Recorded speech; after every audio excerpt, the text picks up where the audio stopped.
At least you did something. I didn't do shit yesterday. I streamed. That's about it. You gotta realize pets have moods too. Dude, I try to tell that to Will all the time. I'm like, listen, mofo.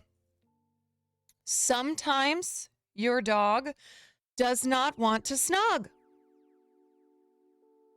A lot of times. He's not a huge snugger. He snugs when he wants to snug, and I've accepted that about him.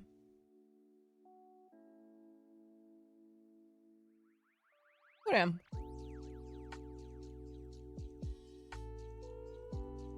I should have invited you. The fuck? No, it's not Will's fault. He kept saying to me all day yesterday, what do you want? What do you need? You tell me if you need anything, if you want anything. And I was like, I don't know. I'm just chilling. So we didn't do anything. Is your dog a cat? I don't know. He's just like... Because he's not a snuggler, when he does offer up snuggles, it's the greatest thing in the world. I'm like, oh, my baby.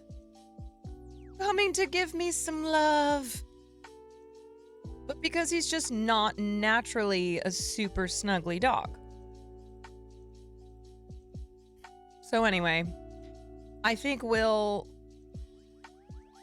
he's lifting the, I don't know, the silence between them. I think he's decided to reach out, extend an olive branch. So, but yeah, I've been stuck in the middle of this for the last day.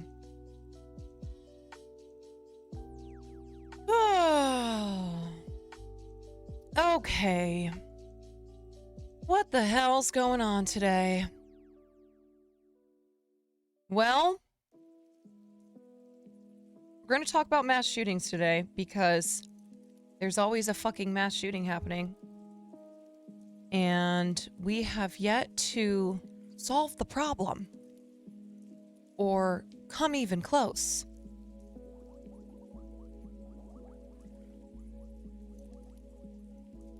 Apparently,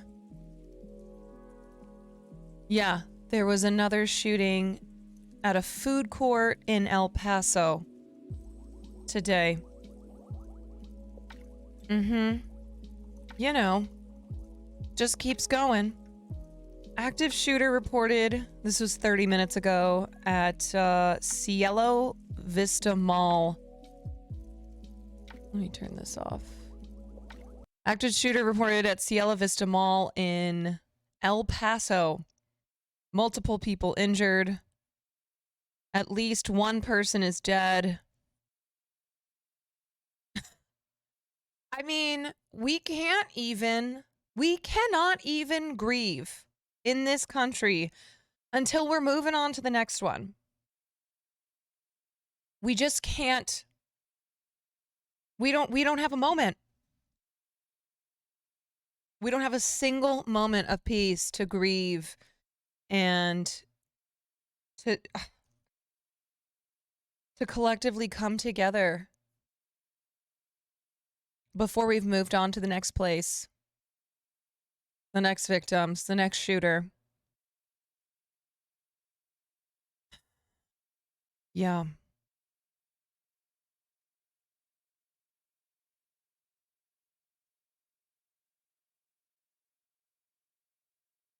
So we're going to take a look at it. Oh, I'm thirsty.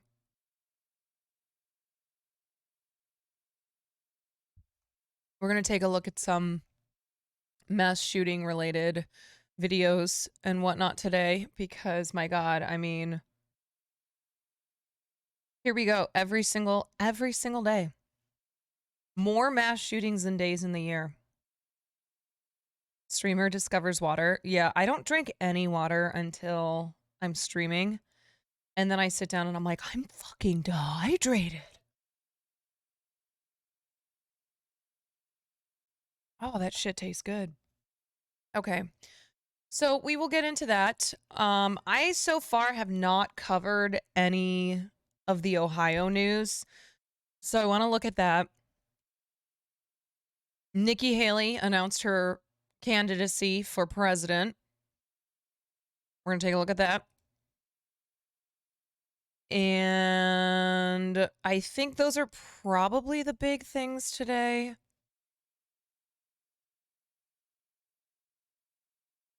Okay, so and then of course in mass shooting news, the Buffalo shooter, the piece of shit who shot up the grocery store filled with black people in Buffalo, New York, was sentenced today to life in prison.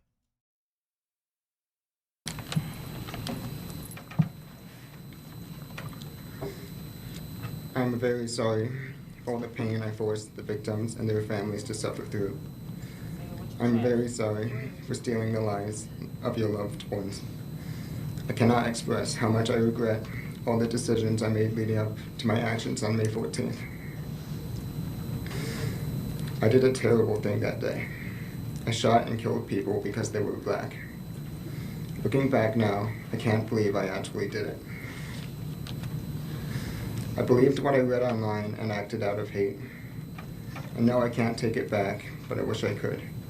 No, you can't take it back. I don't want anyone to be inspired by me and what I did.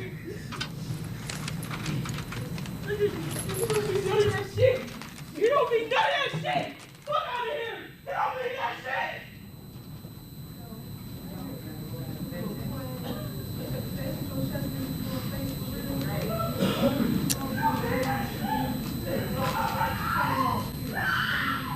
Has the defense... Boy. There's a video too of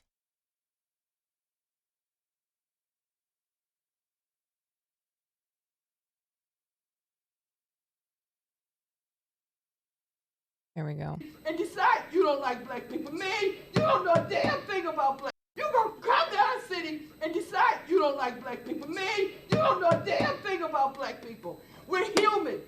We like our kids to go to good schools. We love our kids. We never go in those neighborhoods and take people out. Don't do it. Honestly, they should have just let him beat his ass.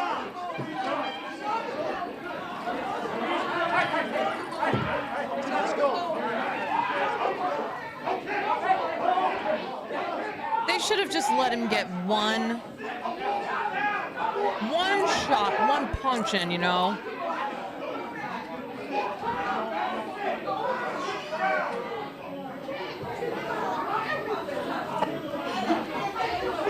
You gonna come to our city.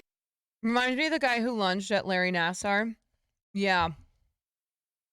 I mean, every time I see somebody at a sentencing lunge at the person who shot up and killed their loved ones, I'm like, yeah, I would probably do that shit. I completely understand. Completely understand. Having to watch some fucking punk sit there and just bullshit over how they're sorry when it's like, you know what? Fuck you. And you know what? Every time something like this happens, whether it is it's a mass shooting or like in the past serial killers, right? Sometimes the families come out and say, I forgive you, right?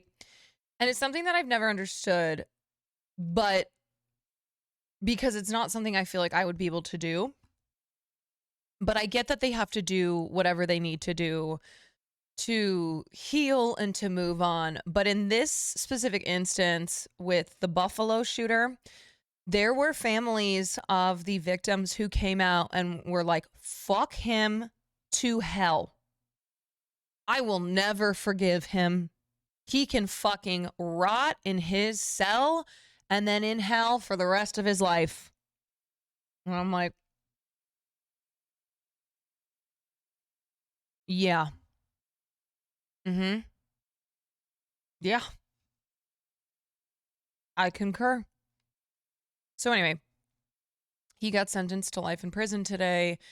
They are, of course, you know, the shooter in Michigan was a black guy, so now of course the same thing is happening like with the shooters at both Monterey Park and Half Moon Bay, where conservatives are like, haha, liberals, you libtards, this doesn't work with your narrative anymore, does it? It's like, what?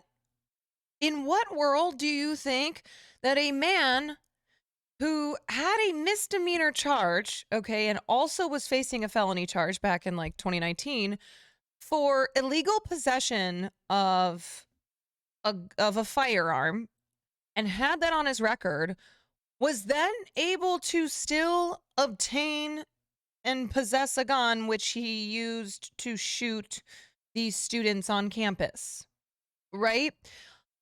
As far as them saying, this doesn't fit your narrative, what they're talking about is it's not a young white male. Suck it. So you can't tie this to white supremacy and blame white people for it. And it's like, sure. I mean, the majority of mass shootings are committed by by young white men. That's still a fact. But this doesn't like then wash away the long-standing argument that we need better gun control. Like, I don't, it's so fucking stupid that they do this every time. They did the same shit with the Asian shooters in California. They're like, well, what do you have to say? What political takes do you have to make now? Huh? Because it wasn't a white guy who did it. I'm like, well, the same takes that we would be making regarding gun control, whatever race the shooter is.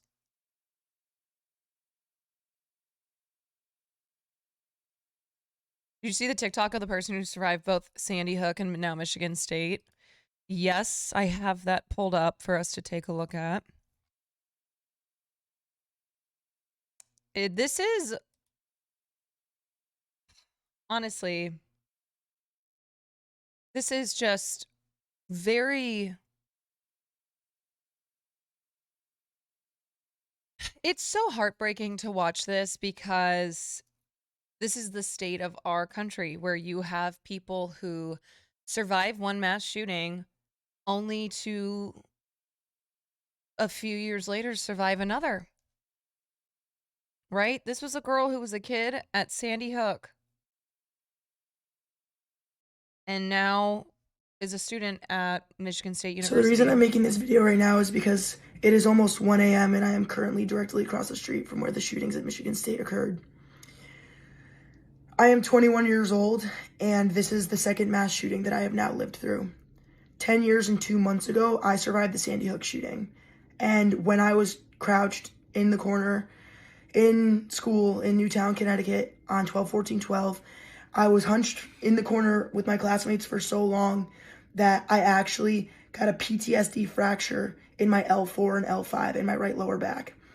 I now have a full-blown PTSD fracture that flares up anytime I am in a stressful situation or anything occurs that's aggressive like that. The fact that this is the second mass shooting that I have now lived through is incomprehensible. My heart goes out to all the families and the friends of the victims of this Michigan State shooting. But we can no longer just provide love and prayers. It needs to be legislation. It needs to be action. It's not okay. We can no longer allow this to happen. We can no longer be complacent. I'll forever be Sandy Hook strong and forever be Spartan strong. That is so fucked up, man.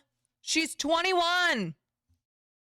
She just legally is now able to have a drink at a bar. And she's gone through 2 mass shootings. She can't even rent a car yet. And she's been through 2 mass shootings. This country is so fucked up.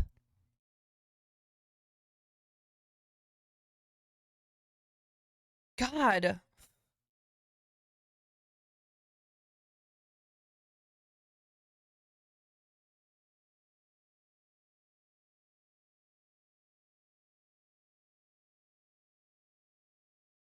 Oh, boy.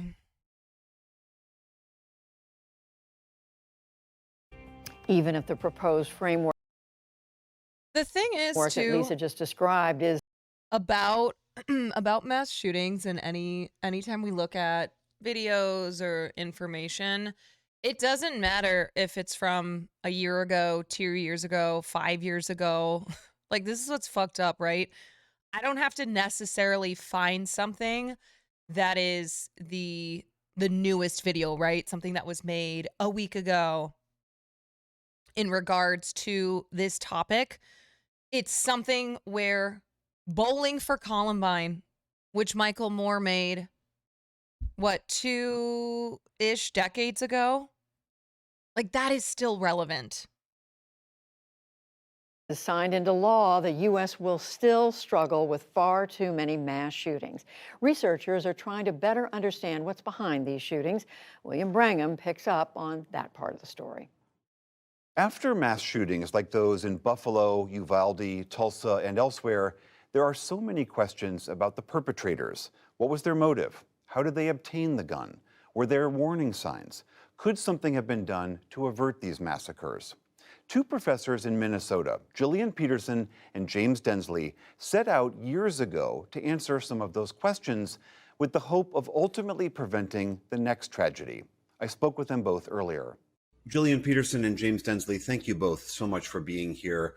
Gillian, to you first, your research has focused on the characteristics that are shared by many of these mass shooters and some of the seeming striking commonalities between them. Can you explain a little bit about what you found? Sure. So we studied the life histories of 180 perpetrators who killed 4 or more people in a public setting. We built a database using publicly available data, and then also did about 50 interviews with perpetrators themselves and people who knew them, their victims, and first responders. And we identified this common pathway to violence that we saw over and over again. It often started with kind of serious violence in childhood, abuse, neglect, different forms of trauma kind of laid the foundation. Then you see over time a build where they become isolated, depressed, hopeless. Oftentimes this is a crisis that is kind of, they're actively suicidal or have attempted suicide previously. Then that self-hate kind of turns outward, and you see perpetrators finding who it is that they blame for how awful they feel. So this is why there is, and we're gonna watch a longer Vice video on this, and I'm sure they'll get into it. But this is why there is such a there is such a big link between white supremacist groups and mass shooters, right? For exactly this same reason. White men are are drawn to white supremacist organizations and groups because of these same feelings of isolation, anger, looking for, having a shitty upbringing, a shitty childhood, and a shitty life, and looking to blame somebody for that. And so that's how they get pushed into these, or not, not to take the responsibility off themselves. They get pushed, but also are looking for these types of places. And it's where racism and misogyny and xenophobia just breeds, because they are all pointed to as reasons for, the downfall of white men.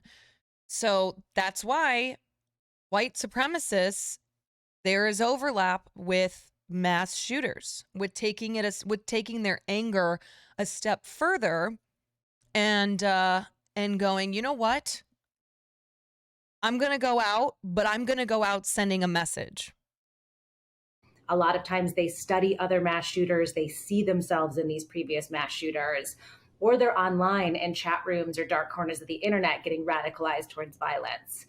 And these mass shootings are meant to be watched and witnessed. They kind of want their anger to go viral, they want their message to get out there, and they're also designed to be their final act.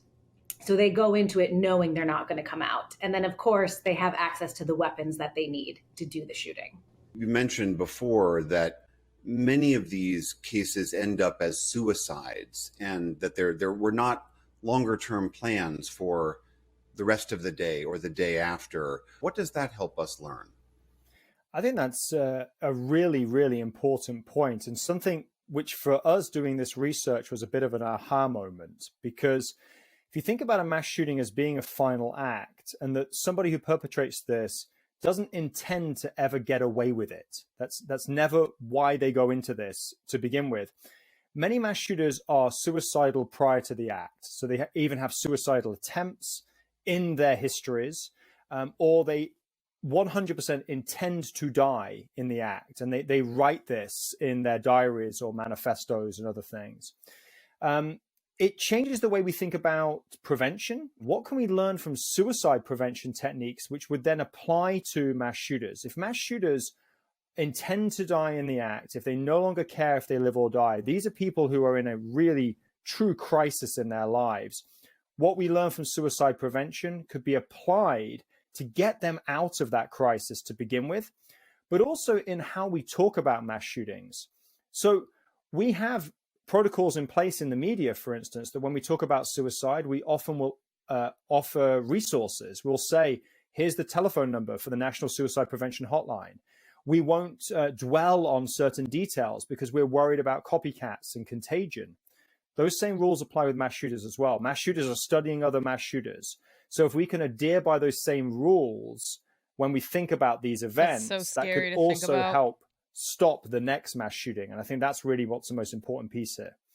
Jillian, are there other parts of your research that within these commonalities that you all found that help us figure out how to prevent, how to identify, how to see these before they end up in the newspaper? Yeah, so in identifying this pathway to violence, we thought about how could you build off-ramps at different locations along this pathway. Because we haven't understood where these perpetrators are coming from, our typical response has been to try to minimize casualties once they occur, sadly. So we go through lockdown drills, or we placed armed guards, really, really kind of late end stuff. But what we realized through this research is that mass shooters, they're not outsiders. They're not these kind of scary bad guys coming in. They're kids who go to that school. They're our classmates. They're our neighbors. They're our coworkers. In some ways, that makes prevention easier. I think it requires a shift in thinking, but then it becomes noticing when people around you have a change in their behavior and having systems in place where we can report that, and it will be met with a response that's one of kind of care and concern and hooking you up to resources rather than punishment or pushing you out. Is it true that there are red flags, to use the term of art in this conversation, that there are signals that even lay people can be aware of and to see clearly? Absolutely, there is. Yeah, and that's why it's frustrating that we don't have, as part of our federal gun control red flag laws. Like, this is something that did not make it through the bill last summer that Biden signed that expanded background checks. There is currently no red flag federal law. So Michigan specifically, where this shooting just happened, I was reading that just last year, the Republicans in the Michigan, in both chambers, right? Because up until this last election, the Republicans controlled both chambers in Michigan, and now the Democrats have a very, very slight lead. They were blocking gun control legislation just last summer that included things like red flag laws and, universal background checks for private gun transfers and gun sales. And so who knows if that would have prevented the shooter who just shot up Michigan State University's campus, because he did have a misdemeanor on his record for illegal gun possession. So if red flag laws had not been blocked by Republicans last year and for many years, you know, it might have prevented this. In fact, if you look at the numbers in our database, about half of the individuals that went on to perpetrate a mass shooting were communicating that intent to do harm in advance. And in the case of school shooters in particular, that number is actually about 80%. So it's very common for people to be telegraphing that violence is coming. They are often talking about it with friends and family, which is then dismissed as, oh, you know, this is just that casual conversation. Don't worry about it. They Just never a disgruntled actually teen. do it. Yeah, exactly. Boys will be boys, you know, that type of a mentality. Or they're posting things on social media, which, you know, perhaps just we are not putting those pieces of the puzzle together. And that's actually the most critical thing here, is time and time again, we see a very consistent pattern after these mass shootings when we can go back and retrospectively look at them, which is to say that law enforcement knew something, a parent knew something, a teacher knew something, a classmate or a peer knew something. They'd spotted things on social media, they'd seen drawings, conversations, whatever it had been. But none of those individuals were necessarily talking to one another or sharing that information. A misdemeanor for gun possession would imply a felony, wouldn't it? From what I recall, he had pled guilty to the misdemeanor. I think they might have ended up just dropping the felony charge, but on his record, he has a misdemeanor for it. And so it wasn't ever rising to the level where there would be an intervention. And that's usually the problem here, is that the systems are not necessarily in place or fully functioning to intervene at the crucial moment to prevent the tragedy from happening. So that's really then on us. The onus is on us now to build those systems, resource them, fund them, make sure people no longer fall through the cracks so we can get ahead of this problem. And so we're not looking back on it and saying these were again missed opportunities. Gillian Peterson and James Densley, the research and the book is called The Violence Project: How to Stop a Mass Shooting Epidemic. Thank you both so much for your time.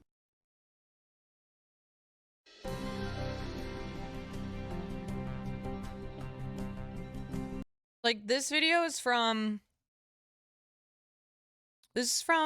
last year, last summer. But like I said, it doesn't matter if we watch something from a week ago to a year ago to 5 years ago to 15 years ago. That's what's so frustrating about this issue. It's just, yeah, it still rings true. Dude.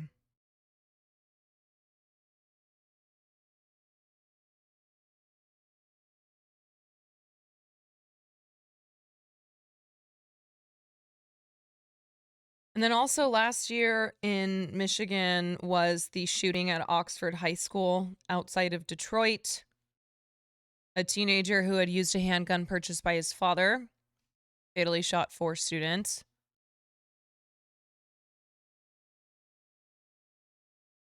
You know, these fucking Republicans, they should go to prison. Every single Republican who has ever blocked gun control and reform, they should go to prison. They are indirectly and directly responsible for these deaths. Right? And obviously it's hard to prove that had they not blocked the enactment of a red flag law, then this shooting wouldn't have happened. But you know what? I don't care, because they're evil They should, yeah, we're gonna, they literally have so many people's blood on their hands.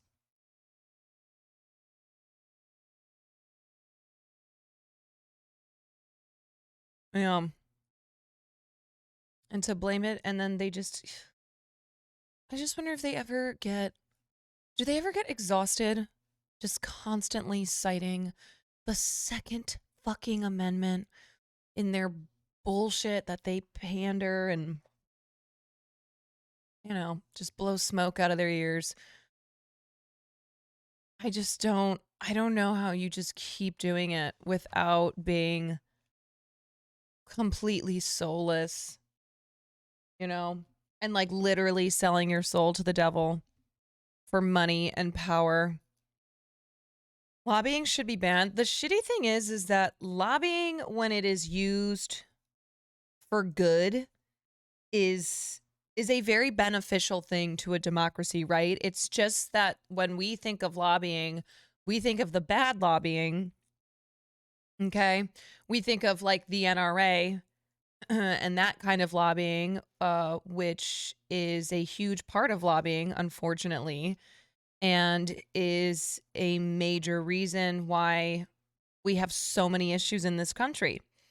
I mean, when we talk about the Ohio train derailment, one of the reasons that we can look at as to what the fuck happened here is the lobbying by the train industry on the Trump administration.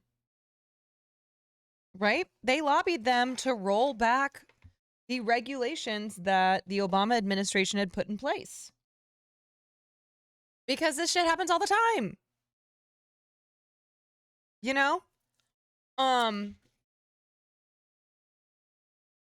Whenever you see a politician on the wrong side of things, it's because of money. It's because of lobbying. It is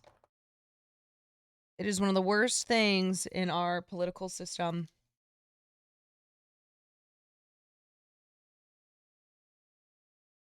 I've lobbied for Palestinian human rights. All that means is a beeline up and down Capitol Hill, knocking on doors and speaking to the Congress people and their aides. Yeah. I mean, literally, the definition of lobbying is seek to influence a politician or public official on an issue. Try to persuade. You know? So, when civilians are lobbying their governmental officials, their politicians, like lobbying for Palestinian human rights, that's a good thing. That is absolutely a power that they have the right and, you know, sometimes the responsibility to exercise under our democracy, right? It's just that lobbying has been so overcome by just deep pockets, just so much cash, that it produces outcomes that are in direct contrast with the actual will of the people, right? I mean, gun control is something that the majority of Americans agree on. And there was a poll published yesterday, and the majority of Americans expressed dissatisfaction with current gun laws in the US, right? Even with the gun control legislation that was passed last year, which was a compromise, even with that, the majority of Americans still say it's not enough. We're not happy. And yet, because of the power of the NRA and other gun rights organizations that have just for decades pumped money into the pockets of these Republican politicians and Joe Manchin, we are still at a point where we do not have actual legislation that reflects the will of the people.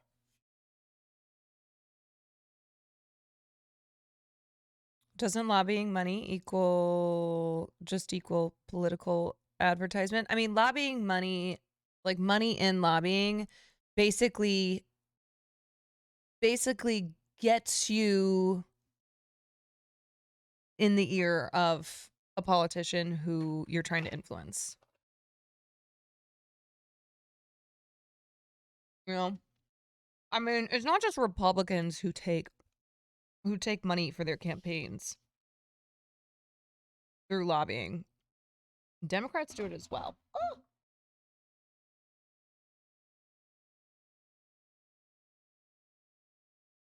Yeah, I mean, we live in a country where, despite this being a democracy, many of our laws do not actually reflect the majority opinion, right? I mean, just look at the GOP, for instance. The MAGA extremists are such a small part of the actual Republican Party. They represent so few people in the GOP, and yet they are in control. And that goes for so many things in this country, right? The minority who rule are in control of everything. So what they want goes, even though they're the minority.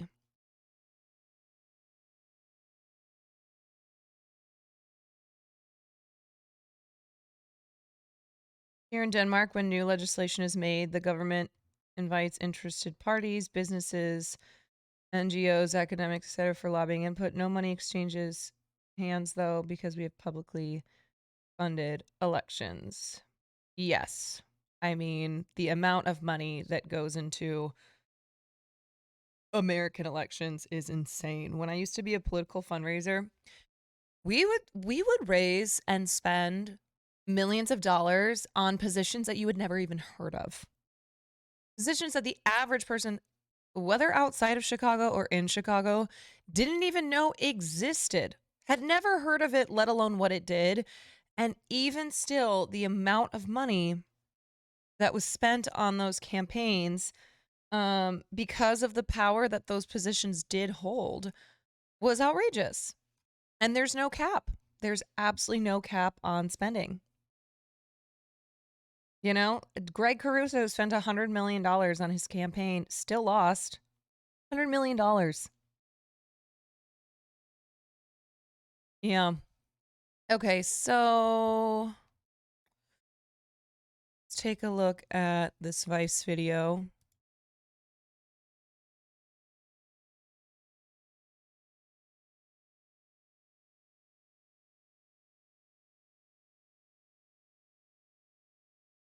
I'm going to go grab some water, actually. I'm not going to pull a Hassan and play this and then play it again when I get back. I'm just going to pause it. I don't understand why he does that.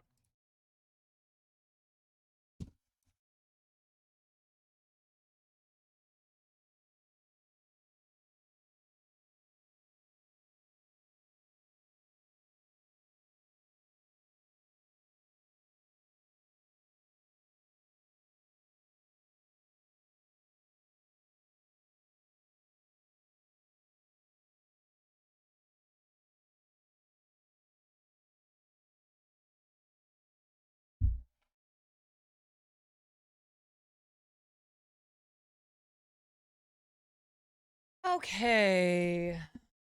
Here we go. This is a Vice video called "Why Can't the U.S. Stop Mass Shootings?" Shooter ready, stand by.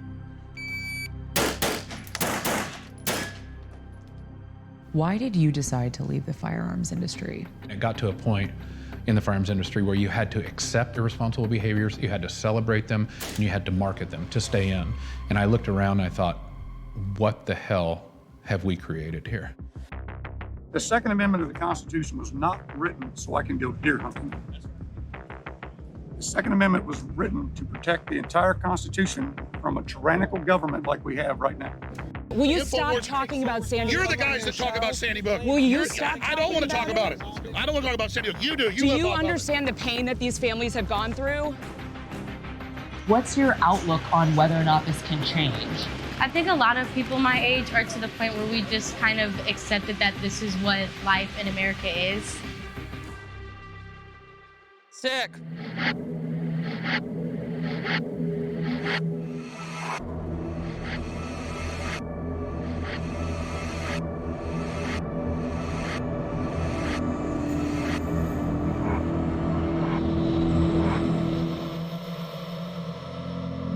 We have some breaking news from South St. Louis at this hour. A huge police presence near Central Visual and Performing Arts High School. This is happening right now. America is the only country in the world where scenes like this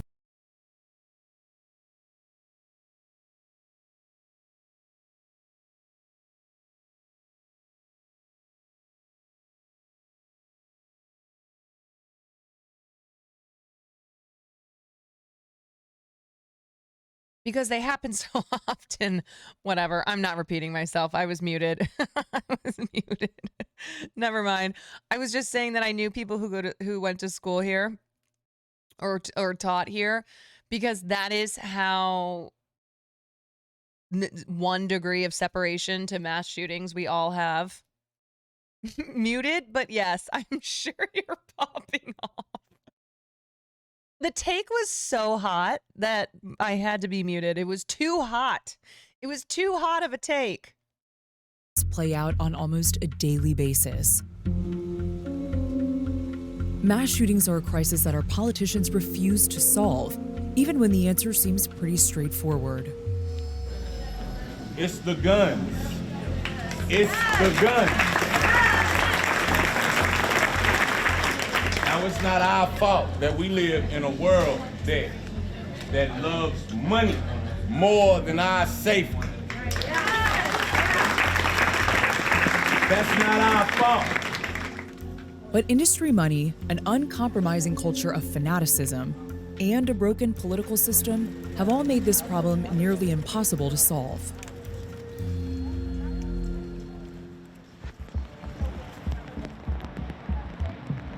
It's been about 24 hours since 10 people were shot. Several of those people were killed here at Central High School in St. Louis. We've seen some people bring by flowers, but it's eerily quiet. Given the number of shootings across America, this tragedy barely registered. In fact, by the time you're watching this film, you may have forgotten that this even happened. Do you go to school here? I do. Tell me, what was your day like yesterday? I thought it was a drill. We all thought it was a drill, and by the time the first fire alarm went off, we knew that it wasn't. It was shots. It was obvious that it was a big gun. You're 17 years old. Is there a generation of people in this country, young people in this country, who have just accepted that this is the reality? What's your outlook on whether or not this can change? I think a lot of people my age are to the point where we just kind of accepted that this is what life in America is. Hell yeah, brother. Every line passing by now is a massacre.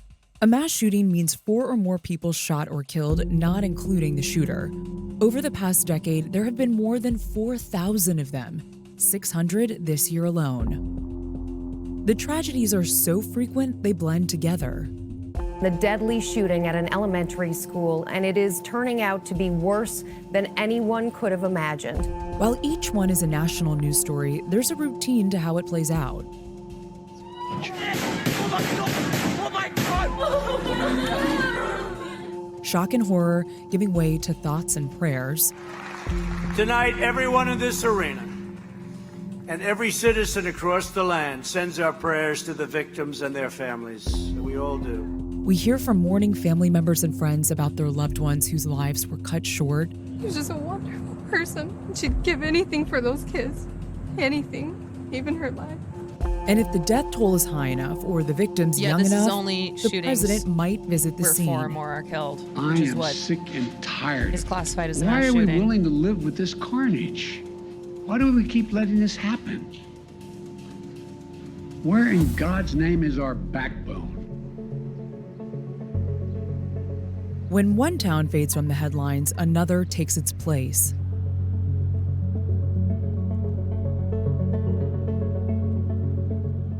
So it's been several months now since the Robb Elementary School shooting, and this memorial is untouched. There are so many memories and stuffed animals and dried flowers, and families in Uvalde are fighting to make sure that this shooting and what happened here. Honestly, like I hate to kind of jump on the conservative talking points about, you know, making fun of Joe Biden for being old, but sometimes when he talks, he legitimately sounds as if he forgets he's president. He's like, "Who's in charge here?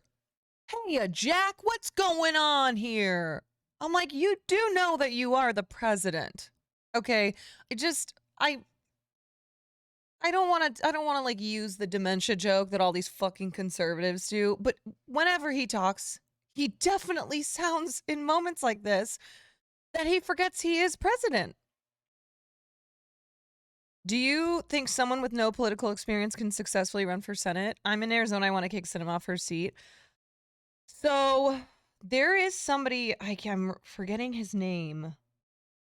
Fuck. Ruben Gallego. He is an Iraq War veteran and Democratic congressman and is challenging Sinema. And I think he has a pretty good chance. I think he's a pretty good candidate.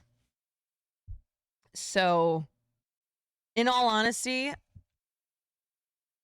I'm in Arizona. I want to kick. I totally understand wanting to kick her out of office. A lot of people do. I think that having no political experience is okay, but you need some name recognition. She also just has a lot of money backing her, and so I think as far as somebody who is the best bet at stopping her, Ruben Gallego seems to be a good candidate. With no experience in politics, you got to be a rich and successful business person. Yeah. Bro. Because it works, right? Like Donald Trump had no experience in politics, but he also came at it was timing. It was lightning in a bottle.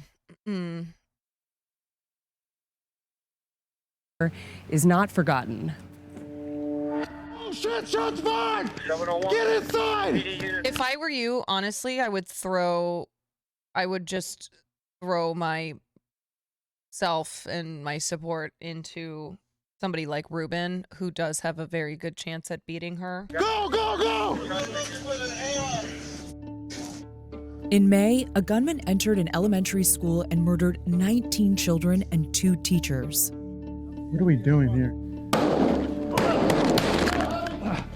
Am I bleeding? Can you hear me, sir? Please put your firearm down. Police waited more than an hour before confronting the shooter, who was using an AR-15 style rifle, the same semi-automatic weapon used in the deadliest school shootings of the past decade. He purchased the gun legally. I honestly think the Uvalde shooting is just completely shone a light on how cops actually are. And it baffles me that people still look at police as bastions of safety and as these pillars of, you know, of keeping the community safe, when these motherfuckers couldn't save these little kids. There was an armed police officer in the fucking school, and then the police showed up, and yet still the shooter went on for an hour.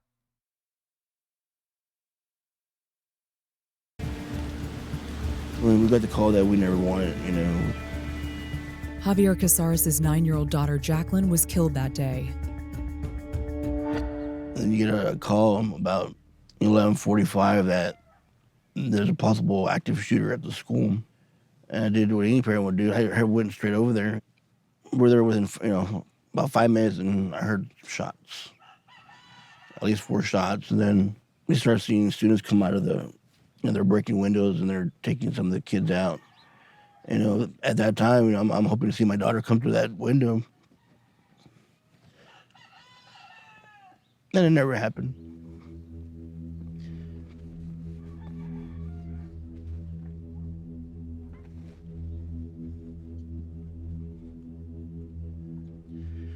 They worked on it for a while, but there's nothing that they could actually sew back together. It was just the damage was so intense. Javier is a gun owner, but after what happened, he's decided to run for county commissioner on a platform of gun safety measures. He's up against the man who was also the acting police chief on the day of the shooting.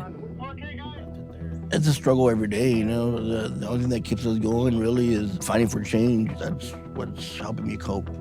Once we're home, that's when it hurts, We all miss her.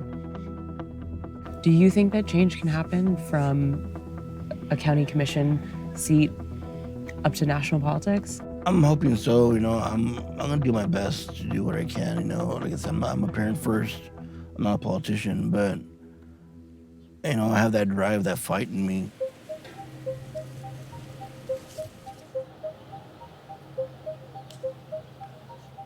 Brett Cross lost his 10-year-old son Uzziah in the same shooting. He loved this area, so he would run around this damn thing like crazy. And they would always stop about right here when they were chasing and running each other. So, what better place, Since then, he's become a leader in local efforts to hold officials accountable. The sounds of children screaming have been removed was the caption that played right before they released the hallway video. Their screams weren't just removed from that video. Their voices have been silenced completely. The flag upside down, our country is in distress right now, and we have to do something. What are the changes that you want to see? I want laws that are common sense that can prevent these things. And I fear that most of this country and all of the government and everything, it's not going to change their minds because it wasn't their kids. The weapon that is used in a lot of... How exhausting, too, for victims and the families to always have to be at the forefront of this movement while being harassed. Yeah, I mean, that goes for anything, right?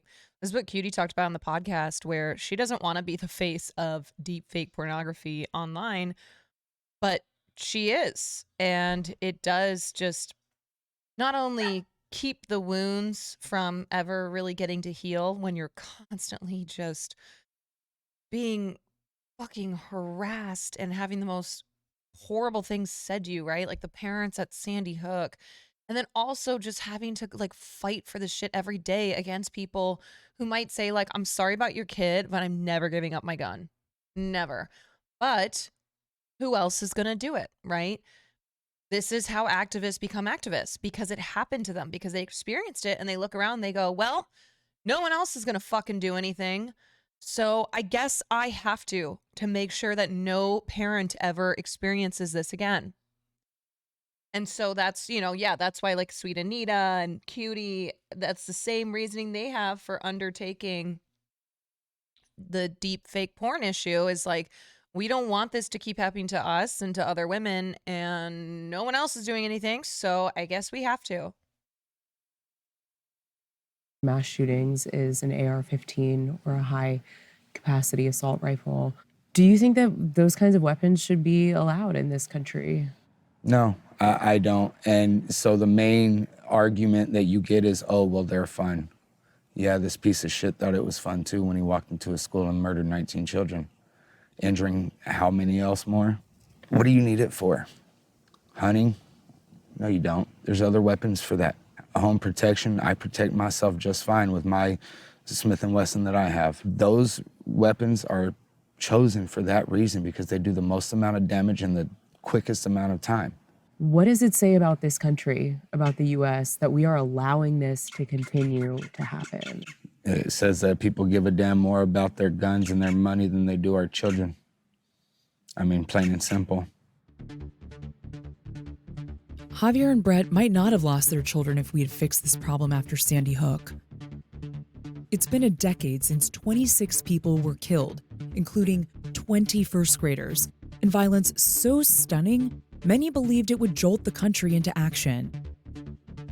I know there's not a parent in America who doesn't feel the same overwhelming grief that I do. The majority of those who died today were children. Beautiful little kids between the ages of 5 and 10 years old.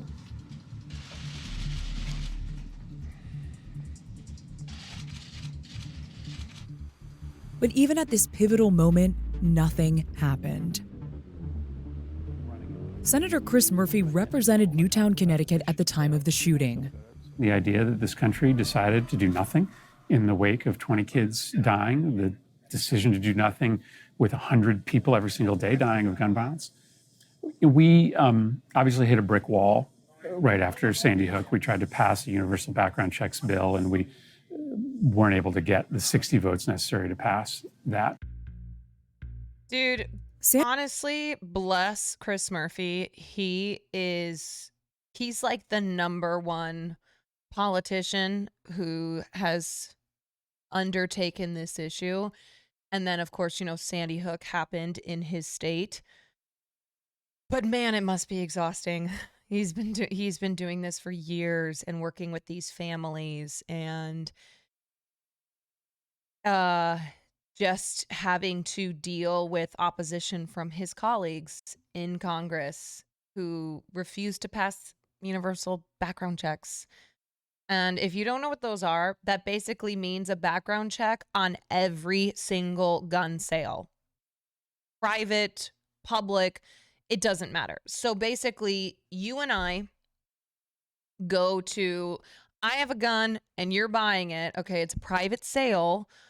Well, if there were universal background checks, what would happen is before my gun passed into your hands, a legitimate gun, either like a gun shop or a gun company would possess that gun temporarily while a background check was conducted on you, the person who's buying the gun. And then if you pass the background check, the gun is then released into your possession. And yeah, that's something that we still can't do. Sandy Hook marked a new phase of near total legislative failure. After the Mother Emanuel Church shooting in 2015, it took 4 years Gun for the shows House have no to pass background a checks. Yeah, why? That's why so many guns are purchased at something like a gun bill show. that would close the Charleston loophole, which allows a gun to be purchased even if a background check isn't complete. The bill withered in the Senate. In 2016, Democrats staged a sit-in on the House floor after the Pulse nightclub shooting, but several gun control bills failed to move. And after the Parkland shooting in 2018, a bill limiting magazine capacity also failed to pass both chambers. What are we doing? Why are you here? If not to solve a problem as existential as this.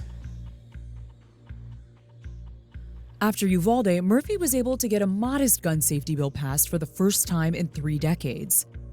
It increased gun background checks, gave money to states for red flag laws, and invested in mental health services. It broke some of the Washington inertia, but fell short of the real policy changes that would end this crisis. Why do you think it's so difficult to find compromise on the issue of gun reform and gun safety? This is such a crazy issue because 90% of Americans support changes like universal background checks, and yet we can't get it done. When I got to the Senate in 2013, I came to a place where there was this mythology that had been built up over generations about the power of the NRA. You couldn't cross the NRA. Absolutely not if you were a Republican, but even if you were a Democrat, you weren't supposed to cross the NRA. In 2013, that was the world that we lived in. Even with this bill that passed in the summer, there have been horrific mass shootings since then. Are you doing enough? We're absolutely not doing enough.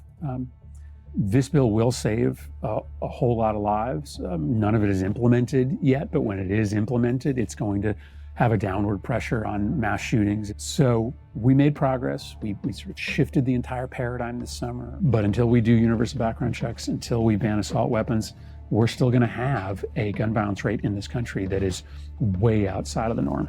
As the senator, though, from Connecticut, 9.5 years after Sandy Hook happened, was that frustrating for you to finally see them come to the table?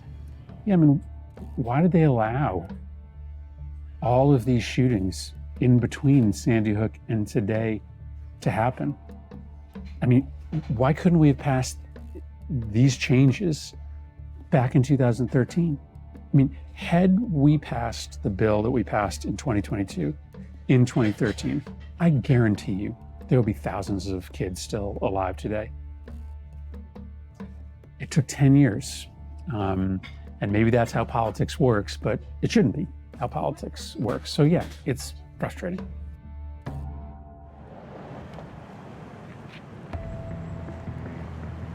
The Sandy Hook shooting became a sign of legislative dysfunction. New voices on the right also used this moment to inflame a culture of paranoia that continues to burn out of control. Alex Jones is the conspiracy-wielding broadcaster who took the long-standing conservative belief that the government is coming for your guns and pushed it to the extreme. Hi, Marislyn. For years, he said the Sandy Hook shooting was staged and that parents who lost their children were simply faking their grief. He claimed it was all part of a covert government plan to confiscate guns from Americans. Hitler took the guns. Stalin took the guns. Mao took the guns. Fidel Castro took the guns. Hugo Chavez took the guns. And I'm here to tell you, 1776 will commence again if you try to take our firearms. We're outside of the Superior Court here in Waterbury, Connecticut, and we're expecting Alex Jones to show up today to take the stand in his defamation trial. He's being sued by Sandy Hook families after he called that shooting, that tragedy, a hoax. You can't be in the center here. You can't block the egress to the courthouse. Please get on either side of the stanchion. I'd just like to make a short statement, though, and then I'll be happy to answer your questions. This is a travesty of justice, and this judge is a tyrant. This judge is ordering me to say that I'm guilty and to say that I'm a liar. They've misrepresented what I've said and done, and they have continued to use my name to fundraise for their gun control organizations. Alex, do you understand the pain? Do you understand I say to them that I didn't murder your children. Will you stop talking about Sandy Hook? You're the guys that talk about Sandy Hook. I don't want to talk about it. I don't want to talk about Sandy Hook. You do. You live off of it. Do you understand the pain that these families have gone through? You live off of it. Really? You are the ones who want to talk about Sandy Hook, not Alex Jones. Not Alex Jones, who has profited off of pretending for years, pretending that Sandy Hook was a hoax. He's a fucking demon. Such a demon, man.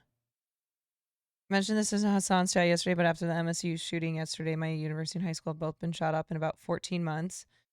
Jesus Christ, I'm so sorry.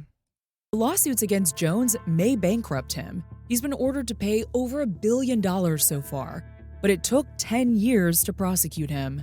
In that time, people have become more afraid than ever that the government is coming for their guns, and demand for military-style weapons has only increased. David Yamani, an expert on the evolution of gun culture, says demand began to change after 9/11 and when the assault weapons ban expired in 2004. So you have a really broad-based interest in self-defense in gun culture, and this is maturing at the same time as we begin to fight this global war on terror. And with the sunsetting of the assault weapons ban in 2004, you really unleash all of this pent-up demand for these kind of rifles. Gun manufacturers responded to this increased demand in military-style firearms by tailoring their marketing accordingly. Remember, to get the gun into the fight is very, very quick. But don't be fast on taking the gun out of the fight.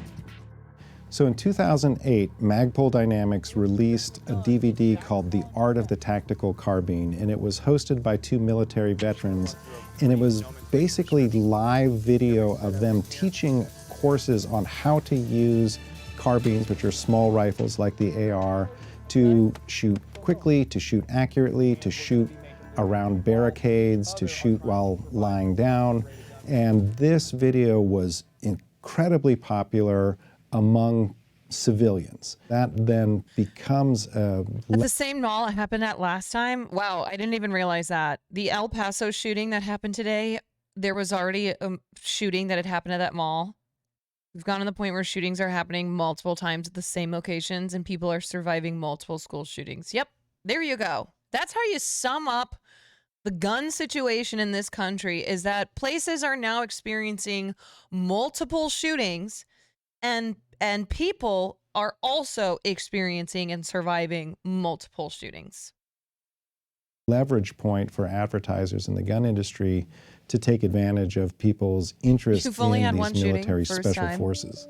What type of equipment are they using? What type of rifles are they using? There's a growing civilian interest in things like plate carriers, night vision goggles, you know, things that you wouldn't think that the average civilian in the United States would necessarily need in terms of their home defense plan. In 2008, two big things happened that impacted gun culture. First, the Supreme Court ruled that the Second Amendment means Americans are entitled to a gun as a defense against tyranny. Bro, Then, we never should have the had no first black goddamn president Second was Amendment, elected. okay? This is just I stand fucked here us. today humbled. People immediately fear that he's going to confiscate their guns, including or especially their assault weapons. Obama then becomes the greatest gun salesman in American history. Mr. Obama's the best gun salesman on the planet. Every time he talks, he drives up sales. This is gun sales in the United States month by month. The biggest peak there is when Barack Obama was re-elected president shortly after the Sandy Hook massacre. We heard this again and again from experts we interviewed. Obama. It was a perfect storm that sent gun sales through the roof. In 2016, we saw the political pendulum swing from President Obama to President Trump. How did President Trump's election spur or change gun culture in the US? President Trump's election really solidified that one aspect of American gun culture, Wow, it's which so weird is to see Barron, very not like 8 feet tall. sort of anti-government, anti-crime, and that has always been part of that gun culture, but it really then kind of gets its final seal of approval in 2016. I saw this anti-government sentiment firsthand a few years ago in Richmond, when militias showed up to protest new proposed gun regulations after another mass shooting. When you hear that Governor Northam is having this special session to talk about guns, do you think that Virginia needs some gun safety measures at all after both the Virginia Tech shooting and then this shooting in Hell Virginia nah, Beach brother. a few months ago? Yeah, let me say this. The Second Amendment of the Constitution was not written so I can go deer hunting. The Second Amendment was written to protect the entire Constitution from a tyrannical government like we have right now that's pushing these anti-constitutional laws. I hate these people. This is the argument they always use, okay? My Second Amendment is my right to own a gun to protect myself against the government. Like, what do you think is going to happen? Do you think Barack Obama is going to come into your house wielding a Glock? Like, why are you so brain damaged? Truly, I don't know what they want to fuck more, their guns or the American flag. Genuinely, though, these people they're always like, I have the right to possess my gun to protect myself from a tyrannical government. I'm like, okay, so the tyrannical government that we have now, where they're trying, you know, let's say, for instance, trans rights, okay? Let's make sure that trans people can use the proper bathrooms, right? That is associated with the gender that they identify with. You need a gun to protect yourself against this law? Honestly, what the fuck is what are they protecting themselves against? Ammosexuals. I think that they've all just bought into, they're so cuckoo cuckoo. They've bought into this idea that they need to protect themselves from tyranny, right? Like back in the day when the founding fathers, when they were fighting for their independence, okay? They were fighting against the British government, all right? And it was legitimate. They literally were fighting against a tyrannical government. Today, people are so horny and nostalgic for a time period that just does not exist anymore. It's 2023. It ain't 1776. Yes, and then of course, the fighting with muskets and cannons. I mean, our forefathers could have never predicted the AR-15, right? They had a gun that you had to reload and it took like 10 seconds, and then if you shot, even if it hit somebody, the likelihood of them dying was not 100%.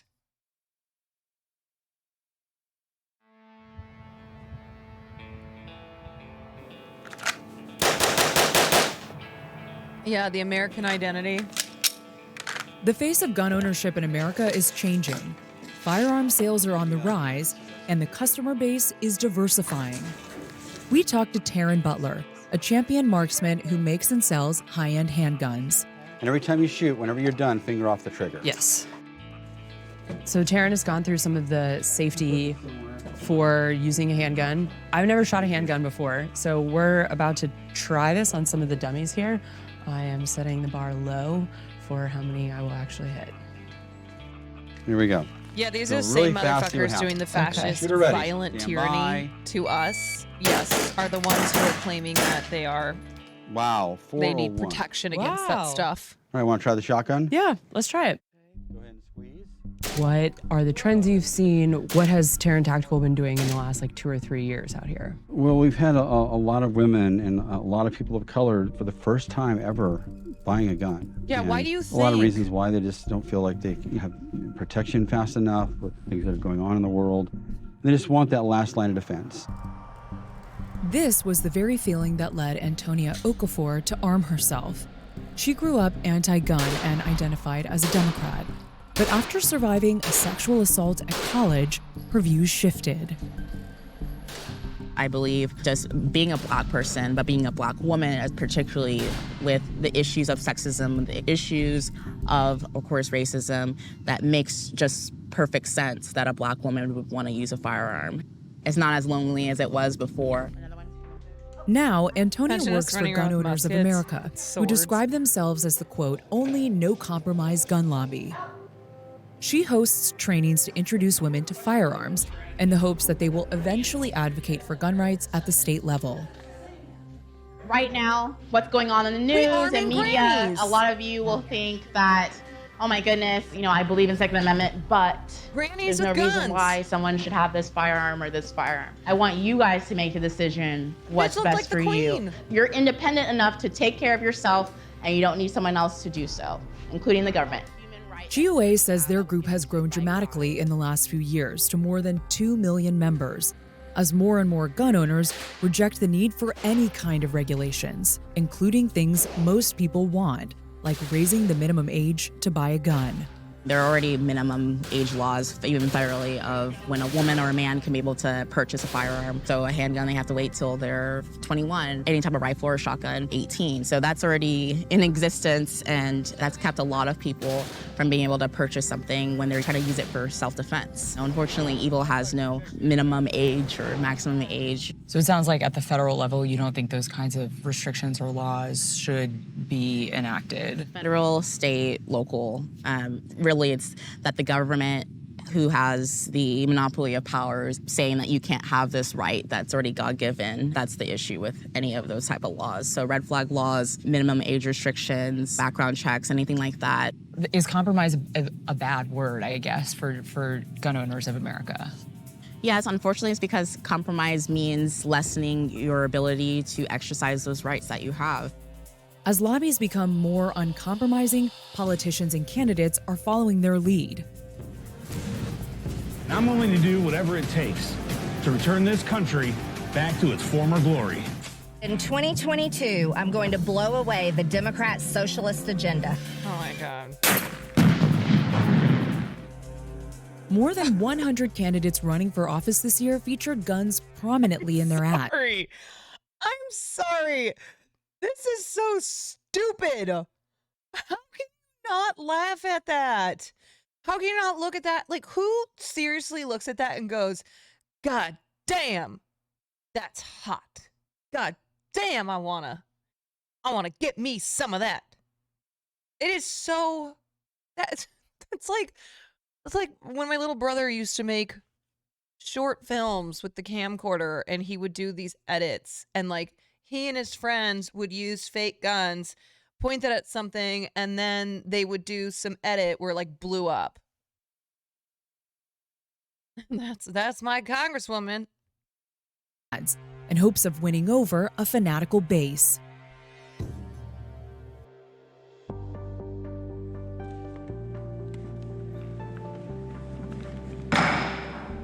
The committee will come to order. Gun violence is now the top killer of children in the United States. The gun industry has flooded our neighborhoods, our schools, and even our churches and synagogues with these deadly weapons, and has gotten rich doing it. The gun industry has every incentive to keep fueling extremist culture. It's been great for their bottom line. A report from the House Oversight Committee found that 5 of the leading gun manufacturers had made more than $1 billion from the sale of AR-style firearms in the past decade. Nobody knows how the industry has profited from the rise in extreme culture better than Ryan Bussey. I am here on behalf of responsible gun owners, like me, who harbor a deep fear about what this is doing to our country. I am also here to warn you that there is much more of this on the way. No one from the industry is going to stop it, and it's going to get much worse. Wait, what's Bussy? Wait, what's Bussy? What did I miss? He bussin'? Bussy? His name is Bussy? Hold on, I missed that.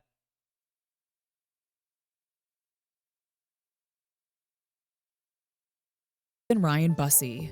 Okay, yeah. His last name is Bussy. I am here on behalf of responsible gun owners, like me, who harbor a deep fear. This shit is not supposed to be funny, okay? It's a very serious video. But his last name is Bussy. That is true. Okay, everybody laugh. Get your laughs out. Okay, get your laughs out. Everybody chuckle. Okay, I feel like this is when I was a teacher. I'd be like, when something funny happened, okay, let's all laugh about it. Hee hee hoo hoo ha ha. Okay, once we're done laughing, we're going to get back to work. We're going to get back to being serious. Bust down Tatiana. About what this is doing to our country. I am also here to warn you that there is much more of this on the way. No one from the industry is going to stop it, and it's going to get much worse.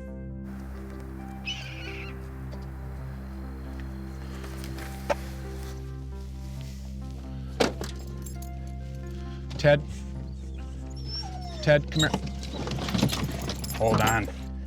Oh, look at these good boys.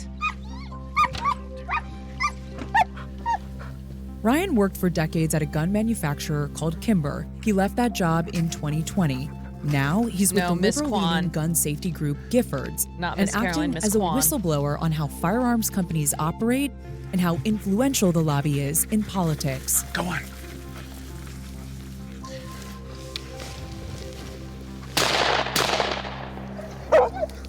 Good boy, bring her. Here. Aldo, here. Look at this snooter. Good boy. Good boy. Good boy. Good boy. Good boy. Good boy. Ryan, what drew you to the firearm industry? Growing up, so many of the best times of my life were spent hunting and shooting with my dad or my brother. So many of the best parts involved guns, and so guns kind of became emblematic in a healthy way of what I wanted to do. The first part of my career, it was pretty, it was like a dream job. I got to do something I love to do or be around it and get paid to do it. Those were kind of simpler times, though.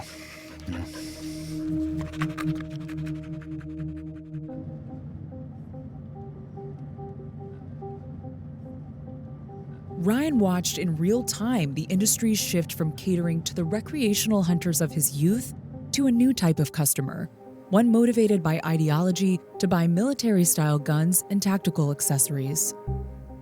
Who's responsible for the way that things are in this country right now? Is it the gun business or is it gun culture? One creates the other. This sort of dangerous tactical culture has been fomented and marketed to by the NRA and then the gun industry. Me for 2 months, So this knife's edge. Thank you, Chinese Balloon Space Defense. Appreciate you being here for 2 months. Man, did anybody grow up hunting? Because I've never in my life hunted. I cannot imagine that the way I bonded with my father was through shooting things. It's such a foreign thing to me. And I don't want to disrespect people who did grow up doing that, but it is kind of sad that like that was how he bonded with his father. Like those are his childhood memories. Was shooting and killing animals with his dad. It's I don't know. I don't know how I feel about that. I know it's a necessity in some areas, and I know that like I'm not saying it's a bad thing, right? Of course not.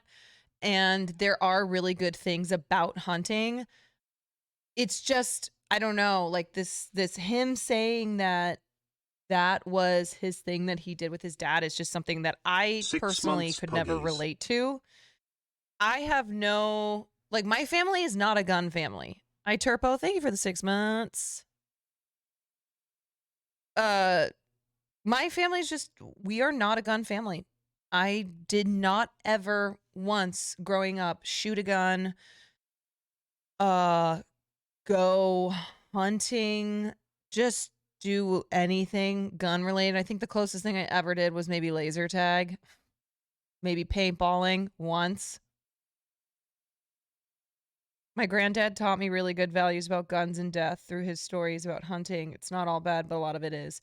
Yeah, and I always think it's important that people who are hunters, who are gun owners, but are also very vocal about the need for gun legislation and like banning assault weapons, universal background checks, red flag laws. Like it's important to have people who do understand guns and who do own guns get up there and say, I'm a gun owner, okay?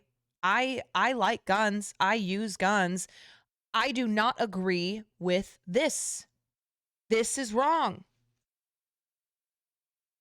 I'm an avid gun owner and a leftist, and I think it's a good thing that more minorities are purchasing firearms. They can't depend on. Yeah, I mean, this is where we're at, right? Like our government is not doing nearly enough to combat the violence from the accessibility and ease in this country to obtain something like an assault weapon. And so people are arming themselves because they don't just want the like psycho white dudes who are the main perpetrators of these shootings to be the only ones with guns. And so like this is the point that we're at where people go, okay, well, if you can't beat them, I guess you have to join in so you can protect yourself. As a gun owner in the state of California, I was alarmed at how easy it was for me to obtain a gun. That's scary because California has some of the most stringent gun laws in the country. Yet if you compare us outside of the United States, it's nothing.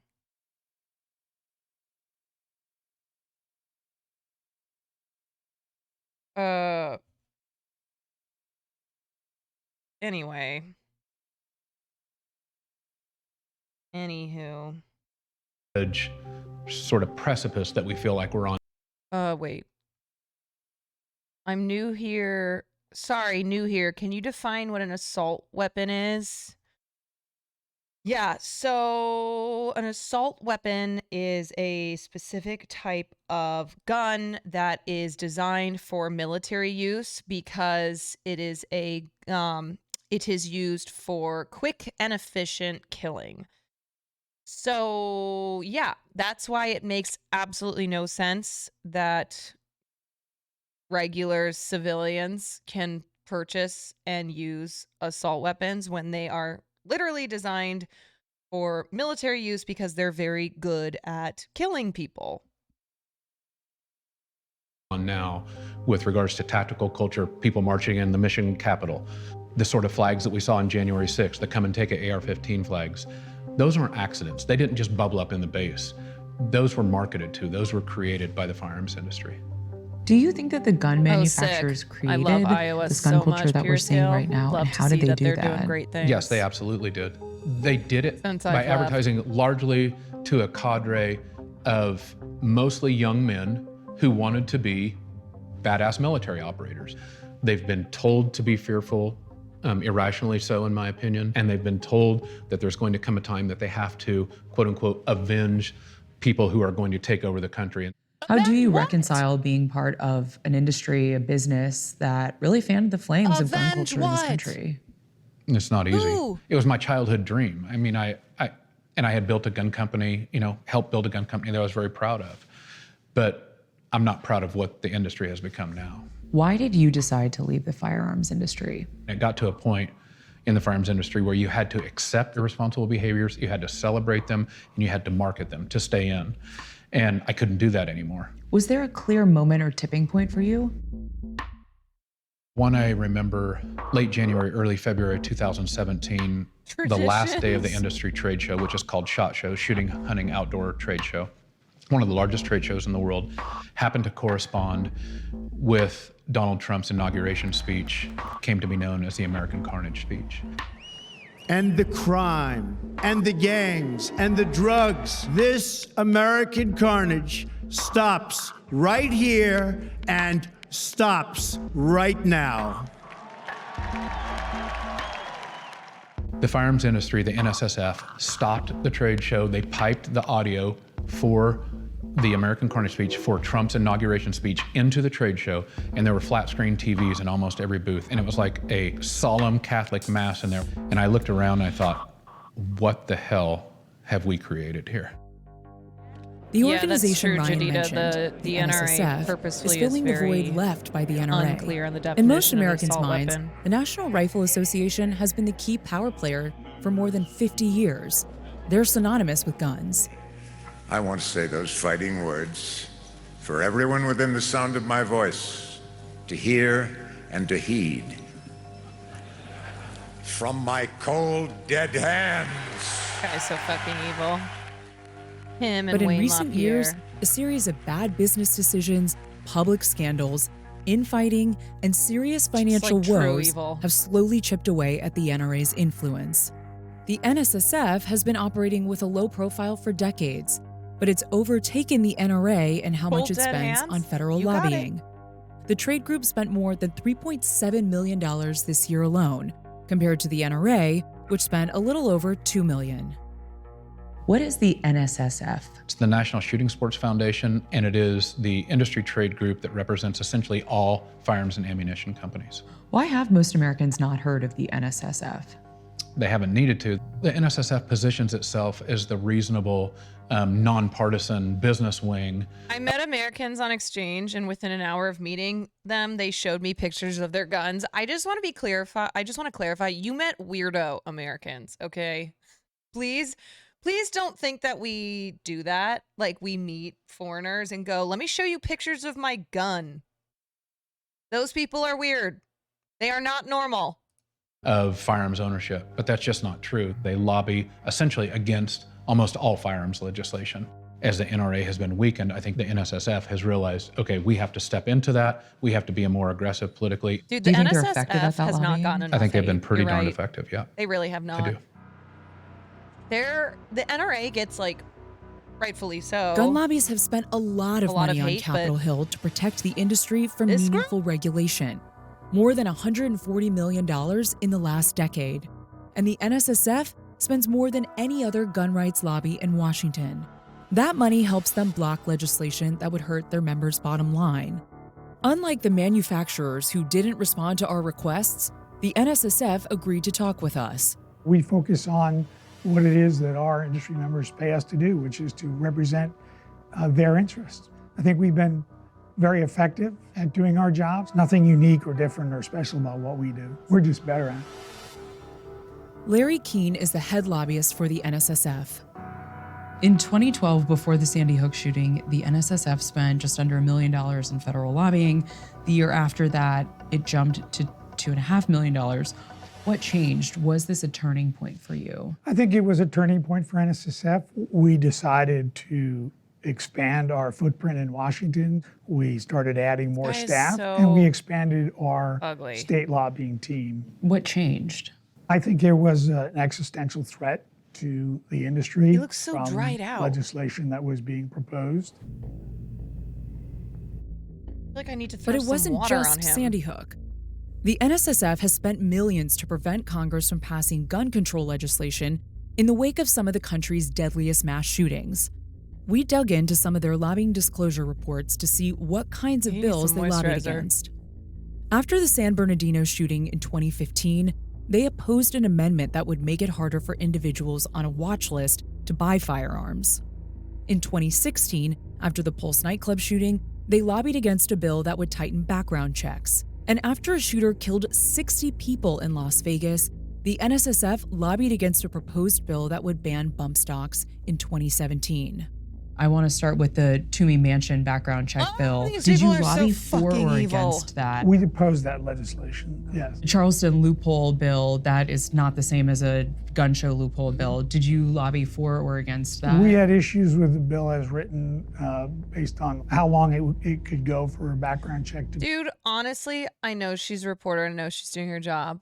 But if I were sitting in that seat, I'd be like, so just one last question for you. What's it like being an evil piece of shit? You fucking asshole. Could you answer that?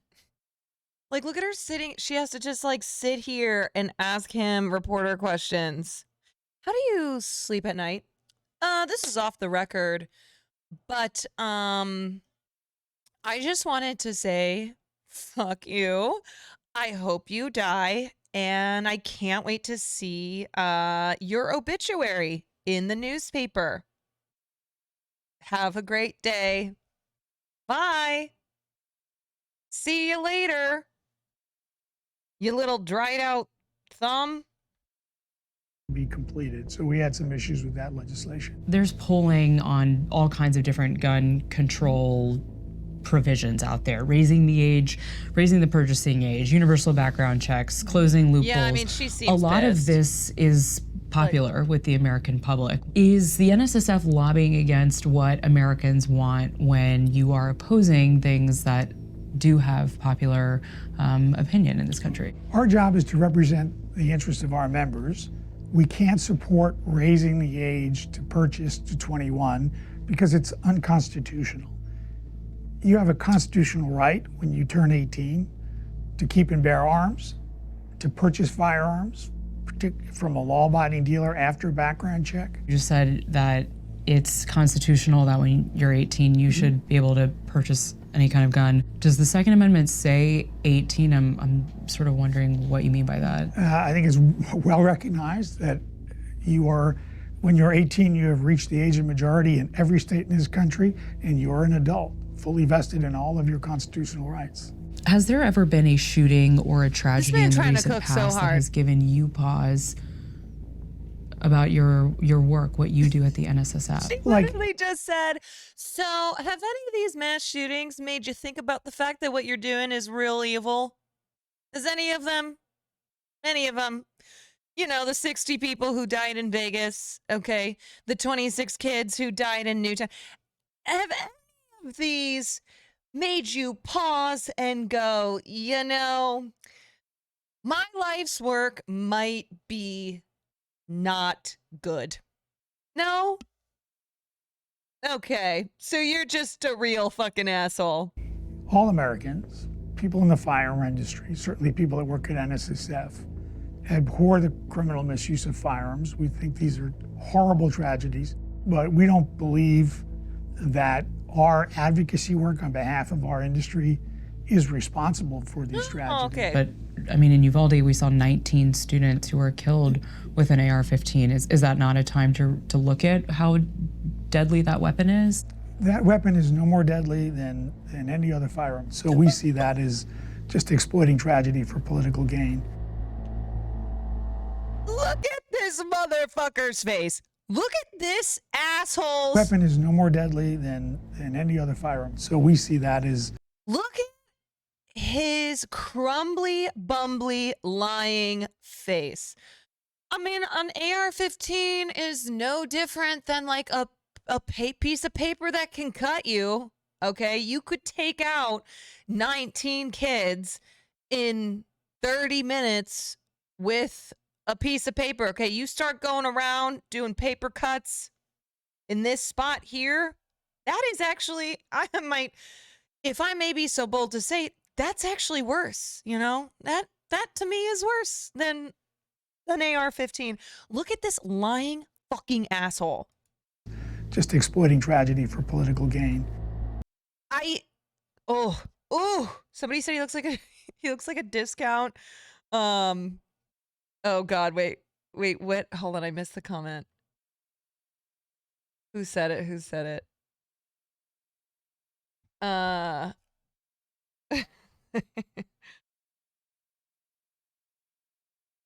Yippee-ki-yay. Yeah. Discount Bruce Willis. Truly.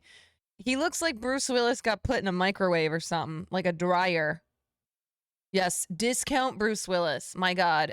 I mean, he really looks like he's in the beginning stages of, I don't know, he drank out of a chalice and now he's been poisoned and his skin is melting off his head and his body until all we're left with is the skeleton. Like, he looks like he is in the process of his skin melting off of his head. I mean, seriously. At this point, a guy like this should really just be like, fuck them kids. And we'd go, okay, I mean, he's honest, at least. Fuck them kids. Sure, I mean, yeah. You're accomplishing it. He looks like Deadpool's head after his cancer diagnosis. True. This guy is fucking ugly. He is ugly. U-G-L-Y. You ain't got no alibi. You ugly. Yeah, you ugly. I mean, honestly, if I'm ever killed in a mass shooting, I want somebody to take my body. I want you to dip it in kerosene. Okay, I want you to put kerosene all over it.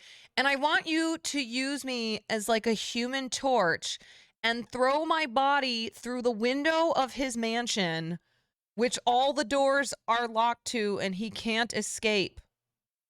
Okay? And I want my last act on this earth to have lit up his balls. Okay? Just burn him. Burn him to hell. If I die in a video game, whatever. Seriously, I mean it though. I really do mean it. Okay? All right. I know that some of y'all, if this were to happen to me, I trust that you would carry out my last wishes. This is my official last will and testament. Okay? Yes, I have a trebuchet for that reason. Great. Perfect.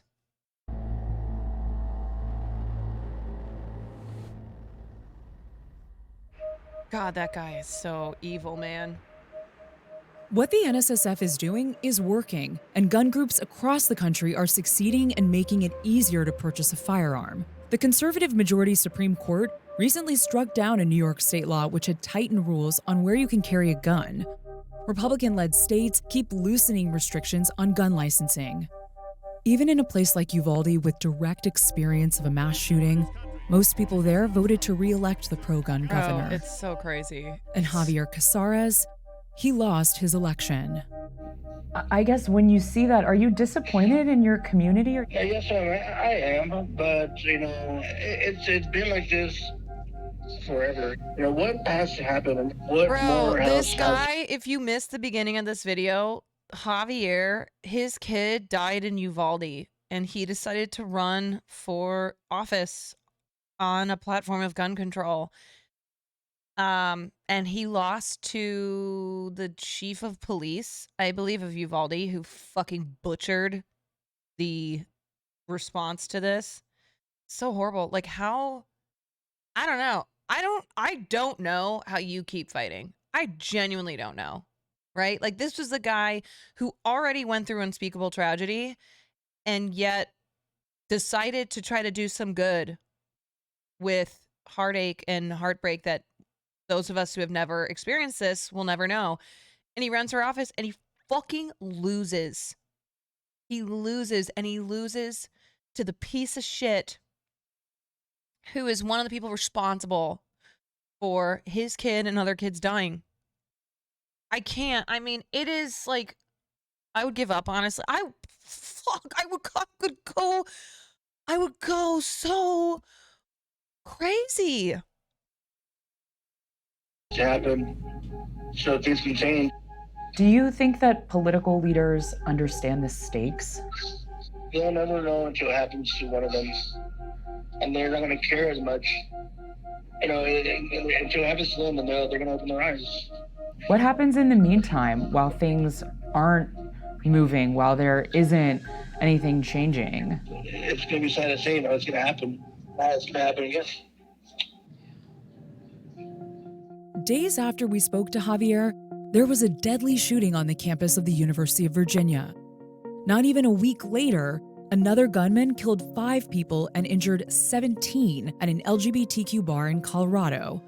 A few days after that, 6 people were shot and killed in a Walmart in Chesapeake, Virginia. There have been, on average, 13 mass shootings a week in 2022 alone.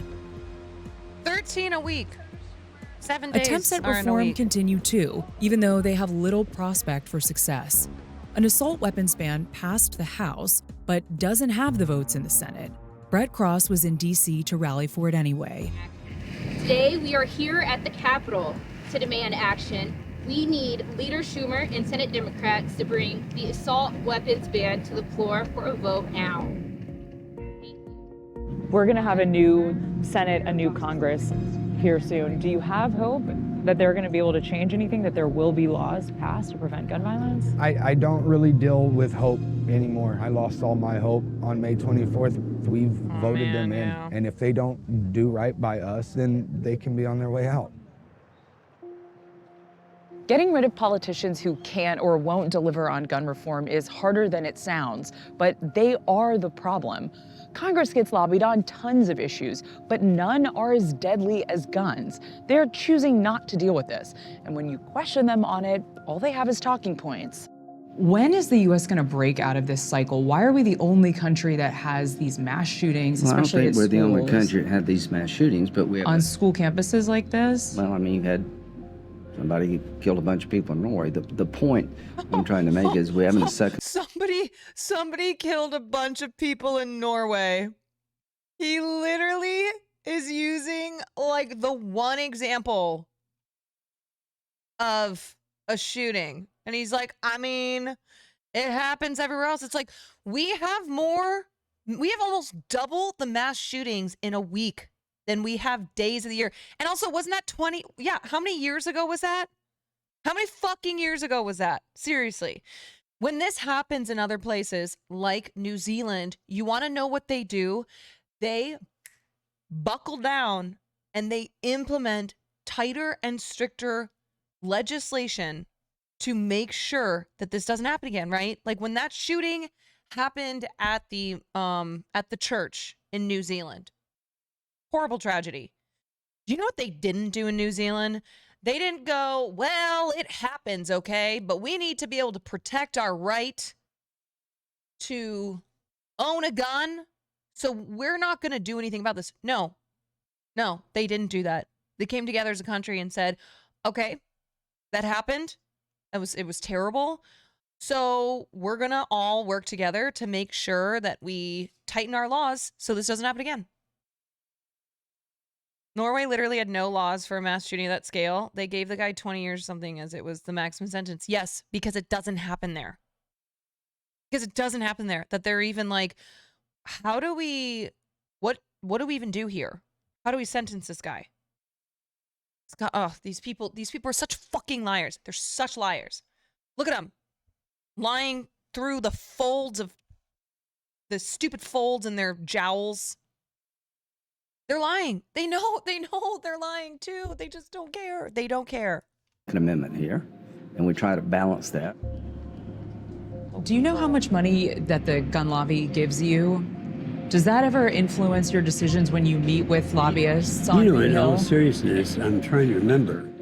It's not an excessive amount. This corpse said it's not that much money. Sorry, hon. I can't remember because I was born in the 1800s. Sorry, I have so much crust on my face that it's blocking my ability to recall how much money the gun lobbies give me. Sorry, sweet pea. Give me a second, even though I'll probably be dead soon. It's not, I'm trying to remember, it's not an excessive amount. Oh my God. These fucking people. Why is this guy still alive? He's so old. So anyway. What is it going to take for this country, for I just lawmakers shit like my yourself, pants. to stop this epidemic of gun violence that we have? We have a huge mental health problem. You can do away with guns, or you can do away Oh, with this guy is the worst. cars. You can do away with anything. But until you stop the mental health problem, you're not going to stop people from getting killed. You know what's so annoying about these motherfuckers? Whereas before, they were not about mental health anything, right? Now they love to use mental health as a reason to wiggle out of things like gun control, right? They use it. They go, no, people are fucking crazy. There's nothing we can do. Okay, maybe if we address their mental health, fine. But as far as the guns go, we can't do shit. Sorry. Okay, but you aren't putting anything forward to deal with the mental health problems either. Right. I know. Oh my God. I mean, just to hear them use this language, I'm like, dude, you don't give a fuck about mental health issues in this country. We don't have a plan for it. We've never had a plan for it. Do you know how much money you receive from the gun lobby? It's also not necessarily mental health, right? When they come up to the Hill and lobby your office, does that impact your decisions on legislation? I'm a big Second Amendment guy. I've had guns all my life. I Check think these donation figures.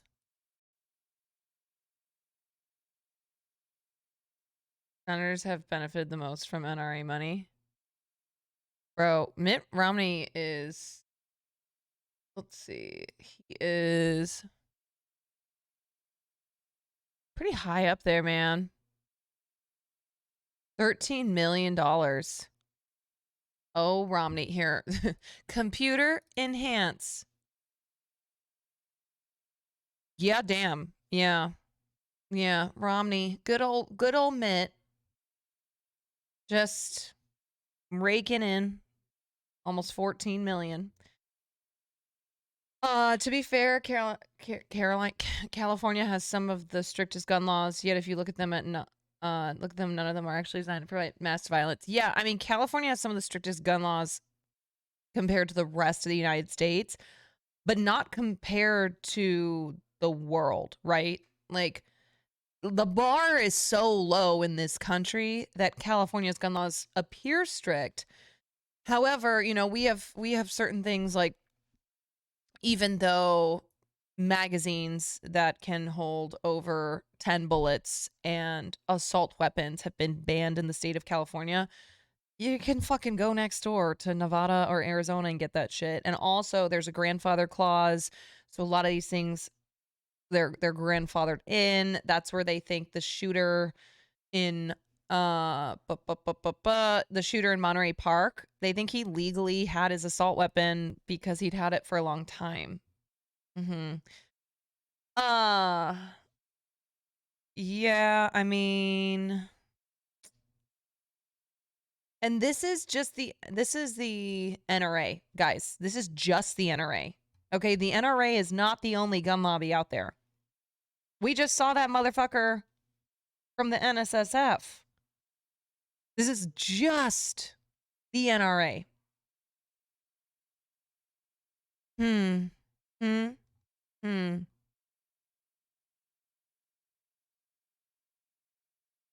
Yeah.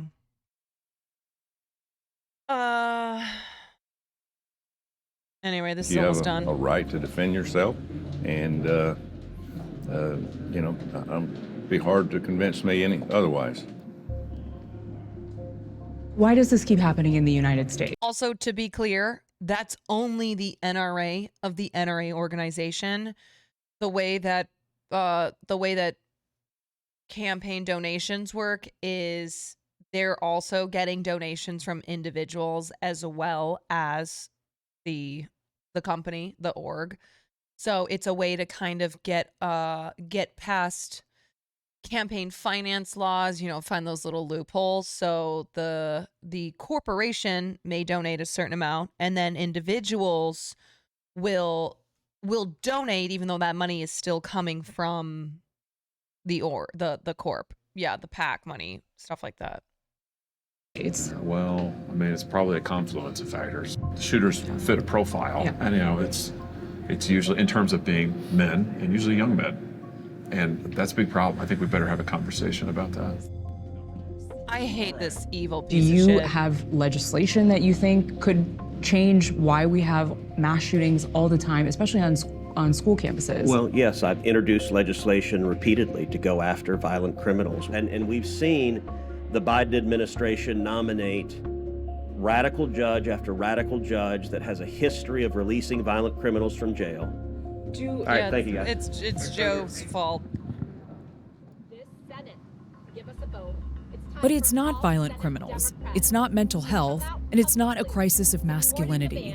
It's that any law which has the power to limit access to guns is stopped in its tracks by a no-compromise culture and powerful, well-funded gun lobbies. If nothing changes, a decade from now we'll be making another film just like this.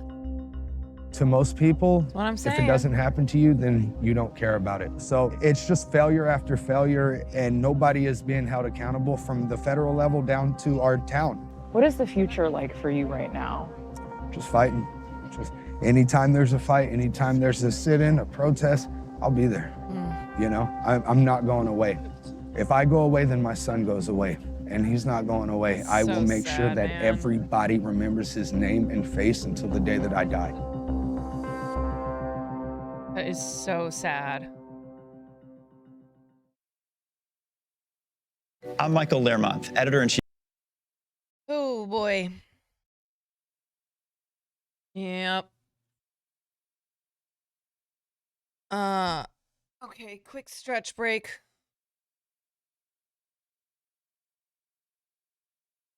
Congress is the issue, but the other beast is the Supreme Court could strike down any law that passed. Yeah. I mean, the Supreme Court has already been getting involved with cases concerning gun legislation. Like New York tried to pass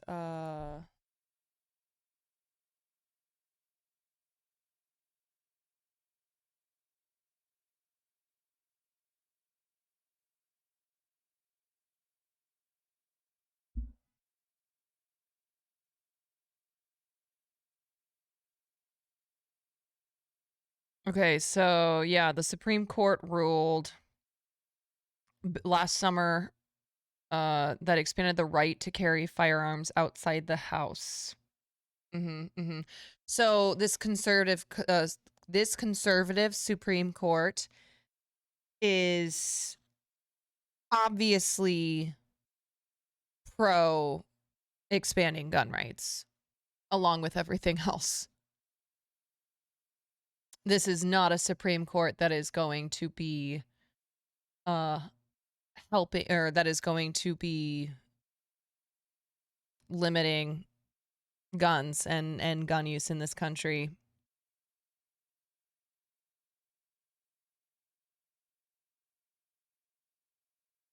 I don't think it's possible to stretch well enough to perform the mental gymnastics we just saw.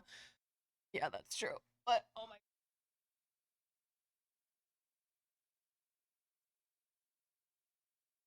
my hip just cracked. Okay. It's just good to get up and stretch, you know. Periodically. I have a fairly new Ron DeSantis story regarding destroying Florida education, if you're interested. Wait, is this the one from today? Hold on, I saw Ron DeSantis.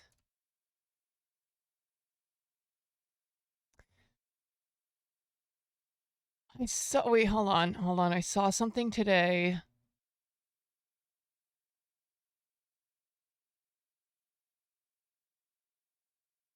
What was it? Well, obviously he's been fighting with the College Board. And he's threatening to drop College Board AP classes. He wants Florida to cut ties with the College Board over African American AP course feud. Is it something else? Ron D. Sanctimonious. Need a standing desk. No, we haven't talked about Ohio yet. We're gonna get into Ohio in a moment. Good video going over Ron DeSantis' history. I might watch this by myself later. Okay. Mine was banning AP courses. Yeah.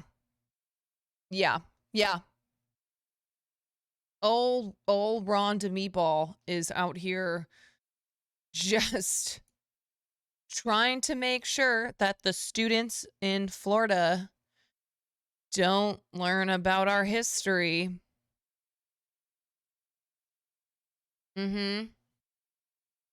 Yeah, he's really targeting diversity programs and making that his legacy. We've gotten to a point now where it's not just critical race theory that these conservatives are all up in arms about.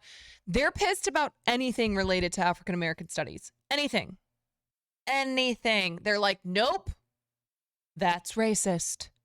Teaching African American studies is racism.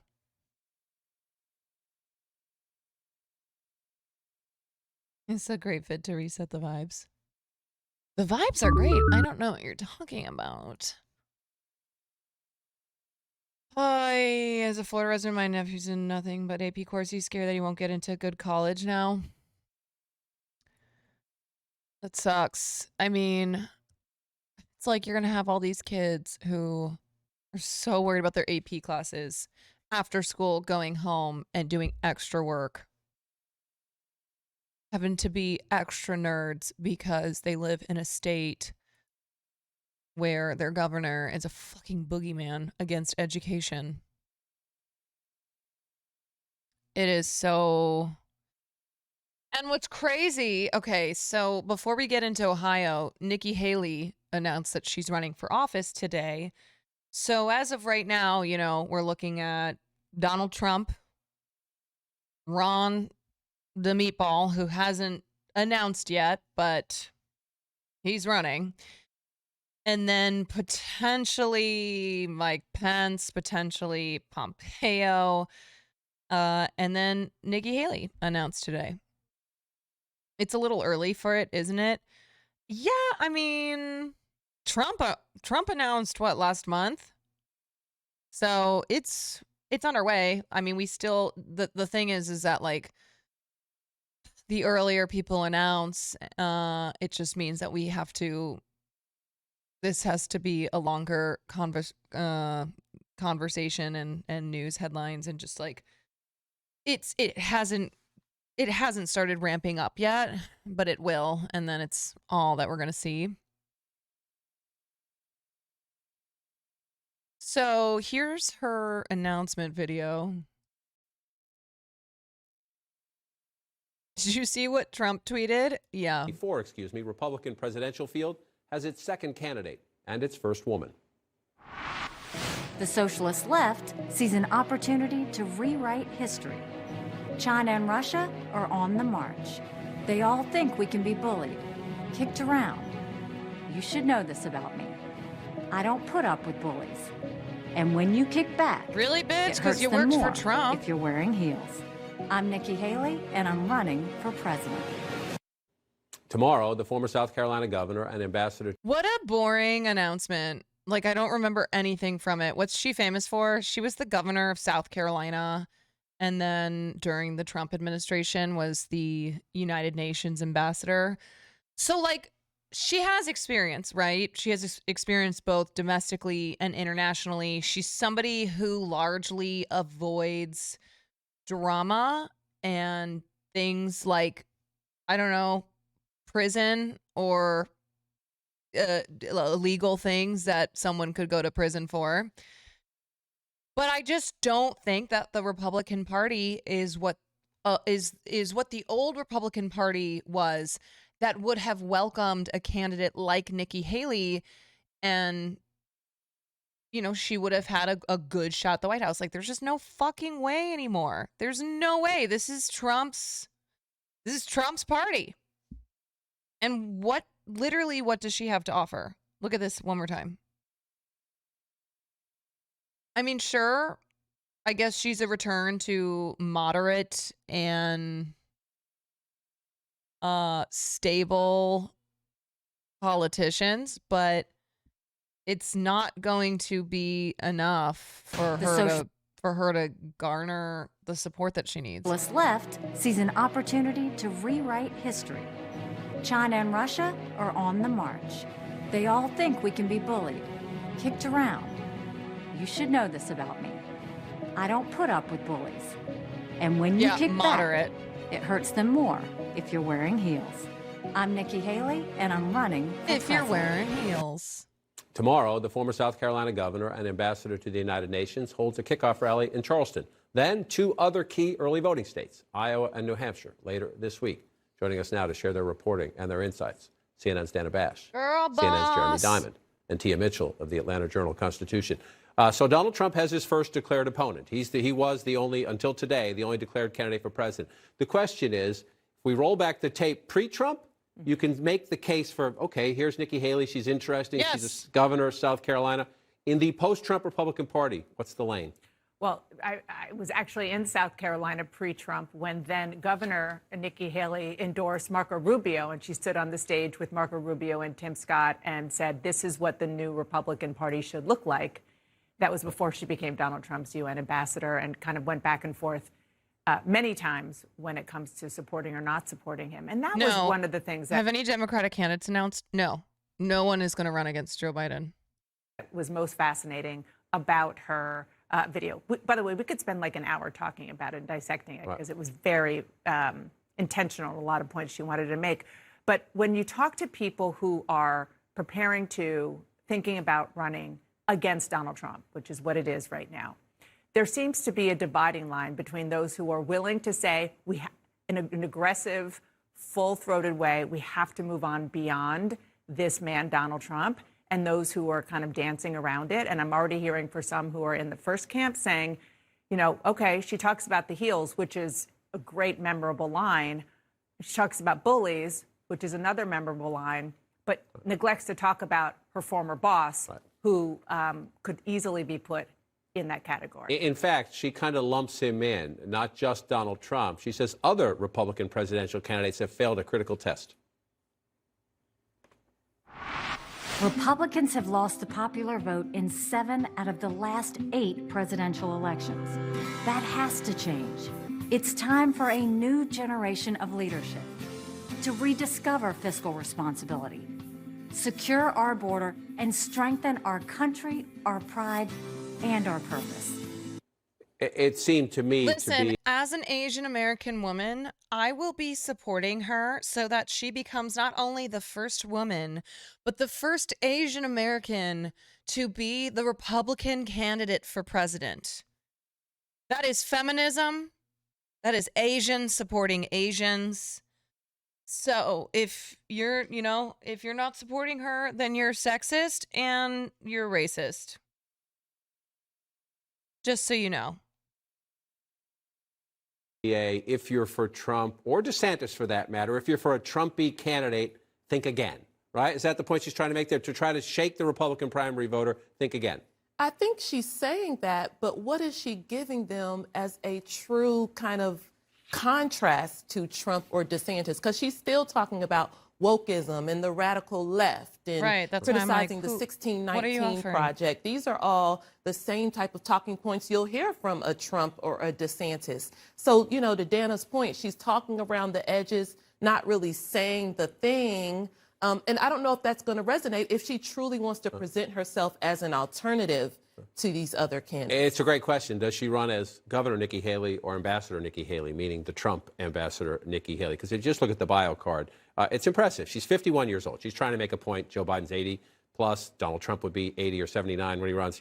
51 years old, first generation American, was UN ambassador, first woman South Carolina governor. She served 2 terms. She led the removal of the Confederate flag from the South Carolina State House, that after a horrific shooting at a black church. Governor Nikki Haley would be an interesting Republican. Trump Ambassador Nikki Haley, where's the lane? Yeah, and if you look at this video, it's very clear that she... Nimrata Nikki Randhawa is her real name. Nikki Haley. Plans on running as Governor Nikki That's Haley, her white at name. least primarily, right?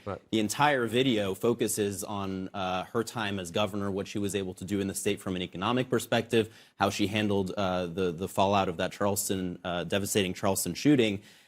I think the only thing we see in that video in terms of a UN ambassador is maybe a picture or a video of her in that role at the United Nations. But I think the bigger question in terms of how she actually approaches this is we've seen too many of these Republicans kind of criticize Trump obliquely but not actually want to do it directly. And she clearly sees to fall in that lane so far.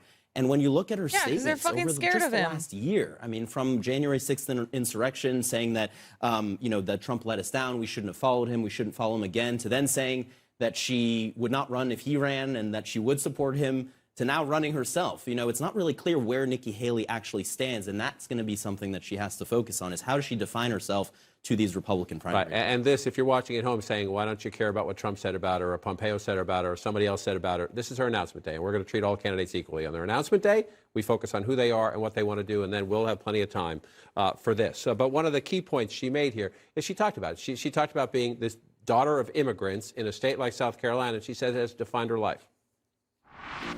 The railroad tracks divided the town by race. I was the proud daughter of Indian immigrants. Not black, not white. I was different. But my mom would always say, your job is not to focus on the differences, but the similarities. Again, it's, that part of her biography is compelling. Will she choose, or will she try to be all things to all slices? Except for the fact that this bitch has spent her entire life and her entire political career whitewashing herself. Okay? Her parents are immigrants. And yet she's a fucking Republican who wants nothing more than to completely shut the border. Like, you can't have it both ways, hon. Of the Republican primary, because if she's a general election candidate, her argument and her team argues we can get back a lot of those suburban women who just cannot vote for Trump. We can get back independents who are looking for fiscal conservatives, maybe are pro-life on abortion but don't want somebody hitting them in the head with it. This is why Republicans love to have people in their party who are not white and also women, right? Not white men, I mean, because they get to hide behind their identity. So it's the Candace Owens. It's she's an immigrant. Oh hell yes. Yeah. But yeah, it's anybody who's a conservative who is not white and who is not a white man who gets to hide behind their skin color or their gender and be like, bitch, you can't say I hate women. I'm a woman. How can you say I'm racist? I'm Indian. Where's her lane? Well, like you were saying, it's not. Oh, sorry. Where she's going. No. She's not an immigrant. I didn't mean to say yet. I said her parents are immigrants. She's a first gen. Right now, which I guess in a lot of ways is understandable because that's not the electorate she's trying to appeal to. It's Republicans. The part right after what you played in the video, she talks about the need to not talk about the differences so much and talk about similarities when it comes to race and other parts of America. She has an image of AOC, yeah, Blair looking White, angry, and she has another image of an African American woman. I thought that was absolutely fascinating because she is a woman of color, and she's trying to show that she's with the Republicans when it comes to the culture wars and everything that Ron DeSantis and you name it have been talking about when it comes to trying to exploit the differences on ethnicity and race as opposed to bringing them together. So here's the question I can't answer. If you go back to earlier in our days, pre-Trump days, she's a candidate who's very good in small group settings like this, meaning she could have great appeal in Iowa. Then her state, South Carolina, is third in the process. So you can see it in the old map and calendar. Does that world still exist? I don't know if that world still exists, especially the way she's presenting herself. She's not saying the thing head on. Even her own questions, she faces questions because her parents are immigrants from far right Republicans. How does she plan on winning a Republican primary talking to the same people that she's trying to cater to that might be skeptical already of her? That's a great point. On announcement day, you get to have a video. To win the nomination, you got to stand on a debate stage and hash it out. That'll be the fascinating part as this campaign plays out. That is how fucking horrible the GOP is. Is that Nikki Haley, who has done everything she can to whitewash herself and is very conservative, okay? She fucking worked in Trump's White House. And yet her parents are Indian immigrants. So even though that's the good kind of immigrants, according to racists, right? They're like, we want you to come into this country as long as you are like this race, and this race. If you're a doctor, that's fine. But otherwise, no. Yeah, Nimrata Nikki Randhawa. Ben Smash, thank you for the Prime Gaming. Yeah. So anyway, I think that she is not going to make it very far in this primary. And it's interesting though. Let me see if I can find, can someone link the Trump tweet about her?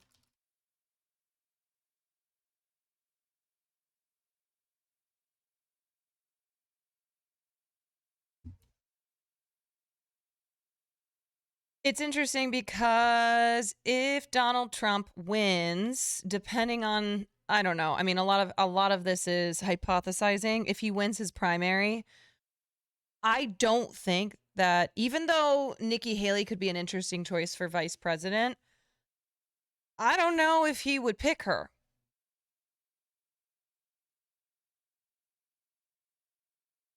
Okay, where is this tweet? Announcement.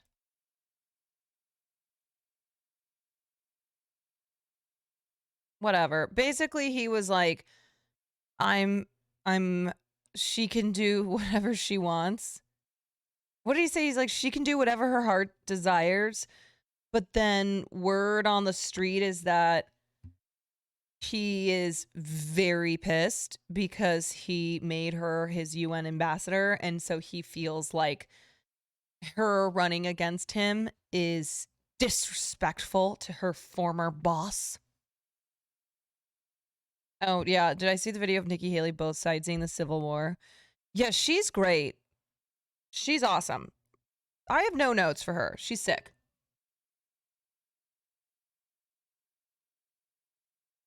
When I asked for Indian representation, this was not what I wanted. Like I said, though, we got to support our girl. She could be the first woman and the first Asian American to be the Republican candidate.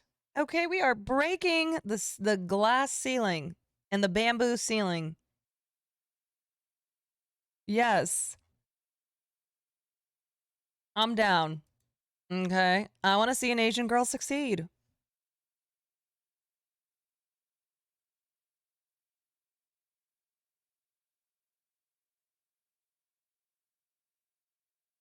I'm looking for the man in the mirror.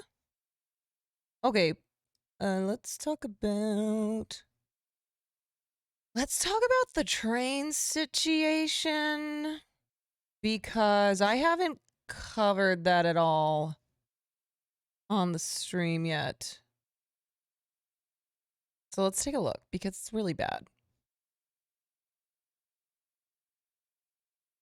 Okay. All right, but I'm gonna run to the bathroom first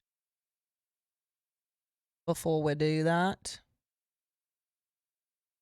Pull up some. You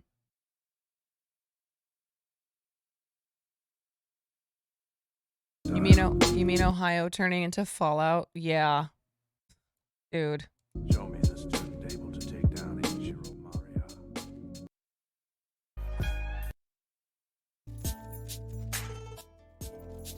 Okay.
Hi, Mafia.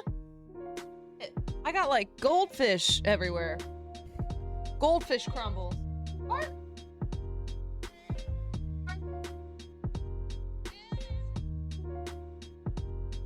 I like that sometimes I default to calling you Mafia rather than Jinx. What's up, Mafia? I need my human I need my my dog vacuum cleaner in here. Marley.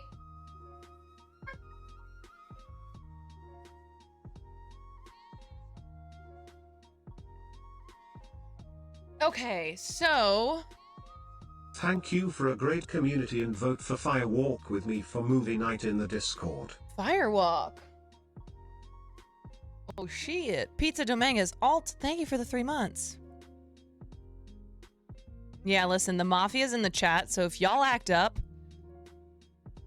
you're fucked. You better be on your best behavior.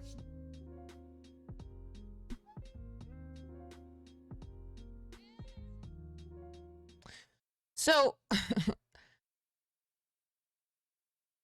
Pete Buttigieg. I never remember his last name. Buttigieg? Buttigieg. You know, he has not been the Secretary of Transformation. He's the Secretary of Transformation. Booty Judge. Yes, Mr. Booty Judge. Out here transforming. No, he has not been the Secretary of... I kind of like transformation now, but it's not that. It's transportation. Not as cool. But in his short tenure, Mr. Buttigieg has now had a gigantic crisis with the airlines. And now this situation An anonymous user gifted a tier 1 sub to Mafia Jinx. Thank you, anonymous gifter. And now the situation in East Palestine, which has to do with the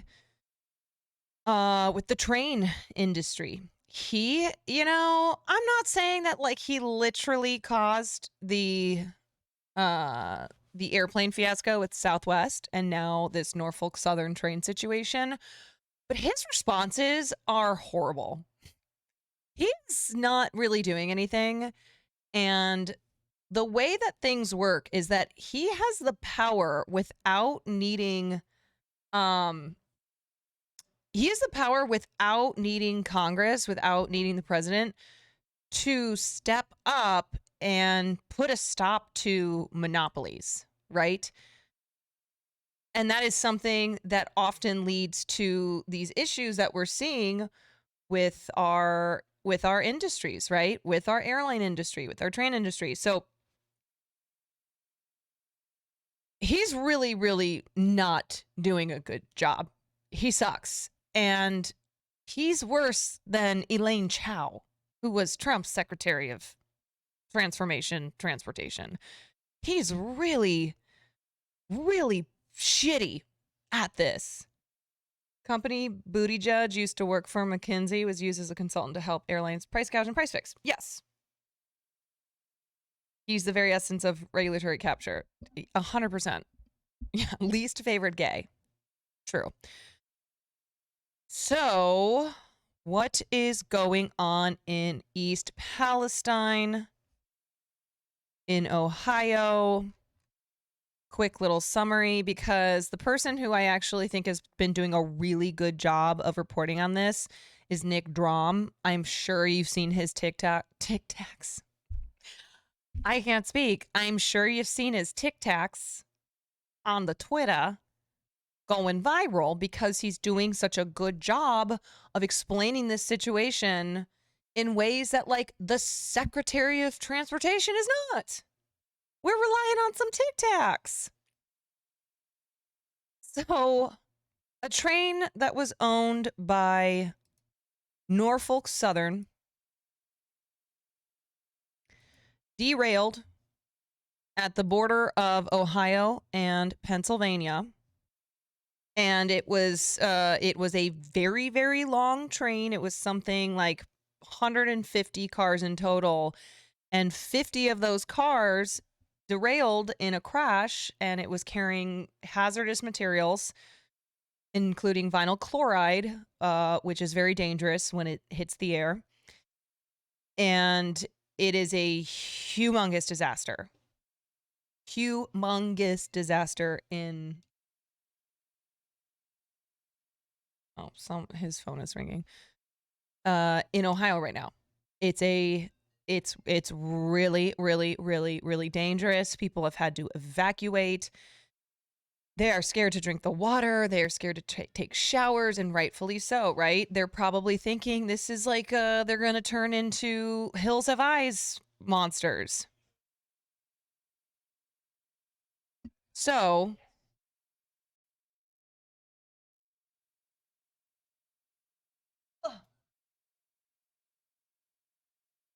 okay, let's start with this video, and then we'll get into the TikToks. When big news breaks, it's easy to get lost in a flood of updates and reactions. That's especially true of developing stories like the one playing out right now in East Palestine, Ohio, where a train derailed, resulting in these dramatic images. So Verify is here to help you separate fact from fiction with the help of our sources. First, here are Norfolk decided to help the townsfolk. They said they will pay $5 per person. Yeah, I don't think that's too much. Yeah. $25,000 for 5,000 residents. $5, you know, it probably cost of living in East Palestine, Ohio is probably not that much. So I would say $5 is $4 too many. Are some basics we can confirm are true. We know that some of the train cars were carrying hazardous chemicals, including vinyl chloride. Vinyl chloride can be harmful to your health. Short-term exposure can cause dizziness. Long-term exposure can cause liver, brain, and lung cancer. Second, we know that no people died in the crash, but as a result of the chemical spill, thousands of people had to temporarily evacuate their homes. State and federal officials have said it's now safe for them to return, but the impact on the air and water quality is still being measured. Thank you for the 3 months. You may have also seen posts online about animals being killed as a result of the spill. We can verify that at least 3,500 fish in nearby streams were killed. At least one woman has told local media her chickens died, she believes related to the crash. However, the Ohio Department of Agriculture says they've received no official reports of livestock deaths. So right now, this is unconfirmed. Another viral tweet claims the chemicals moved beyond nearby streams and into the Ohio River, potentially affecting millions of people's drinking water. This claim needs context. Local water agencies along the river have detected small amounts of chemicals associated with the spill, but say so far they're nowhere close to unsafe levels, although they'll continue doing regular tests. There have also been several claims about the train company, Norfolk Southern. One viral tweet claimed the train was deliberately misclassified as non-hazardous to avoid regulation. Investigations are ongoing, so there's no hard evidence disproving this rumor, but there's also no evidence for it. The poster didn't provide any source supporting his claim, and no official source backs it up. I guarantee you that's going to turn out to be true because of how many other sus things have come out about Norfolk Southern, okay? And we'll get into like the whole braking system and other shortcuts that they've taken.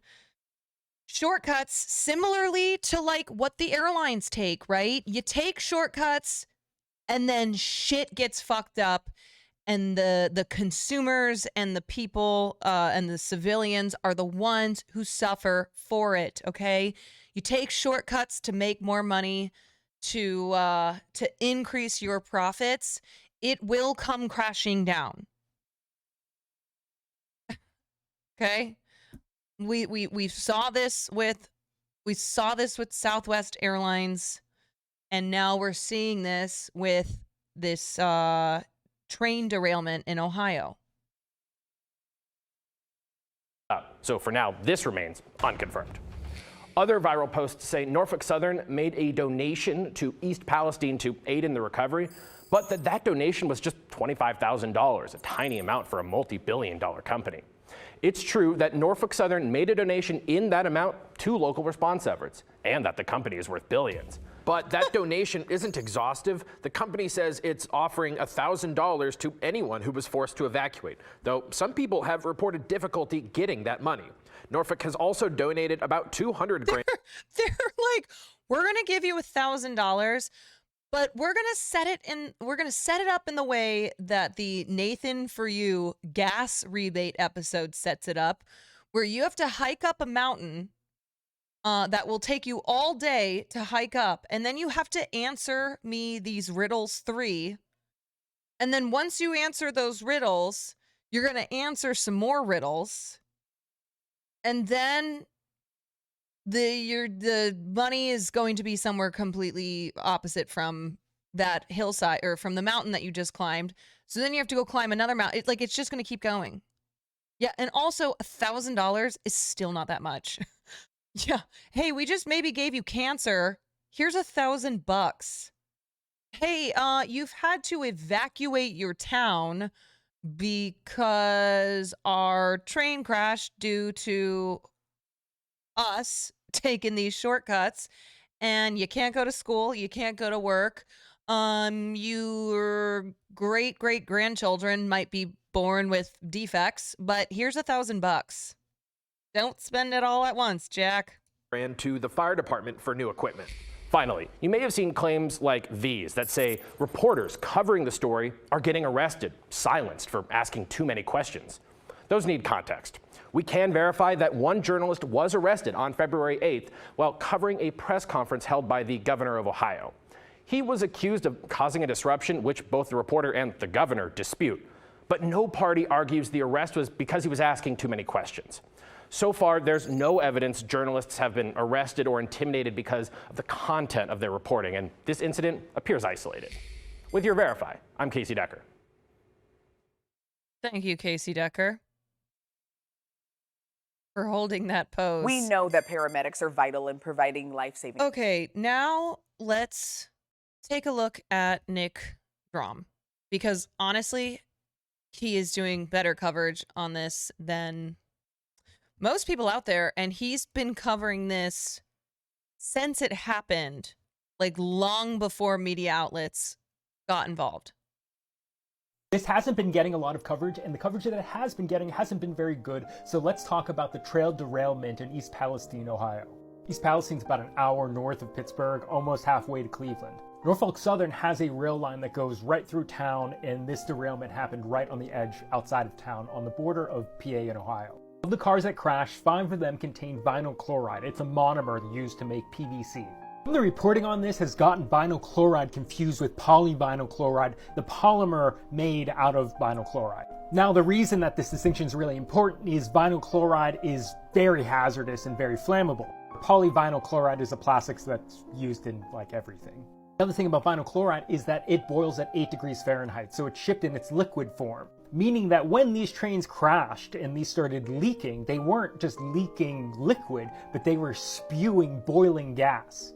So vinyl chloride is really toxic. OSHA has the permissible limit of how much you can be exposed to it during an 8-hour shift as a 1 ppm part per million, average over 8 hours. So prior to this, the biggest spill of this chemical was in New Jersey, where one train car and about 23,000 gallons of vinyl chloride were spilled, but it didn't catch on fire. Now, this crash in Ohio has 5 train cars. These kinds of tanker cars can carry between 25 and 33,000 gallons. Let's call it 250 to 250,000 pounds of vinyl chloride. That's per train car, 5 train cars. There's maybe 1 million pounds of this toxic chemical spilling into the ground and also boiling off into the air. But then it caught on fire. I think this is where the reporting is really bad, because no one is mentioning what the byproduct of vinyl chloride burning is. Of the many byproducts of burning vinyl chloride, one of them is hydrogen chloride.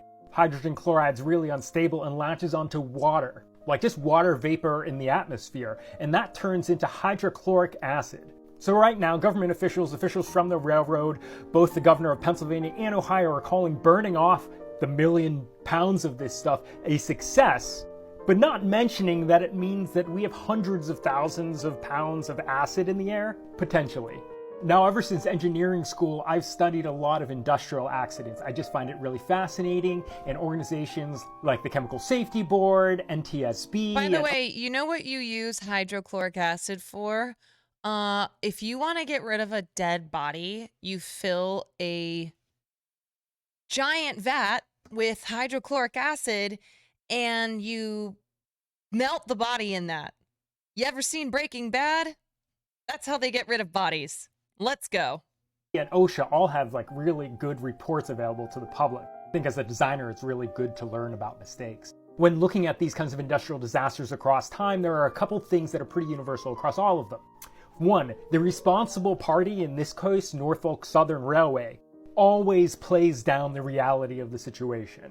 Politicians also just repeat the same lines, and then news outlets just repeat the same. So all we're hearing is the responsible party's word.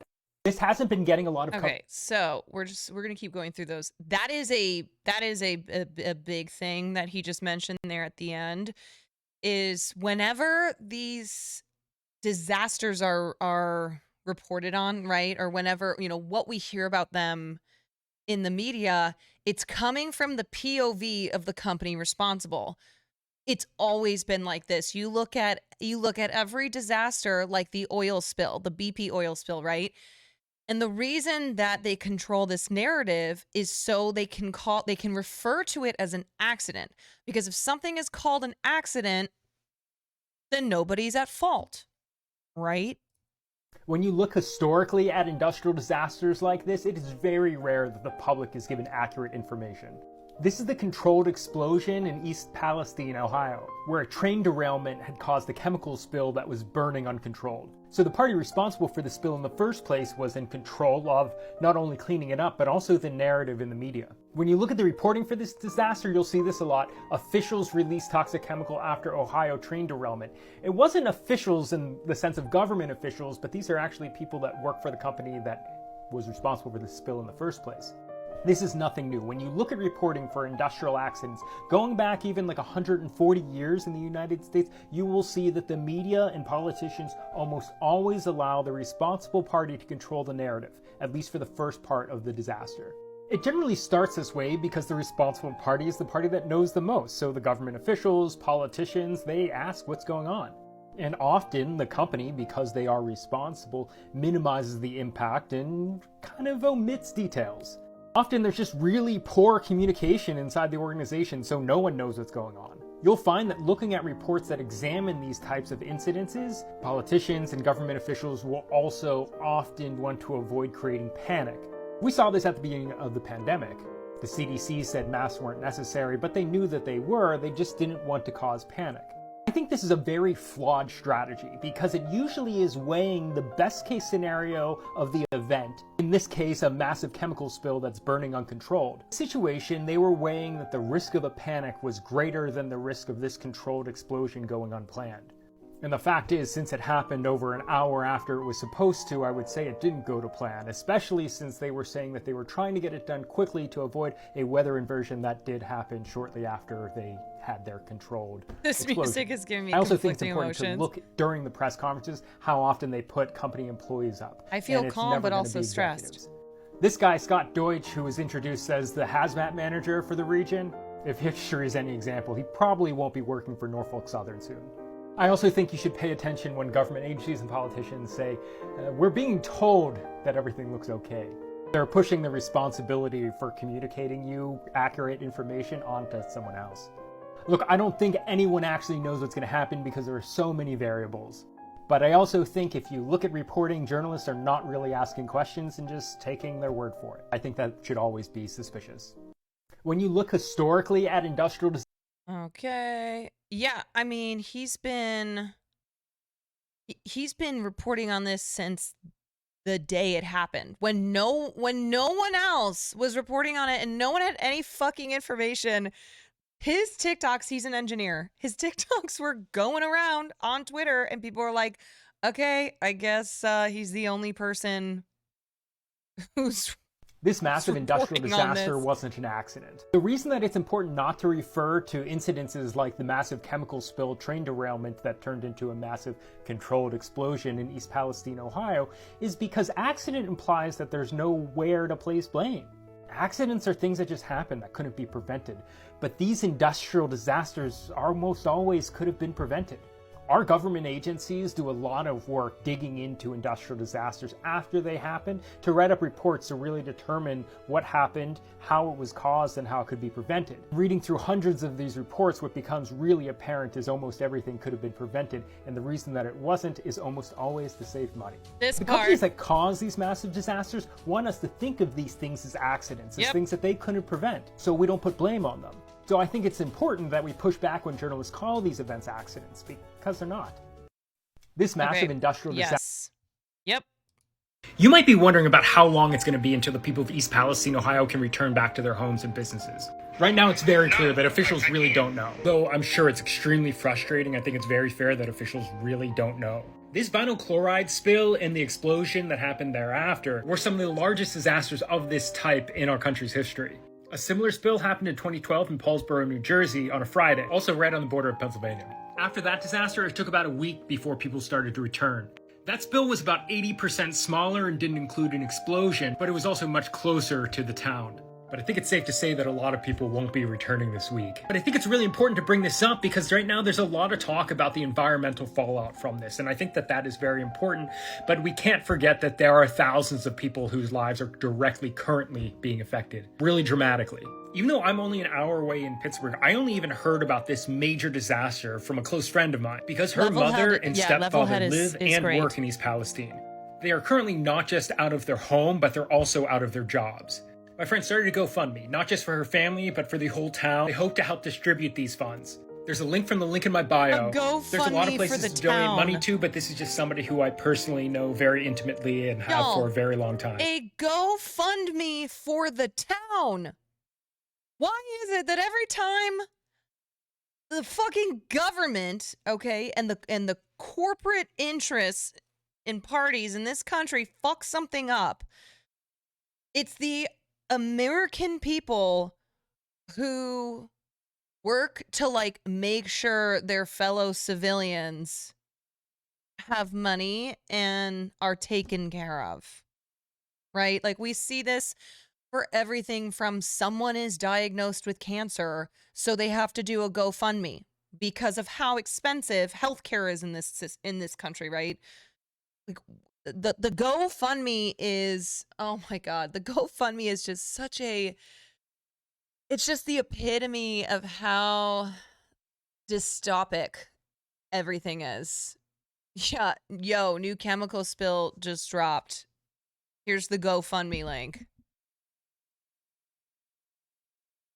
Her and her mom are both people I really trust, and there's a lot of need, so it's really good for funds to be spread out as much as possible.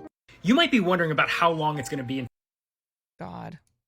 If you're interested in donating money to the people of East Palestine, Ohio, one of my close friends started a GoFundMe. Her mother and stepfather both live and work there. This money isn't just for them. This is They're going to so, be working locally to get this money to the people and businesses that need it the most fastest. A GoFundMe. She's somebody that I trust a lot, so I think you can be assured Bro, that... and you want to know the most fucked up part? If I were to go to this GoFundMe, it probably has hella more money than the amount that Norfolk, I'm going to call him Norfolk Southern has so far gotten to the people of the town who they just fucked over.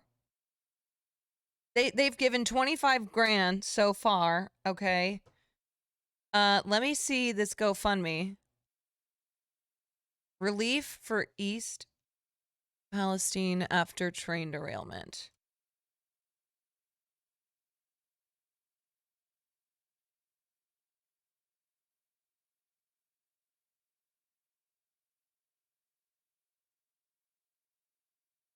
Okay, it's at 17,000 with a goal of 25,000.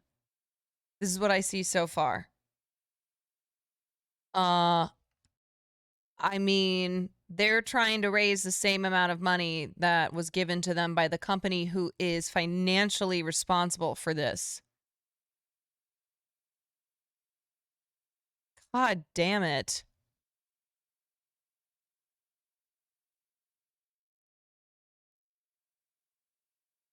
billion-dollar company responsible for it will go to the people who need it. The $25,000 goal just happens to be the same amount of money that the $60 billion company responsible for this disaster donated to the town. That's what I'm saying. If you're interested in donating money, bro,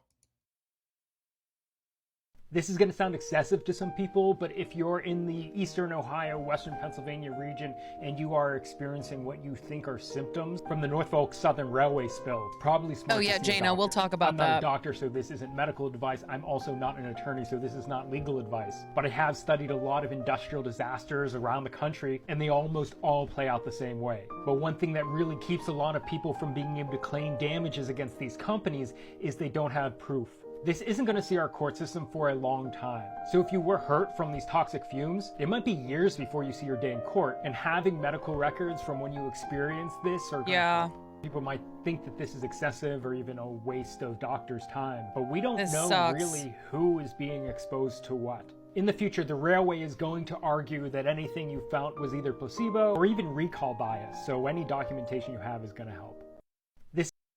Yeah, I mean, that's what's so dark, right? And this is a very important point, that people who live in this area, they need to go over the top with this kind of stuff, right? Even if you feel fine now, you still need to be going to the doctor, because you know, you might be fine now, but you don't know what's going to happen to you down the road. And these cases take years, and they're just, it's a very long, laborious process. And of course, they're going to say people were sick before the disaster. Of course, they'll try to say it has nothing to do with this. You have no proof linking this to the accident. Yes, they'll do everything they can to protect the company. So you need to get your blood work. You need to get tests run now, and you need to keep doing them consistently if you live in this area. The darker part is what doctor and with what money to go to the doctor. I mean, yeah, welcome to America. Out of all U.S. legislators, there's only one politician who understands science and cares about anyone but themselves. Oh, okay, hold on. If you're in the immediate vicinity of the Norfolk Southern Railway spill and the subsequent fire and explosion, these are some tips to help maximize your chances at being able to get proper compensation for the damages done. I'm not an attorney, and I'm certainly not your attorney, so this is not legal advice. However, I have spent in my short life over 6 digits on attorneys. I've learned some things. Save your clothes. Saturday, Sunday, Monday, Tuesday. Bag them, seal them, save them, don't wear them, don't wash them. Norfolk Southern has said that they're paying all expenses for the people in the immediate vicinity in the evacuation zone. Here's the phone number to make those claims. Replace your clothes.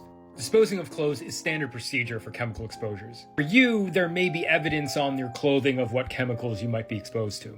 Medical symptoms. If you have symptoms that you think are tied to this, it's important for you to get a medical examination. Look, these companies, like the railroads, are very used to these kinds of lawsuits. They're pros at it. So you need everything that you can possibly get to go against them. Because what they're going to say in the future if you get sick is, how do we know it wasn't something else? We don't even know if you were exposed. Prove it. That's where a current medical examination could help.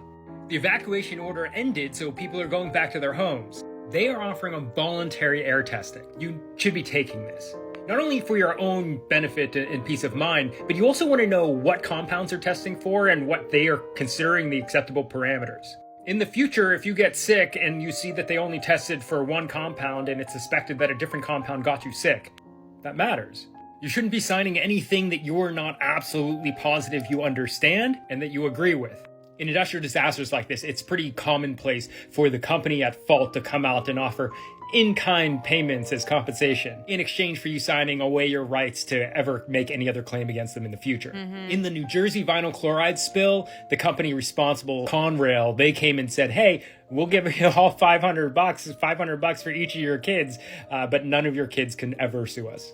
And the thing is, like, if you're a family of 3, $1,500, $2,500 right now compared to waiting years and years and years to win a lawsuit, I understand why it's attractive. But signing your rights away is where the problem is, because you don't know how you're going to feel next week. Some of the possible compounds that you may have been exposed to might not end up doing damage or at least noticeable damage to your body for quite some time.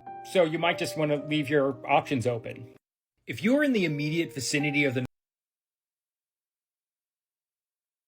If you missed the absolute mess of a press conference that Ohio Governor DeWine had covering the Norfolk Southern chemical spill in East Palestine, Ohio, Norfolk. That would be fair because they started 2 hours late. Press conferences after disasters often happen late. 10, 15 minutes is totally normal. When delays get longer than that, it's usually because they're waiting for something. But they also arrested the only national reporter who was there. Earlier, they said that they were going to hold him till tomorrow, but they ended up releasing him after this spread across the nation. In general, if you're having a press conference and you're trying to convince people that you are not hiding things, arresting journalists... How can I tell if my water supply is contaminated? Especially when there's video showing I that do the not have the journalist answer to clearly that, did but let's nothing figure wrong, out. And he was manhandled by the state police as a high-ranking state police officer supervised. When the press conference finally started, they were very happy to announce that they were ending the mandatory evacuation order, which a lot of people took as good news, but all I see it as it being the benchmark where Norfolk Southern says, hey, everything was fine from here on out, we're not covering expenses. They said that their air and water tests were showing up no problems, but when asked by reporters what specific chemicals that they're testing for, the EPA just pointed to the railroad and said, oh, just what they told us, the vinyl chloride, right? And I want to point out that we still have not gotten a comprehensive, definitive report of what compounds are involved. Of course, there was the 5 tankers of vinyl chloride, but they also said that there was some amount of butyl acrylate, and then they also said that there was benzene residues from empty benzene tankers, or tankers that had carried benzene. Today he said something about non-hazardous lubricant. That was an interesting thing to just gloss over, because in chemical spills like this that involve lots of chemicals, it is very important to know the exact compounds, because these chemicals can interact and make new compounds, even if one of them is listed as non-hazardous. The railroad has a full manifest. They know exactly what was on that train and exactly what amounts. I just don't understand why they're not saying that. Additionally, the Ohio governor admitted that he had not known about the West Virginia governor disclosing that Weirton detected pollutants in their water and had to switch water supplies until 45 minutes before the press conference started, which is interesting given that the press conference started 2 hours and 15 minutes late.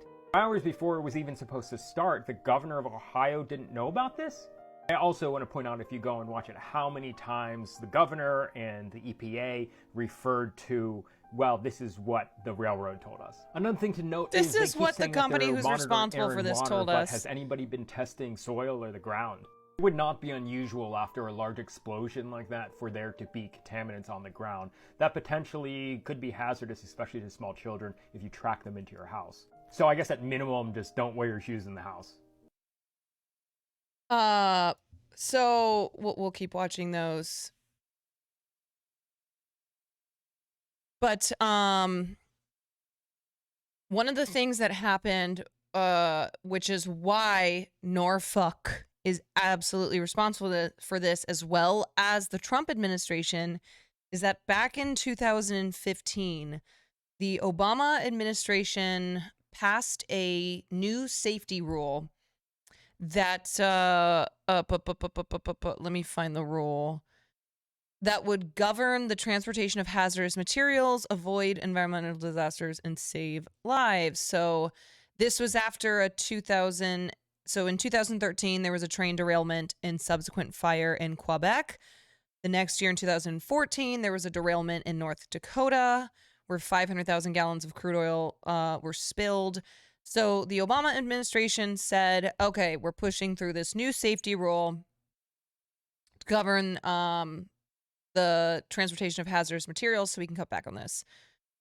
So what happened was, of course, this rule was fought against by industry lobbyists, including Norfolk, and they lobbied Trump, and so the Trump administration in 2018 repealed this safety rule.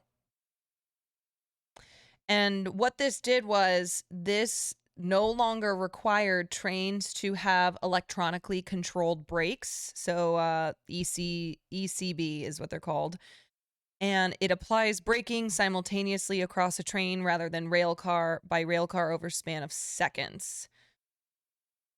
So this applied only to trains that were carrying what's called high hazard flammable trains. And so this would be 20 consecutive loaded cars filled with liquids like crude oils.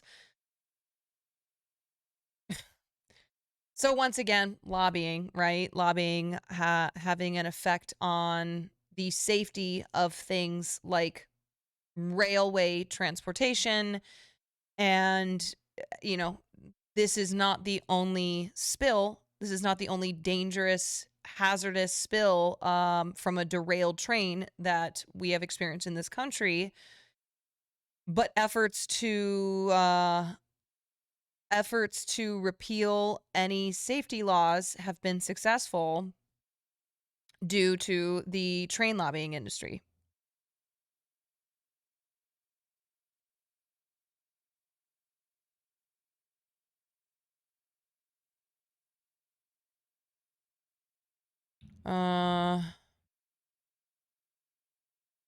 So yeah. So the thinking is that had this rule not been repealed and had this rule not been repealed, that the train that derailed would have been equipped with better brakes, thereby leading to a situation where if there is a potential pileup, having this electronic emergency brake system would keep it from these cars piling up and then derailing.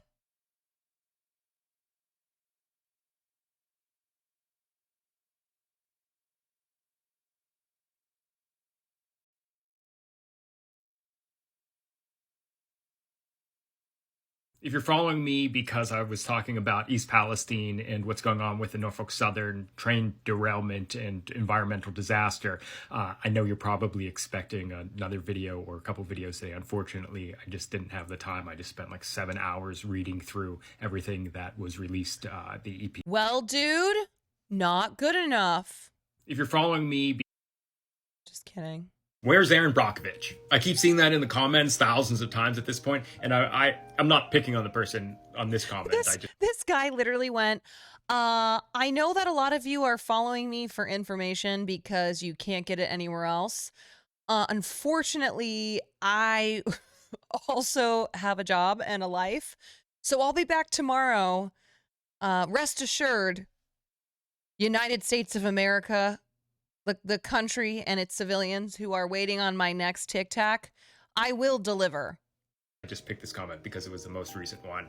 Tons of people asking about where is Aaron Brockovich on this, and I'm sure that she knows about it at this point, and I don't blame people for wanting to hear from her because she's the most well-known person for dealing with situations like this. Where is Julia Roberts? Us here in the Rust Belt, we need to be really careful about this because we shouldn't be relying on heroes. It's a very good chance that there's no one coming in to save us here. For over a century here in the Rust Belt, we've had these big companies bribe politicians to allow the big companies to... Yes, so that's the other thing. My dad works for Norfolk, and we live in the area the train goes through. He said they had issues getting this train out of Decatur, Illinois. Yes, this train was already known to have issues. This was a train that was no bueno, and yet it still choo-chooed on. And it was a very, very long train. It was, like I said, I think 150 cars, which is very, very, very long. And especially with carrying these chemicals, that is dangerous to have a train that long. That already has issues. To destroy our communities. I don't think that there's anyone coming in to fix this for us. We have to do something about it, and this is something that I think everyone in this region can unite on.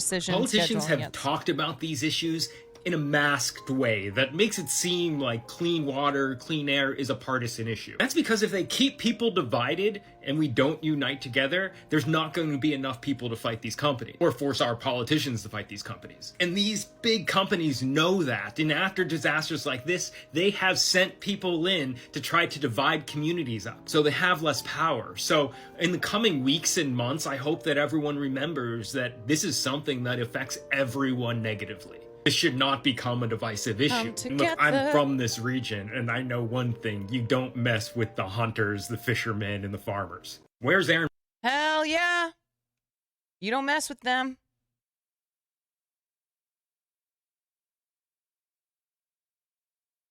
Building superintendent concerned.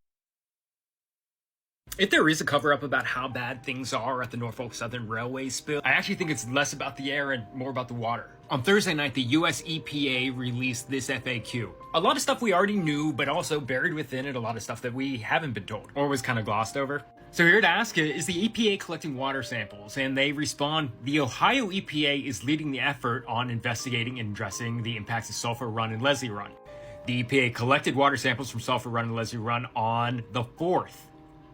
And the results are posted online, and they did detect toxins, both VOCs and SVOCs. SVOCs are less volatile, meaning they're less likely to evaporate. But they posted several days of air testing and only 1 day of water testing from the beginning, almost a week ago. What does the Ohio EPA's Twitter say? Several tweets, but nothing about this. So here it's asked, what are the chemicals of concern? As you see, we're starting with the vinyl chloride. Yeah, we know about that. At least 5 train cars of vinyl chloride. They also list hydrogen chloride and phosgene, assuming as byproducts of the burning of the vinyl chloride. But after the page break, on the last page, the 4th page, alone on it has ethylene glycol monobutyl. I don't think that I've seen this mentioned before, but it is another hazardous chemical. It's a solvent that's used in the manufacturing, production of plastics. It's also used in cleaners, a bunch of stuff. There's evidence that it does irreversible liver and damage to your blood. Sick. It also mentions ethyl hexylacrylate, which is also carcinogenic. It's also used in plastics, paints, and some industrial adhesives. Anyone else heard anyone mention these 2 compounds before? I'm sure them being on the last page by themselves is just a coincidence, but it's not a very good one. It's also a little weird that all these compounds just have a description of what they are, but the vinyl chloride they threw in a bunch of extra sentences just about air testing. If there is a cover-up about how bad things... Footage of the train's axles being on fire 40 minutes before derailment.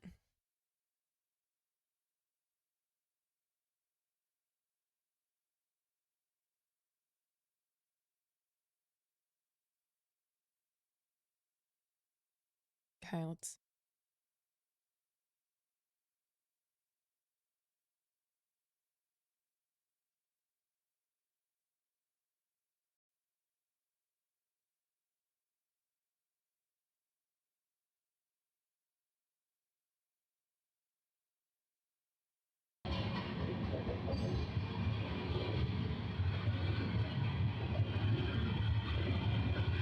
Well, that's not fucking good. That these brakes were already on fire before the train derailed. Okay, you could see up here. Everything's fine. It's all fine here. Not to worry, nothing to see. Nothing to worry about.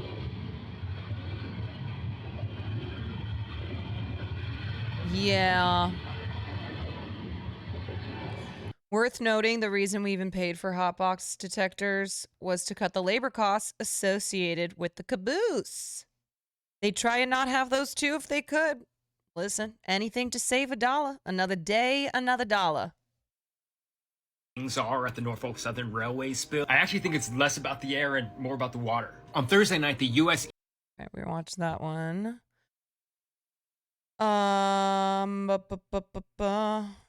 Since I started talking about the East Palestine Norfolk Southern train disaster, there has started to be more media that's talking about this story, but no one's digging very deep. Saturday at 6 a.m., let's dig into the letter that the EPA sent to Norfolk Southern Railway yesterday.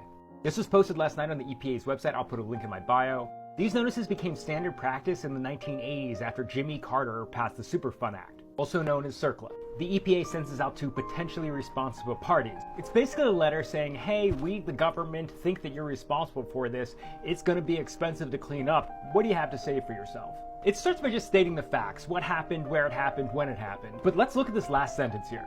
Cars containing vinyl chloride, butyl acrylate, they told us about both of those, but then ethyl hexylacrylate and ethylene glycol monobutyl ether are known to have been and continue to be released into the air, surface soils, and surface waters. Continue to be. This is dated yesterday. It's just some explanation about what CERCLA is, but below is a brief description of the actions and observations taken by the EPA at the site. Conduct air testing, great. Conduct water testing, great. The EPA also made the following observations. Material released during the incident were observed and detected in the samples from Sulphur Run, Leslie Run, Bull Creek, North Fork, Little Beaver Creek in the Ohio River. Materials related to the incident were observed entering storm drains. Multiple rail cars and tankers were observed derailed, breached, and or on fire that include, but not limited to, the following materials. Okay, the vinyl chloride, we know about that. Ethylene glycol monobutyl ether, we're just learning about that today. Ethyl hexylacrylate, that's the carcinogen. Isobutylene, this has not been mentioned anywhere else. Isobutylene is a super flammable, explosive petrochemical. It's made from butane. It's used to make a bunch of stuff, but the most common thing would be butyl rubber. O-rings on cars and stuff are made with this. It's rated a 4 in flammability, the same as vinyl chloride. So why are we just hearing about this now? And then the butyl acrylate.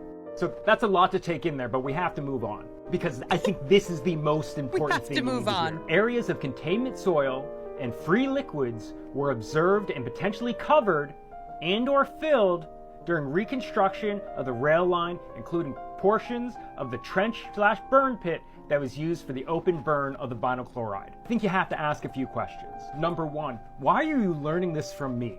Why have they not released water tests since the 4th, but they've released several days of air tests? On the 5th, the EPA said that they were expecting water tests on the 7th. I think that's such a good point, because he's like, I'm a random dude who lives in East Palestine. And yeah, I'm an engineer, but I don't work for the company. I don't work for the EPA. Why are you getting all your information from me? I'm just a random dude. 7th or 8th. How much of these chemicals spilled? How much burned? Why was the track rebuilt over buried contaminants? Since I started talking about the East Palestine... Bro, I mean, seriously. When, let me see if I can find it.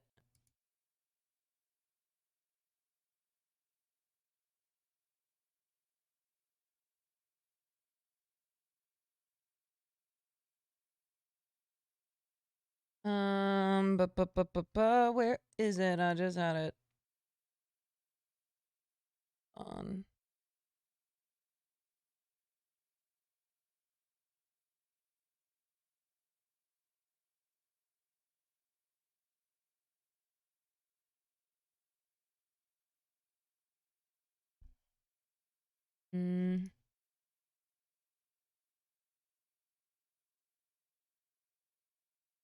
Okay, hold on. I can't find this video.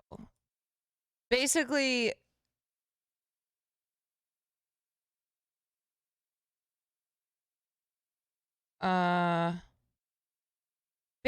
Pete Buttigieg came out to like address something else that was going on and didn't even mention the train derailment and the oil spill. And people were like, hello? You literally didn't mention the oil spill at all. And then he had to come back and be like, oh, yeah, sorry. We are working on things. And it was one of those things where very, very, very, very rarely do MAGA people say stuff that I'm like, yeah, I mean, they're not wrong. And you had Marjorie Taylor Greene, Tommy Lauren, Tucker Carlson, all these people who were rightfully like, why are you not addressing the oil spill? And it's like, God damn it, Pete. When you have MAGA conservatives who are correct about you, like, something's wrong here.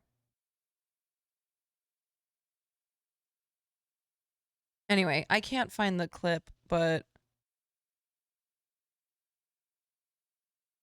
I don't know where it is, but whatever. I got the point across.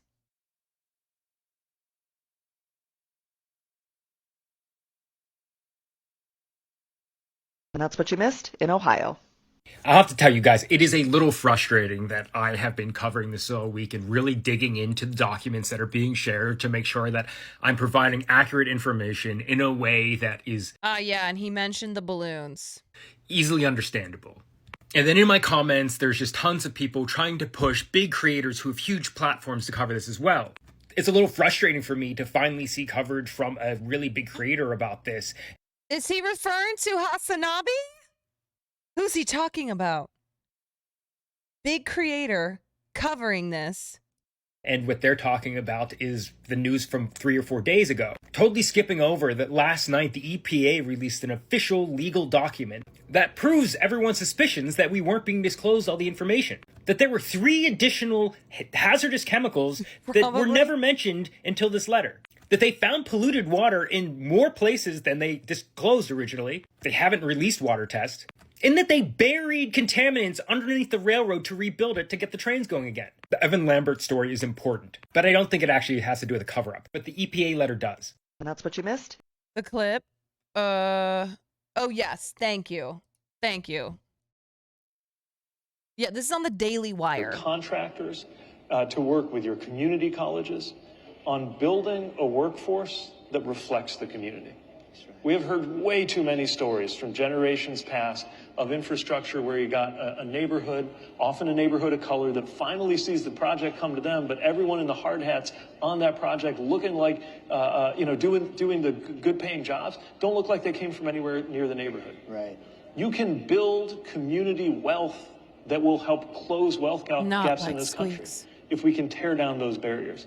But that happens at the delivery level. Yeah, so this motherfucker decided to get up here, and rather than address the oil spill, which has everybody going, are we turning into the Hills Have Eyes? He got up there to talk about how there's too many white people in blue-collar labor jobs.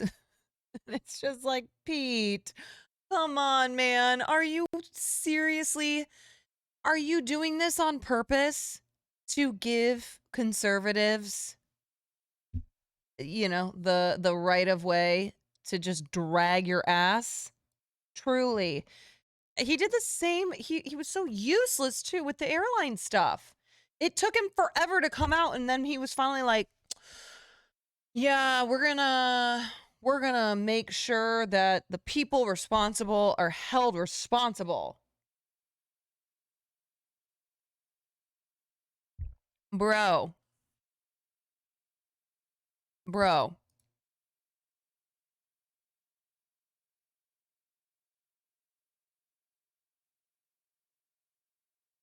Update on Pittsburgh's water outage. Water's been restored everywhere. However, there is a boil advisory. These are the affected areas.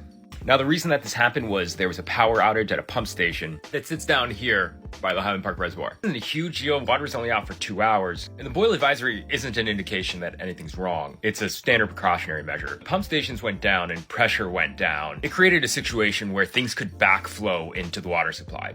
Think about a balloon. When it's inflated either with water or air, it's going to be really hard to stick something in there. But when it's empty, when the system isn't pressurized, stuff can then flow into it, even if it's just a small amount of thing. But this is what happens with Extreme fact. Hey, Hedera Obscura, thank you for the 4 months, and thank you for that compliment. municipal water system. When it's not being pressurized from the pumps, potentially contaminants from things connected to the water supply, all the houses, businesses, factories, could potentially backflow into the system. Now in Pittsburgh, commercial properties are all going to have backflow prevention, but because of the age of our infrastructure, most homes do not. Update on Pittsburgh's water outage. Water's been... Okay. It's Sunday night, there was a new document dropped. Your update for the Norfolk Southern disaster in East Palestine, Ohio. This might be the biggest update we've had yet. It's a complete manifest from the train from Norfolk Southern. The EPA makes sure to note that initially they were only notified of the chemical compounds in the trains orally. Also saying that they're not responsible for what's in this document. Just like all the other EPA documents that I've posted, they're available from a link in my bio. The EPA also released air results today. I don't know if we're going to get a chance to talk about them because this is a lot to talk about. There's a lot to go over, a lot of things that have been confirmed, and then a whole bunch of stuff that we're hearing for the first time. So the vinyl chloride. Train cars 28 through 31 were vinyl chloride. Car number 55 was also. We're going to have to make a whole video to talk about the vinyl chloride because that's a bigger thing, but let's just say I wouldn't think right now that at this point in time, vinyl chloride is a worry. I think concerning air, there's more of a concern about particulate, but that's going to have to be another video. This is just train contents. Some things that we didn't know. There were 3 train cars of diethylene glycol. One of the cars completely spilled and 2 of them were leaking. This chemical is flammable, it's toxic, it's used in the manufacturing of plastics. It's also used in some brake fluids. Based on the tank car class, that's these things here, there is at least 16,000 gallons that were lost. No definitive indication whether if it was burned or if it was just spilled. There's 1 car of polypropylene glycol that was breached. This is also a chemical that's used in the manufacturing of plastics. It is considered to have low toxicity to humans, however 16,000 gallons of it pouring into the ground isn't great. There's 1 tank car of propylene. You know what's interesting too? They released this during the Super Bowl. They finally released all this information, but it was during one of the biggest events of the year. propylene glycol, not to be confused with polypropylene glycol, propylene glycol, or PG as people who vape would know. It's low toxicity, it's used in some food products, it's used in vape liquids, but again, 16,000 gallons of it pouring into the ground, not good. The butyl acrylate that they did mention earlier, there was one tank car, it was breached and then caught on fire. It's very flammable, so I assume that that has all been burned away. Talk about cars that we know burn. So we have 2 hopper cars of PE. Like when Wiener talked about his nudes during the These Olympics. are going to be hopper cars of little plastic pellets, used in a ton of different stuff, like all over the house, plastic bottles, toys. 4 hopper cars of what is labeled as polyvinyl. You quit because you're a true American so I'm assuming son. that this is PVC, polyvinyl chloride pellets. On the railroad, there's 1 burned, there's 1 burning, and 2 that had some amount burned. Toxic byproducts to the PVC burning, like the vinyl chloride burning itself. 1 car of balls burned, 1 car of sheet steel burned, 1 car of frozen veg, and then 1 car of powdered flakes. Not sure what the flakes are. List an unknown status for the ethylene glycol monobutyl and the ethyl hexylacrylate. Isobutylene was not breached. Now this is the big thing. There were 2 cars of petroleum oil completely gone, and 3 that lost some amount. These kinds of tank cars can hold anywhere from 16 to 30,000 gallons. What we're really talking about here is an oil spill. 1 gallon of petroleum oil spilled can pollute up to 1 million gallons of groundwater. It's Sunday night, there was a new document dropped. Update for the Norfolk Southern disaster. Oh boy. Okay. We're Today we got definitive evidence that the fire at the Norfolk Southern rail line in East Palestine, Ohio was a bigger deal than they said. Caught up. At last Wednesday's press conference with the governor, a reporter asked what chemicals were of concern, and this is what the representative from the railroad said. Obviously the vinyl chloride that, vinyl chloride. We had to burn, and then a little bit of lube oil, non-haz lube oil, a little bit. Little lube. That is what little lube. A lot of what we're gathering. So today, the 12th, 4 days later, the EPA released the manifest sent to them yesterday from Norfolk Southern Railroad. This document can be downloaded directly from the EPA's website from the link in my bio. I brought up this non-haz lube oil before because just because it's non-hazardous doesn't mean that it's okay to spill it into the ground. So he said a little bit. Well, their train manifests here says they lost almost 2 full loads. These classes of train cars can carry up to 30,000 gallons. I have another video posted right before this that went into more things that were listed on this list but never previously mentioned. So we know that there have been tens of thousands of gallons of petroleum oil spilled. The question is, how much of it burned? We also know that they've been using vac trucks and skimmers to collect more material, but how much have they caught? 1 gallon of petroleum oil can pollute up to 1 million gallons of water. It's going to be really important for us to find out exactly what those petroleum oils were, because most petroleum oils have additives added to them that modify certain characteristics of the product. There are tons of different chemicals that are used for this purpose, but some of them are those forever chemicals, PFAS, that you've heard about. They don't break down in nature, and they can be harmful to humans even in very small amounts. It can cause developmental issues, immune issues, cancer. What this document shows us is there's kind of 3 levels to this disaster. There was the initial fire, the intentional fire to prevent the explosion of the vinyl chloride tanks, then an oil spill. Today we got definitive evidence that the fire... Gotta have that oil spill. I gotta have more oil. This is an unfortunate distraction from what's really going on right now in East Palestine, Ohio, but unfortunately we're getting to a point because this is getting more and more attention and because... Hey, Eve Andrews. His caption on this TikTok is, "There's just no need to make personal attacks." What a fucking bitch, man. This guy has been out here since day 1 of this happening and reporting on it. I'm just tired of, this hasn't been fed to me on my social media, so the media is hiding it. Girl, what media? First of all, it's so annoying to call people, like, to utilize that language. Girl. Okay. Girl. Like, come on, dude. Oh, I see a self-described entrepreneur on TikTok has tens of thousands of views on his videos criticizing media coverage of the event and taking it upon himself to journalists are being explain EPA testing to the public. Suck this dick. Oh my God. I'm sorry that you love this media that you're talking about and have some bullshit idea that the media, the mainstream media, would not hide or would not be accurately or quickly reporting on something because you're riding the media's dick. Like, get real, girl. Get real. The same fucking thing happened. Dude, the same thing happened.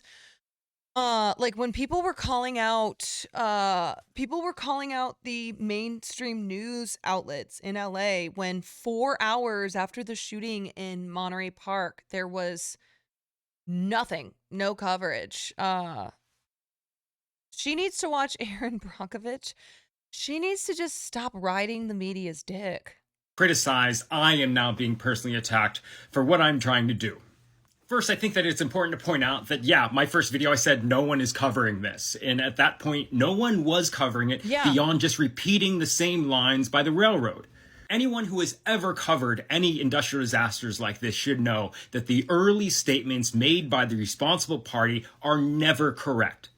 This isn't a conspiracy. This isn't something unusual. This isn't a cover-up. This is how all of these industrial disasters play out. This isn't even a modern phenomenon. You can go back all the way until the 1860s and you'll see similar things. This person goes on to try to make a meme of me, but what's the most frustrating is we actually have a ton of mutual connections with people that I know in real life and people who have seen me showing up for my communities for over a decade. Since this is not my first time stepping up and trying to help people when I can see that I am able to help them, I know whenever you step up to help people, there's always people who try to say that you're doing it for clout. I don't want to be the one to have to do this, but when I see something not being done, doing it for clout. Yeah. You know, just doing all this for clout.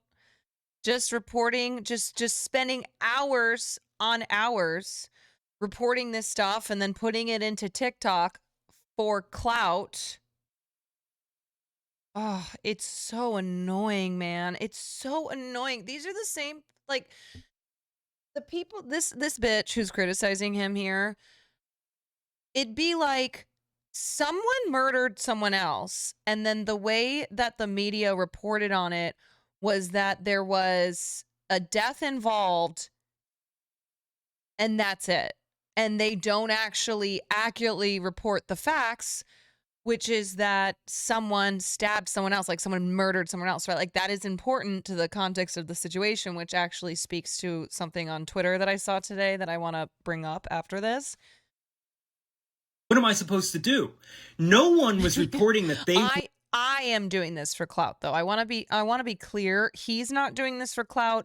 I do everything I do for clout. Or disclosing chemicals in documents online that they were not telling anyone about in any other place. No one had reported on that before I posted about it. We know. This whole thing has been so weird to me because over the past week, I've gotten dozens of DMs from people who work in the industry, chemists and engineers and people who work in rail, attorneys representing people in other disasters, all thanking me for how well I'm covering this. But then there are all these people trying to discredit me without pointing out anything that I'm saying wrong. This is what happens. Using time and energy and taking focus away from the community that really needs help right now. This is an unfortunate distraction. You want to know how nice this guy is?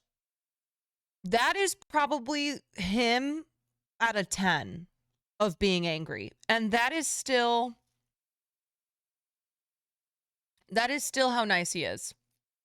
If I were taking my free time, okay, and spending hours and hours on this shit, somebody like Eve Andrews comes in and tries to make a stupid meme of me because she can't suck the media's dick enough, I would not be this way. I would not be like this. No way. A lot of people feel like there's not enough information being disclosed about the train derailment in East Palestine, Ohio. Now, I want you guys to understand that the amount of information that we are getting at the speed that we are getting it is almost unprecedented. I started studying industrial disasters in engineering school and continued to do so throughout my career as an engineer and designer because a really good way to become a better designer and engineer is to understand what goes wrong and how things go wrong. Somebody I love reached out to me and asked what they thought about this because it was directly affecting her mother. I thought it was really important to give context around the specifics of the event, and the aftermath. A lot of the documentation that's produced after disasters like this from organizations like the EPA or the responsible party like the railroad are written by people who have a lot of technical experience. So sometimes it takes a really wide knowledge base to really understand what these documents mean. And you need to have some fundamental understanding of physics and chemistry and industry to be able to understand what these reports even mean. My focus has not been to report a story, but just to help provide context so people can make informed decisions. When you look historically at these disasters, they all kind of play out in the same ways.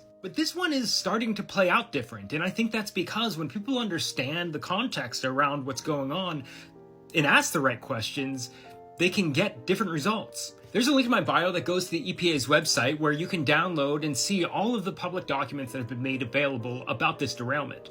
But I want to show you what that same page looks like for another derailment that happened in the same region, this one in May of 2020.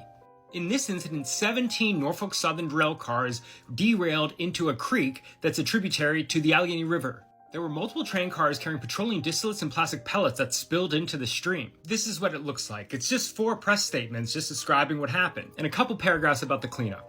Now, I can't even begin to imagine how scary and frustrating this is for the people of East Palestine, but I think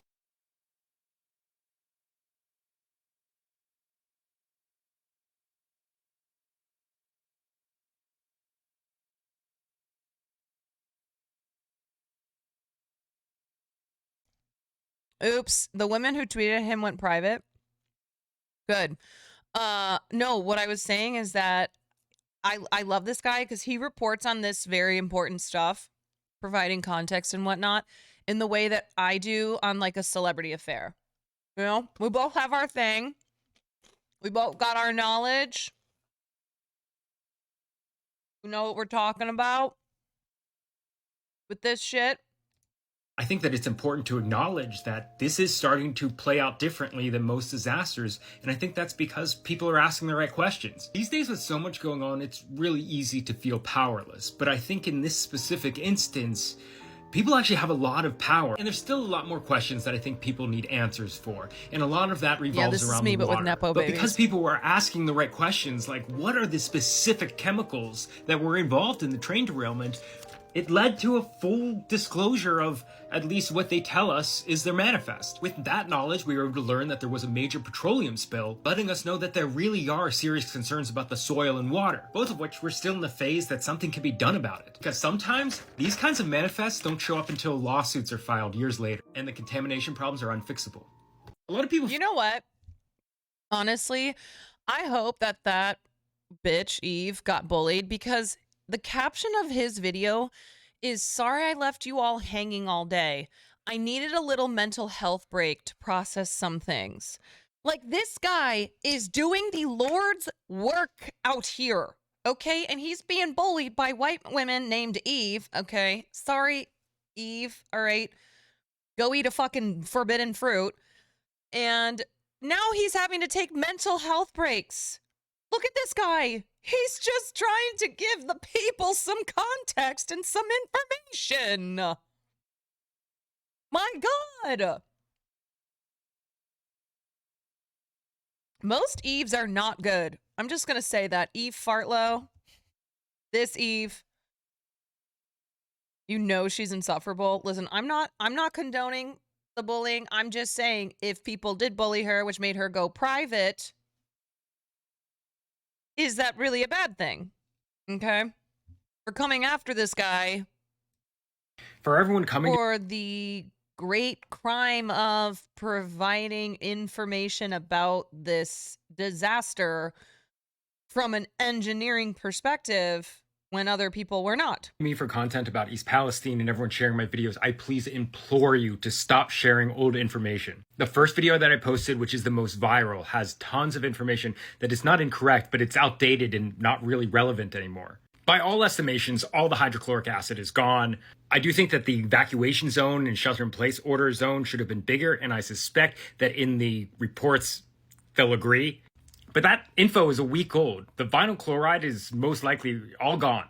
Our concerns right now are the petroleum, the 2 EHA, and the ethyl glycol monobutyl, because they still haven't been accounted for. Also, the butyl acrylates. We're watching every TikTok. I'm working on a video digging into the remediation plans and some big red flags that I see in it. But guys, you guys have to stop sharing this old content. It's turning into misinformation at this point. Now, I'm really at a challenge because part of me wants to delete that video, but I feel like deleting that video will only just further lead into disinformation. So I just need everyone, if you see these old videos talking about the acid cloud, please let people know that that's old information, and please stop sharing it. Especially journalists. This information's a week old and it's outdated. Well, for everyone coming that to me, just goes to show how behind people are on this shit. Like journalists who are reporting on a video that he made a week ago. There's been a lot of questions and misinformation around the controlled release. When they punctured holes in the sides of these tanks to let the material vent out of it under pressure this and is be from burned, today, resulting in that big black cloud. Now, from a hazardous material and chemistry standpoint, burning it was the right thing to do. It was the best option. But I've said before that I think what was going to come out was in the postmortem analysis of this, we were going to find out that the modeling was not done right and there wasn't great communication, as well as issues around the controlled release happening over an hour after they were scheduled to, with the railroad themselves acknowledging that getting it done before the atmospheric conversion was really important, so they didn't stay in the lower part of the atmosphere. Yeah, but it happened much later. This guy has more journalistic integrity than actual journalists. Did happen, and all that stuff was stuck in the atmosphere. Now, I have a lot of reasons why I suspected their modeling was wrong, and I'll have to make a longer video about that because it has to deal with their modeling software. But in this letter addressed to the CEO of Norfolk Southern from Governor Josh Shapiro of Pennsylvania, Norfolk Southern gave inaccurate information and conflicting modeling about the impact of the controlled release that made protective action decision-making more difficult in the immediate aftermath of the derailment. The point that I'm trying to demonstrate here is that these things, unfortunately, are not unusual, and they do play out a certain way. And by you learning about how these play out and who lies or misleads us, who has most of the control, and who is actually supposed to be in charge, helps us ask the right questions to fix these things, so push for the right things to prevent them in the future. And another short update, Jamie Baker from WTOV, I think that's in Steubenville, she just reported that Norfolk Southern is not attending the meeting tonight in East Palestine. They said that they have concerns about their employees' safety. Only if there was some way to meet remotely, like a camera. Genuine question, at this point, wouldn't deleting the video with old info be more beneficial since fewer people would be seeing old info? Yeah, I mean, this isn't the first time this has been an issue, right? This is just how the internet is. Even though there are some things that go viral and have a very short shelf life, this is a situation in particular where people are tuning in 5, 6, 7, 8 days after the initial accident. And because his first TikTok was so viral especially the first few days post train derailment, it's still making the rounds online. And now journalists who are reporting on this stuff, who are lazy and not looking for the most updated information and are just using this old TikTok, that's why it keeps spreading as well. So would it be more beneficial at this point? Yeah, I guess. I mean, he did make the point that it would look as if, I think he's worried about the optics of deleting it, maybe. If he deletes the old viral vid, then they won't find the most recent ones. So yeah, I mean, I guess you could argue both sides too, because somebody who sees his old vid will click on his TikTok and then we'll see, oh, he's got 20 other TikToks that he's made since then. But yeah, I mean, this is why we've sat here and gone through every single one of his TikToks.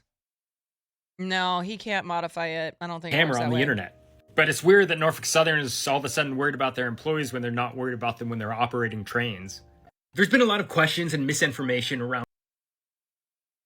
One of the issues that's come up for people in town in East Palestine who've been affected by this but are outside the 1 mile radius, they're finding that no one's really offering them support, at least from the railroad. Basically, they're claiming that beyond 1 mile, they didn't do anything or have any effect. But when you look at this report, this is the remedial action work plan from Arcadis. They are a contractor based in Holland that does these kinds of cleanups. You see that they have containment dams and aeration pumps outside of the 1 mile. What aeration does is it takes water out of these creeks and streams, pumps it through pumps, and then sprays it back over. The idea is it allows. You know what I'll say too? I think it makes most sense to leave it in the timeline. I would say, yeah, I think it does make more sense because even though the information that TikTok is not necessarily all true now because it's been a week or 7, 8 days since the TikTok, somebody who sees that will go, oh shit, this is a really bad situation. And hopefully, rather than their information journey ending with that TikTok, they will do a little Googling, do a little detecting to see what's going on, right? So it could potentially be a starting place for people to be aware of the fact that this situation is really bad. Allows any VOCs in the water to evaporate out. But if they have containment dams there and they have aeration, that means that there's pollution there. And by using the aeration, it also means that those VOCs that they're pulling out of the water are evaporating at those points. They also have boom containment outside of the 1 mile. So how can you say that the effective zone is 1 mile when your own cleanup efforts are outside of that 1 mile? There's a lot more to go over out of the remedial action plan, but the other thing that you should look for is all the places where it says like practicable or feasible. These words are used very intentionally.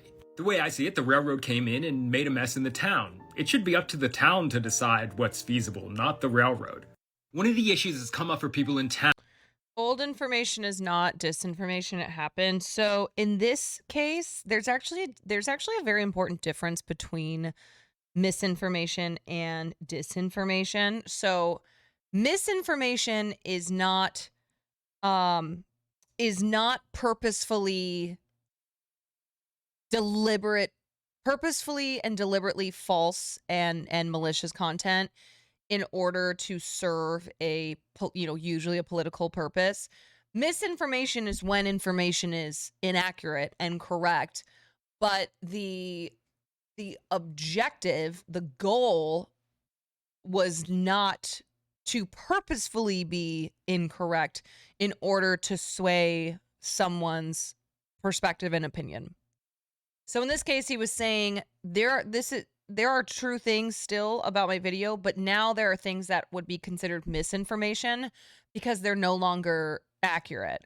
But yeah, we don't have the media literacy is something that even though we are all online and all consuming information online, we don't necessarily have the skills, nor do we take the time to verify information independently. So this is something that I've tried to get better at this year. So first of all, thank you, snaps for Nick Drom. There he is, for putting in that work and doing all those TikToks. But yes, media literacy is something that many of us are lacking. And over the last year, I have tried to be better when I'm online consuming information. So it's media literacy. The definition of it is an expanded conceptualization of literacy that includes the ability to access and analyze media messages, as well as create, reflect, and take action using the power of information and communication. So basically, when we see things online, we should never take them for 100% face value. And I'll give you an example of something just recently that I tried to use my media literacy brain in order to verify the information before I retweeted it. Let me see if I can find. And the thing is that everybody does it. We all are guilty of sharing things, especially if they fit our POV, even if they are not, how the fuck do you spell her name? Even if they are not entirely accurate or like at all accurate. I wonder, okay, yeah, here it is. So This is a writer that I really like. She's very smart. She usually has great takes. But she posted this. Oh, is my camera flickering? Hold on.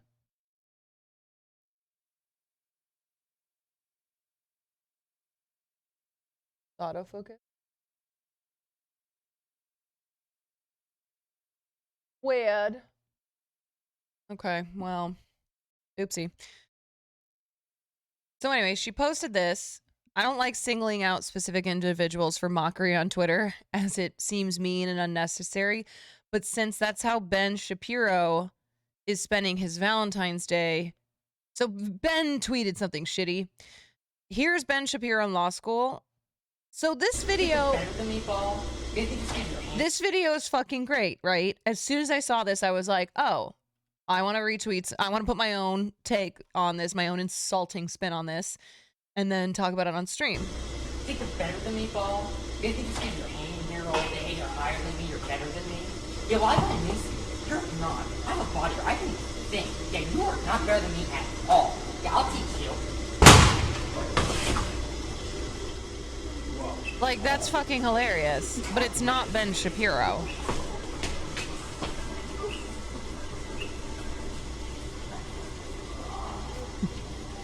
Like, I don't know who this dork is, but it ain't Ben Shapiro. And you want to know how I know?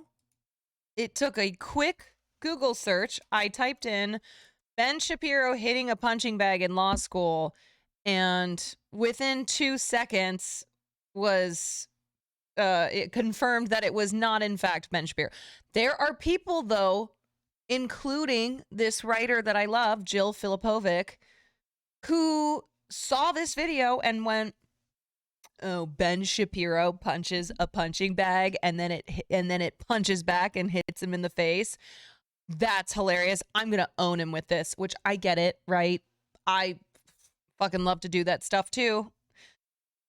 However, and a lot of times we see the same videos go around and around and around, right? Where some people catch on and they're like, oh, no, this is fake or this isn't true. But then others either just choose to believe it is true or just have not done 2 seconds worth of research to determine if this is in fact true. Dude, no one takes to heart. Don't believe everything on the internet. And this is harmless, right? But this dork punching a bag and then it hitting him in the face, like saying that's Ben Shapiro. Whatever. That's hilarious. That's harmless. But it is still part of our inability to be media literate, right? And so even though this is a harmless instance, you have many instances that are not harmless. So there's one really strange thing that I saw on the internet today. I'm going to pull it up. And it sucks because you always feel like you are the bearer of bad news, right? Even if it's a situation that's very serious, there are people who love to we all like to kind of revel in the aha when we see somebody who's terrible or, somebody who's annoying as fuck. And we think that we have information about them simply because it's information that lots of other people are repeating on the internet.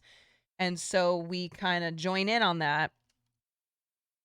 When in reality, we should be really all consciously working to combat that type of misinformation and disinformation. Hold on.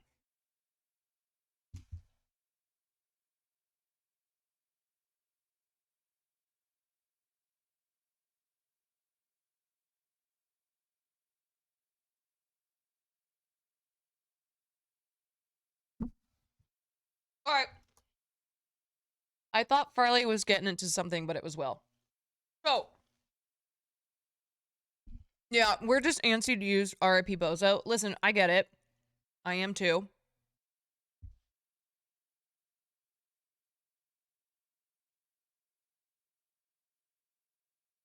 I am as well. So this was a tweet that I saw today.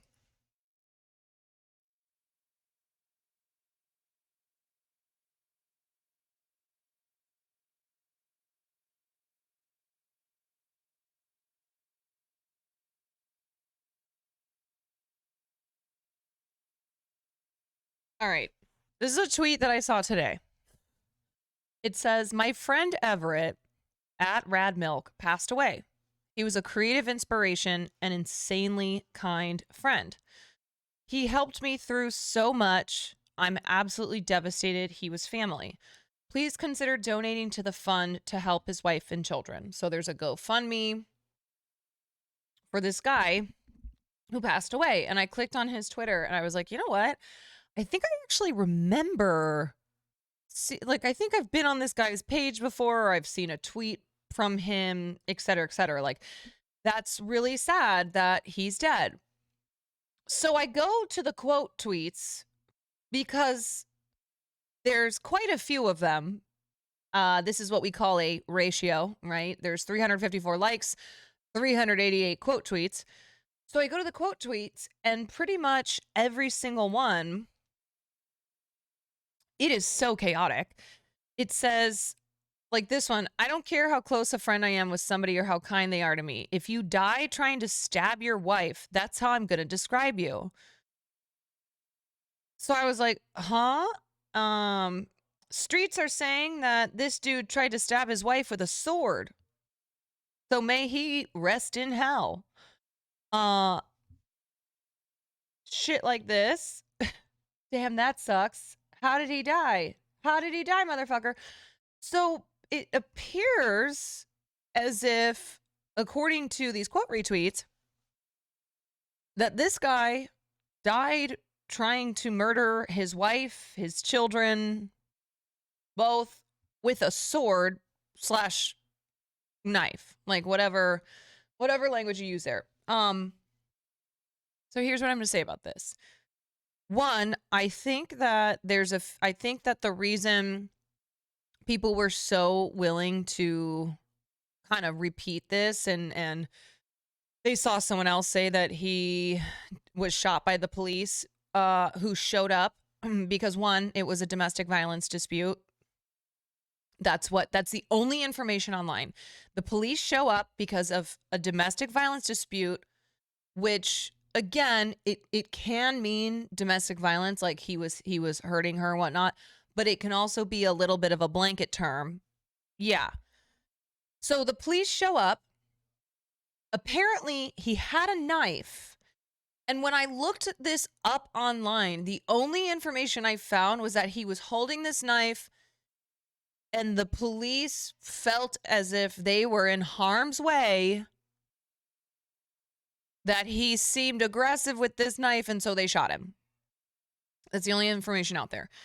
There's no information to actually corroborate that he was trying to stab his wife or his children or all of them, but people were latching onto this because this guy was kind of a piece of shit. It turns out that he's one of those like edgy white comedian dudes, but one of his things that he would always tweet about is how he loved to talk about police brutality, but in a way where it was like, I'll never get brutalized by the police because I'm white. So the irony of this guy who was always like making light of police brutality in this country where black and brown people are victims of the police, but white men like him will never have to deal with any of that. And then the cops showing up to his house and shooting him dead.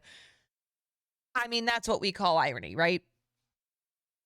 So that was a reason this guy was also like said transphobic and just shitty things, right? Like I said, he considered himself edgy. And then the original tweet, my friend Everett passed away. Okay, I understand maybe he didn't want to say that he was murdered by the cops, right? While he was brandishing a knife. He was a creative inspiration and insanely kind friend. which maybe he was to him, but I think people who know this guy from what he said online thought, wow, that's not at all how I would describe him. He helped me through so much. I'm absolutely devastated. He was family. Please consider donating to the GoFundMe. And again, this GoFundMe for a guy who was killed by the police who showed up because of a domestic violence call. So it's a real roller coaster of a story.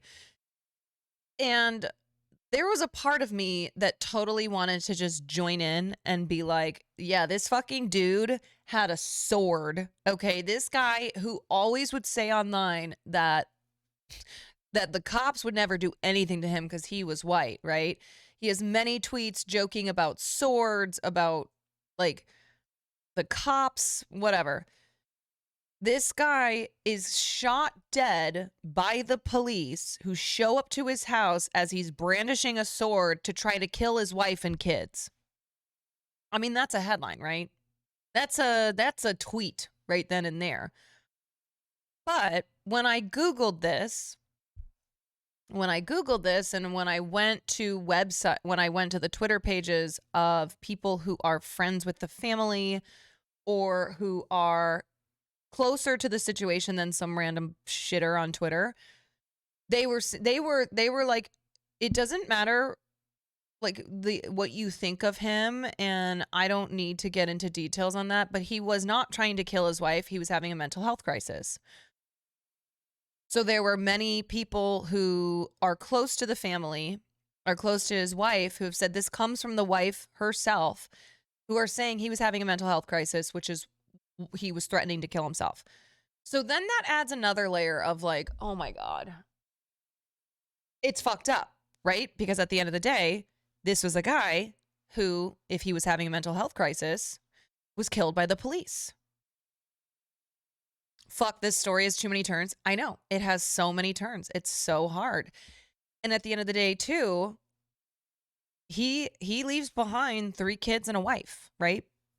3 kids and a wife who no longer have their dad and their husband because the police shot him when he was potentially having a mental health crisis. And now they have a GoFundMe so that they can continue to live. And then people took that and said he deserved it because of the stupid cop jokes. Yeah, I mean, this was like a real fucking roller coaster that I experienced today, because the original tweet, let me see if I can find it. Or sorry, the original quote retweet that I saw was what let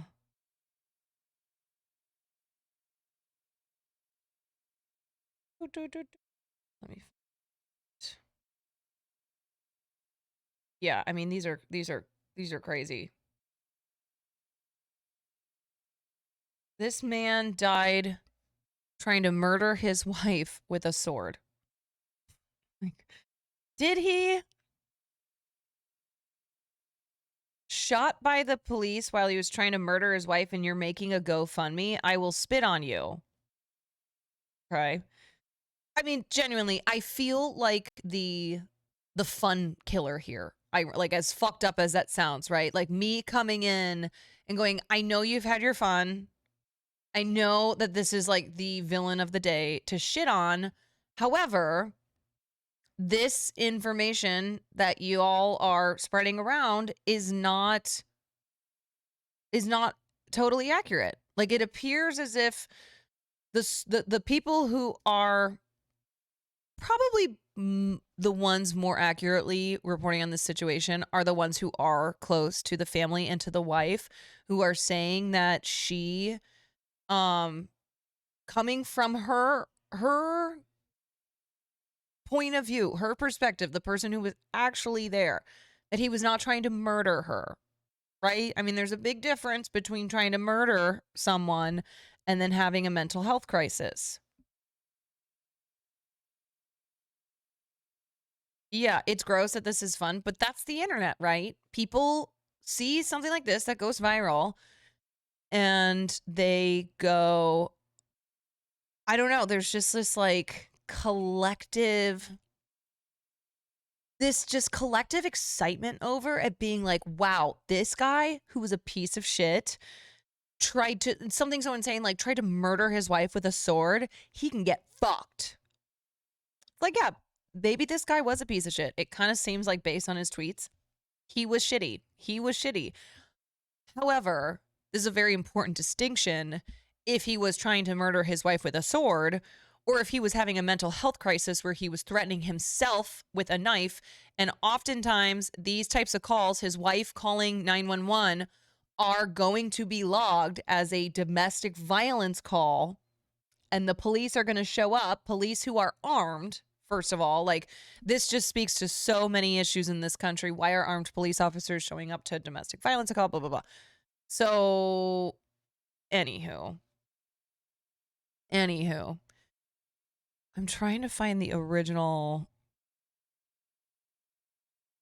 quote retweet I saw on Twitter that roped me into this whole thing because it was really funny. It was like a very, very, very funny tweet.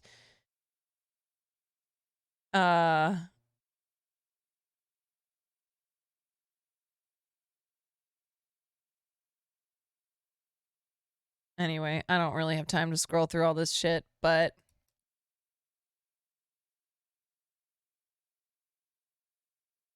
y'all know what I'm saying. Y'all understand what I'm saying. I'm in the spaces he was in, was trying to be in, was pretty openly known. He was physically abusive to his wife even years ago. Okay.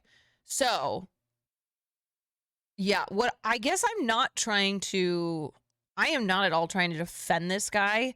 And it's something where it's always a weird thing to be in the position of like, I am not defending this man. I'm more so talking to how Twitter and the internet works as far as latching onto something and running with those facts because they're crazy and wild and funny and insane when it's not the whole story. And I think about, like, I'm thinking about his wife and I'm thinking about his kids.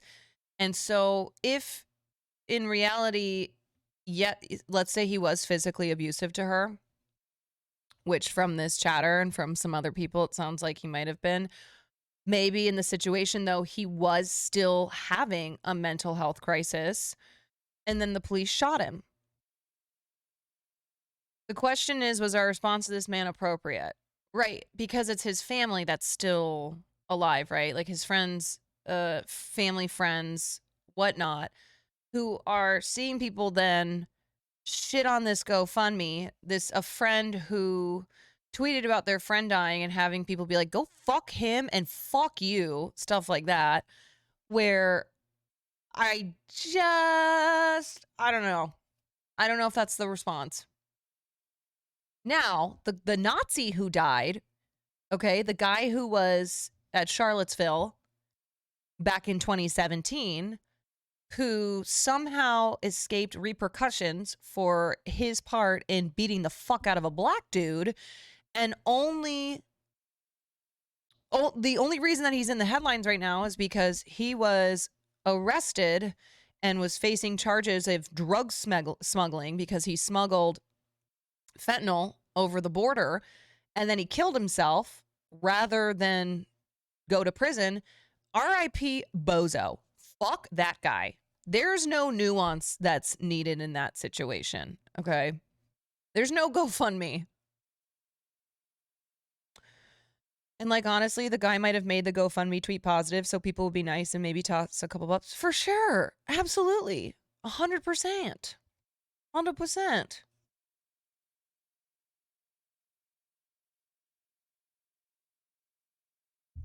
Dude sucked, but also ACAB, even to people who suck. Right. You know, we're ACAB in all situations, even when somebody sucks.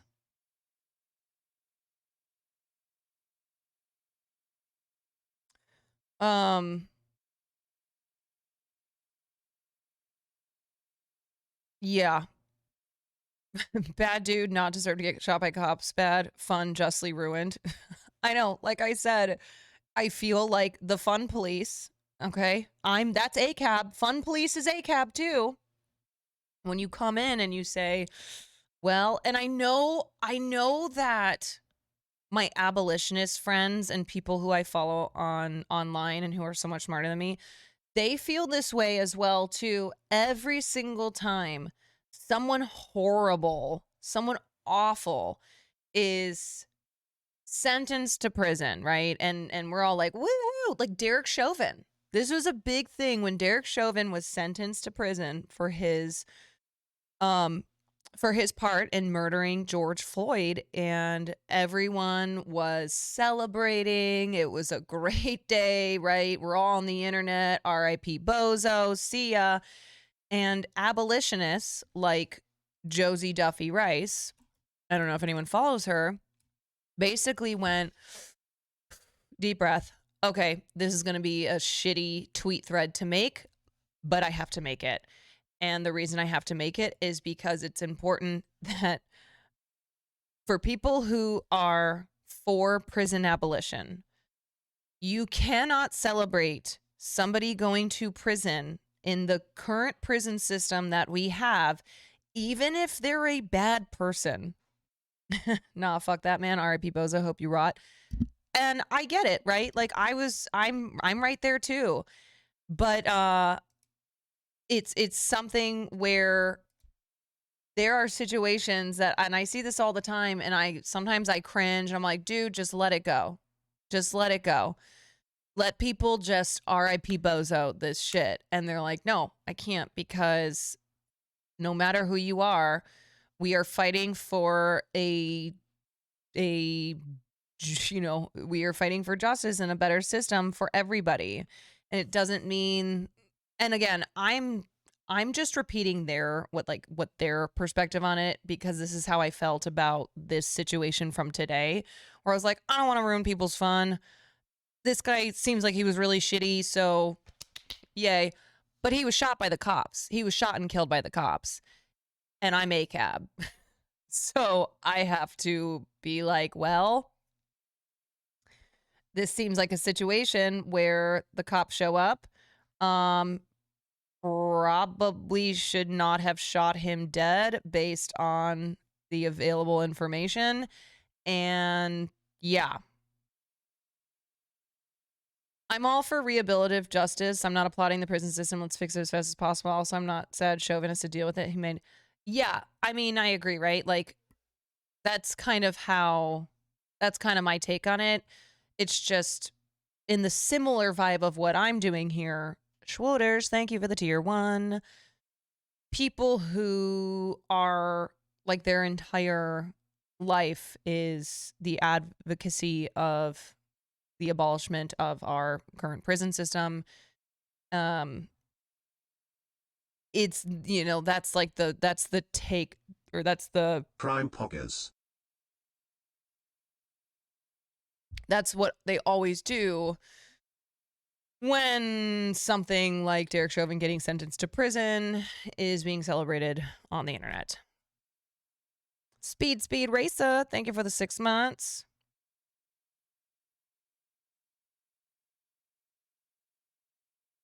But also R.I.P. Bozo. Yeah.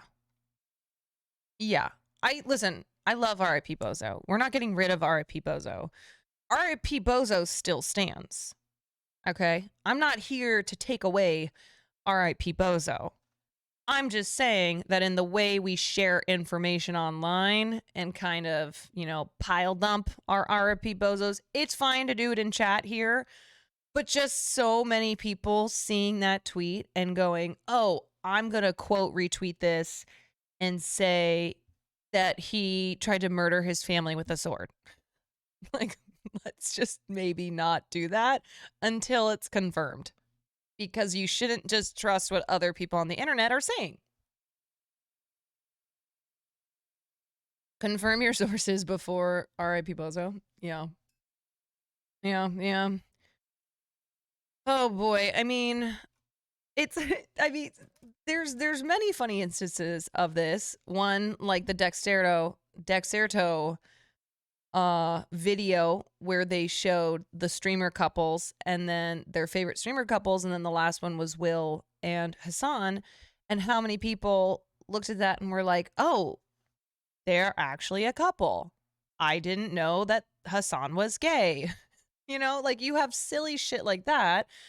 You have silly shit like we see something on the internet that's goofy and then people think it's real. Like when I joked that Will proposed to me by dick twerking.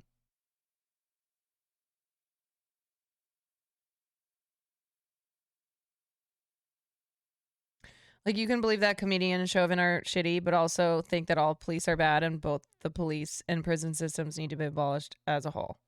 Correct.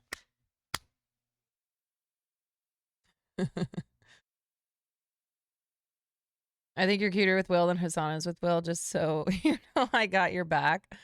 I was like, I need to find my female version of this. If they, first, thank you. If they have their Will, Neff, and Hassanabi, then I need to, it's time that I have my Caroline Kwan and, like, who's it gonna be? Congrats on my proposal. Thanks. Thank you so much. Just still celebrating and basking in the love, in the warmth.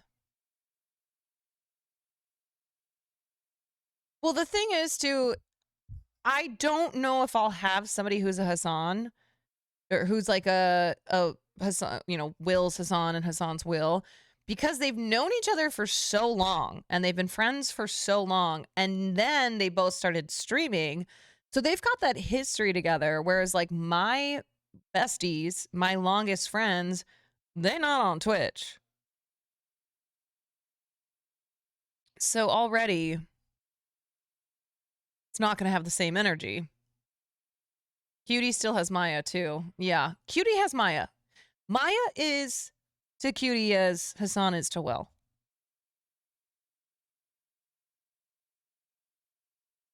Will talking about missing fat Hassan from college. Fat Hassan from college. Am I the Hassan? I don't know. I guess. I don't know if that's a good thing.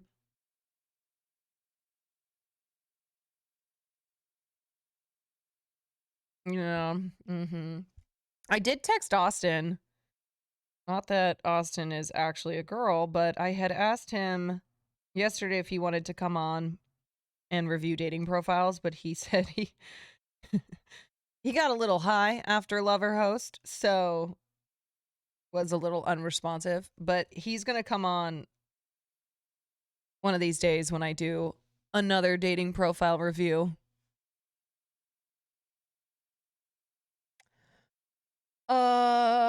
Wait, I thought they knew each other from college. Yes. Hassan and Will? Yeah. Yeah, they go back to like freshman. Well, no. Will's a year older than him. 2 years? I can't remember. But they go back to college. Okay. Last thing I want to look at, because I want to finish Portal 2 tonight, so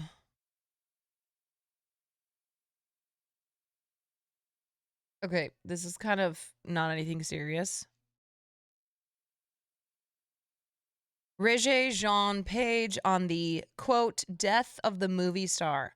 I go to the movies to see the movie. It's like crying that there are no rock star sound designers anymore. The one department isn't getting this outsized amount of attention that they got used to for a while. Cry me a river. Okay, shots fired. Tell us how you really feel. So here's my issue with this take. Do I think it's good that we don't worship actors the way we used to?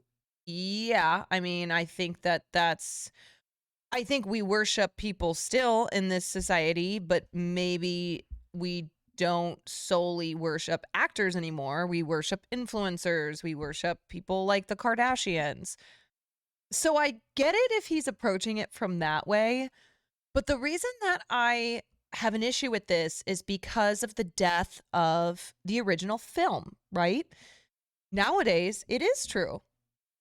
People don't go to see an actor anymore. Movie stars no longer really exist because they don't have that star quality. People go to see a movie for the movie, not for the actors in it. So what that means is, as opposed to a couple decades ago when the movie star controlled the box office and were down, movie stars were down to like take risks and try out new things because they knew those movies would do well because people were coming to see them. And therefore, it didn't matter what they were doing. They would watch the movie because they were there for the star. We don't have that anymore. We do not have originality like we used to. We have sequels, we have franchises, we have remakes. And that is because the industry, the people who make the decisions on what gets made, has looked at the situation and goes, okay, so we can't rely on the actor to put butts in seats. So we don't want to take a risk on this original script, right? On this kind of weird out there type story when we know that this is a tried and true franchise. We do another Marvel movie and that's X amount of money. I Am Legend sequel with Michael B. Jordan, disparage. Yes, exactly. Whereas like Michael B. Jordan is such a big fucking star. He could go out if this were 25 years ago, Michael B. Jordan could be like, I want to go do a like weird drama, or I want to do a small romantic comedy that's got a thriller twist to it, whatever, okay? But it's hard for a film like that to get made if it's not a remake or a franchise, or the next film in a franchise. Who's asking for an I Am Legend sequel? No one. But the first I Am Legend did very well. It made a lot of money. So they're like, okay, let's remake it. But capitalism fosters innovation. Right. Well, gosh darn. Then why ain't there no innovating?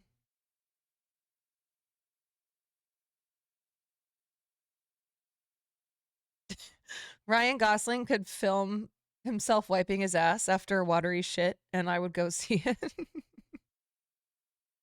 I mean, there are exceptions. Of course there's exceptions. I'm not saying that every single one of you moviegoers will only go see a movie for the movie. Some of y'all might have your faves, okay? You're going to go see a film because it has Ethan Hawke in it. It doesn't matter what the movie is. You will go purchase a movie ticket to the theater to see the movie because of Ethan Hawke. Sure. People do that. But as like an actual trend in the industry, that doesn't happen anymore. And it's kind of a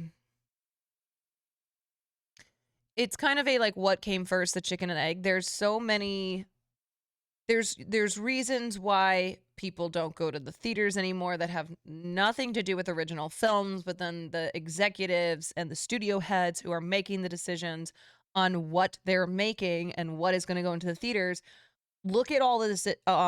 Look at all of the information and the graphs and the stats and whatnot, and have come to the conclusion that original films are too much of a risk because actors don't have the star quality in the sense that people will go see lots of people will go see a movie because that actor is in it.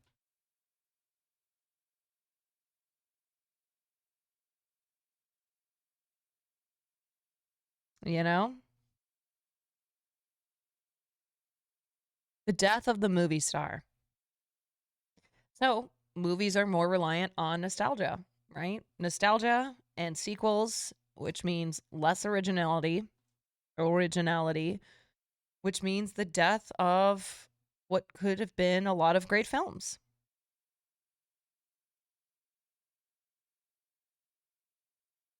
Yeah, I mean, it's just non-debatable that the movie star, whether you like them or not, whether you're like Reggae Jean Page, who's like, why are we worshiping these people anyway?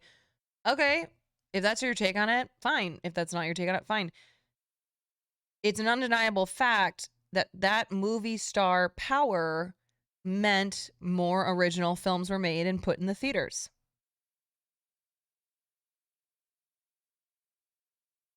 It's just sequels and remakes and the next film in a line of a giant franchise.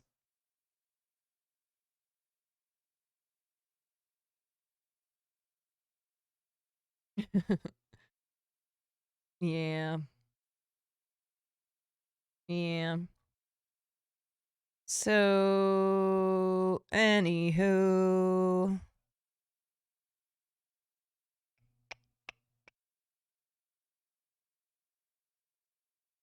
I love that everything online is always a fight. Even if you say, what's that meme?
Okay.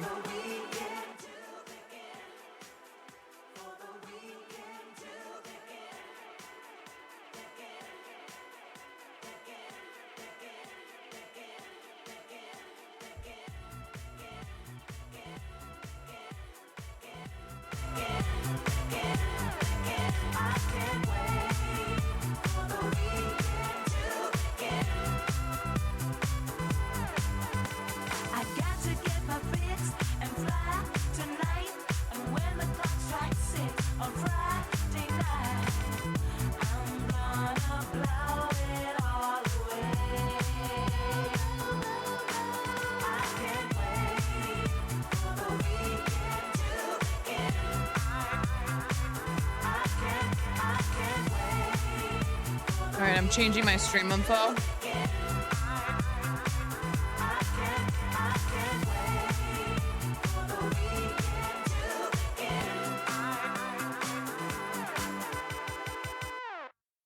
Sick, dude! This song's so fucking good, too. But I know I'll want to listen to the whole thing. Okay, so... Portal 2. Dun, dun, dun, dun, dun, dun. Wowzers!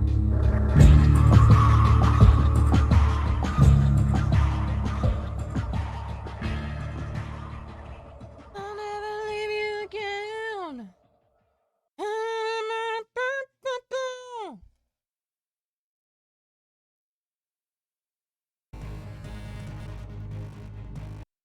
Oh, okie dokie. Do we think that I can actually beat it? Am I that close? Or am I still pretty far? Because people yesterday tried to pretend like I was almost done. But I don't know if I can trust anyone. Surprises. Well, only 2 more chambers. We're running out of time. I think I can break us Okay, I guess he did say 2 more chambers. Just play along. Depends on how long the puzzles take. Okay. I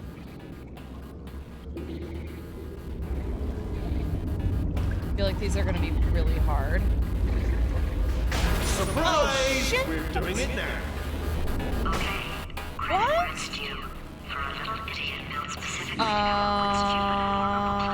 Okay. That was a debate. You've probably figured it out by now, but I don't need you anymore. I found 2 little robots back here, built specifically for testing. Oh no. You found the Cooperative Testing Initiative. It's something I came up with to phase out human testing just before you escaped. It wasn't anything personal, just, you know, you did kill me. Fair's fair. Oh. Well, this is the part where he kills us. Hello. This is the part where I kill you. Chapter 9, the part where he kills you. Smashing some steel plates together, and I thought to myself, yeah, it's deadly, but what's missing? What's missing? And I thought lots of sharp bits welded onto the flatbeds. It's still a work in progress, don't judge me yet. But, you know, eventually, I'd like to get them to sort of shoot fire at you. Moments before. No, don't do that. Stand right here. Stand. Stop machine. Stop machine. Where'd you go? Come back, come back. Oh. Whoa. No, seriously, do come back. Please, come back, please. Okay. No, look, it's a bad I've decided ending. I'm not going to kill you. No. Okay, if you come back. No. Oh, just just thinking back to the old times, the old days when we were friends, good old friends, not enemies. And I would say something like, come back. And he'd be like, yeah. No Wait, problem. I should go He'd come back? What happened to those days?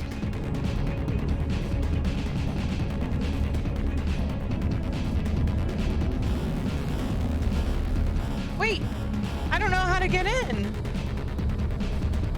Okay, fuck it, I'm going. I don't know. Is it really too late? Did I miss it? I thought I was supposed to run. Should I die? I'll kill myself. Oh, I'm still alive. I'll die. I'll die. I'll die. Maybe I'll go back. Shit, never mind. Never mind. Okay. Okay.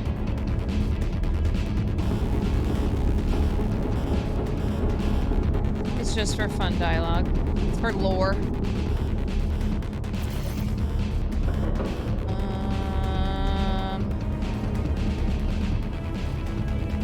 Where the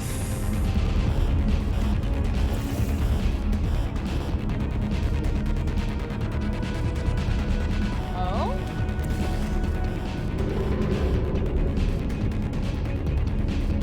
Okay. Don't really know what.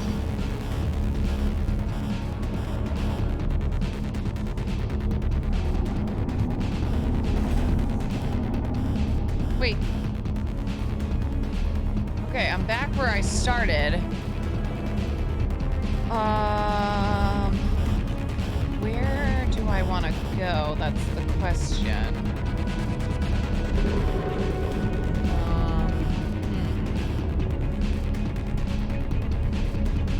This music is intense.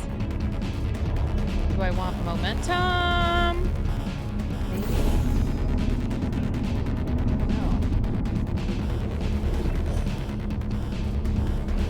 Whoa! Okay, no, that's not right. That's not right. We don't even know where to go. Do I want this? Okay, let's try it. Let's try it. Can't help but notice that you're not coming back. Alrighty. It's disappointing. Oh, I've got an idea. Yes, in your face. I got moment. Oh, shit. Fine. Let the games begin. Oh.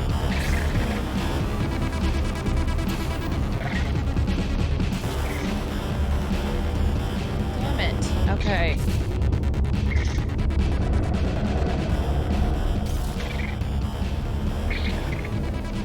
How am I gonna get across?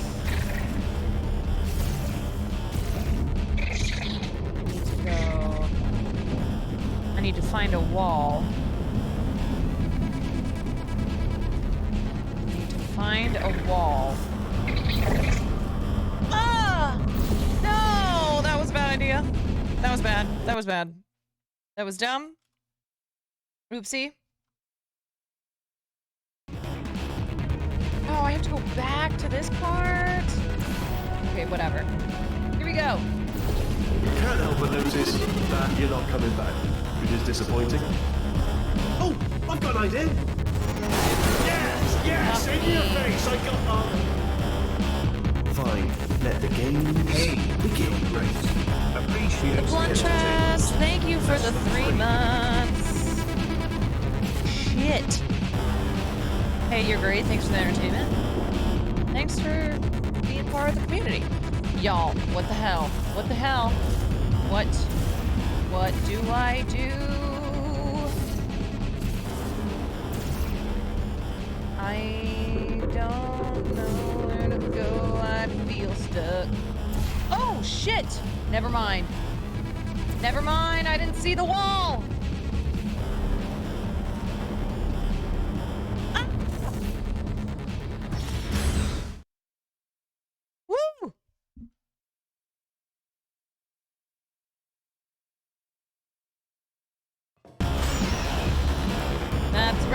bitches.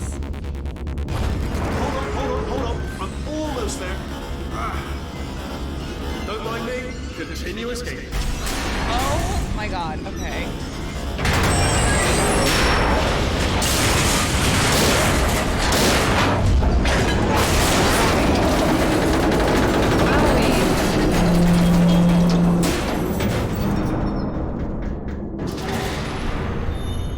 Okay, yes, it's a trap, but it's the only way through. Let's just do it. Okay. Nope.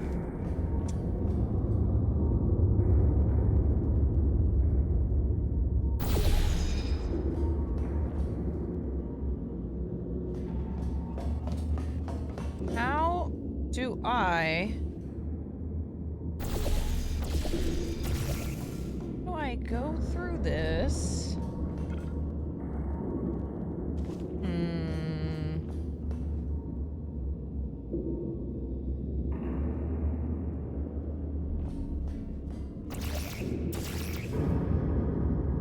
Okay.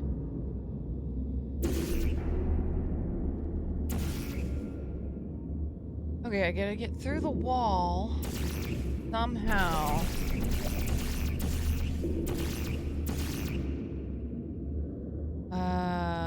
What could...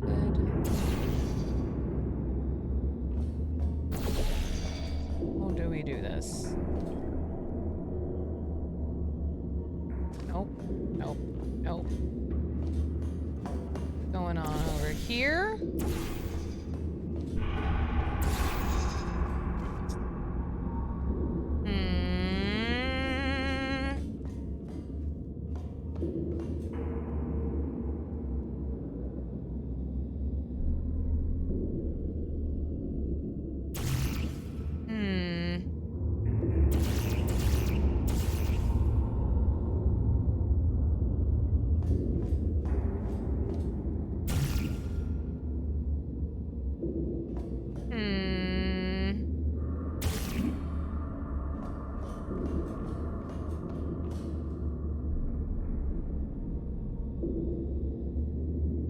Going on over here.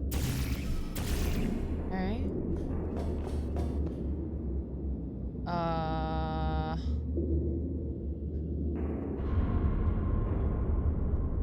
Well, I don't quite know where I'm supposed to put this other paddle.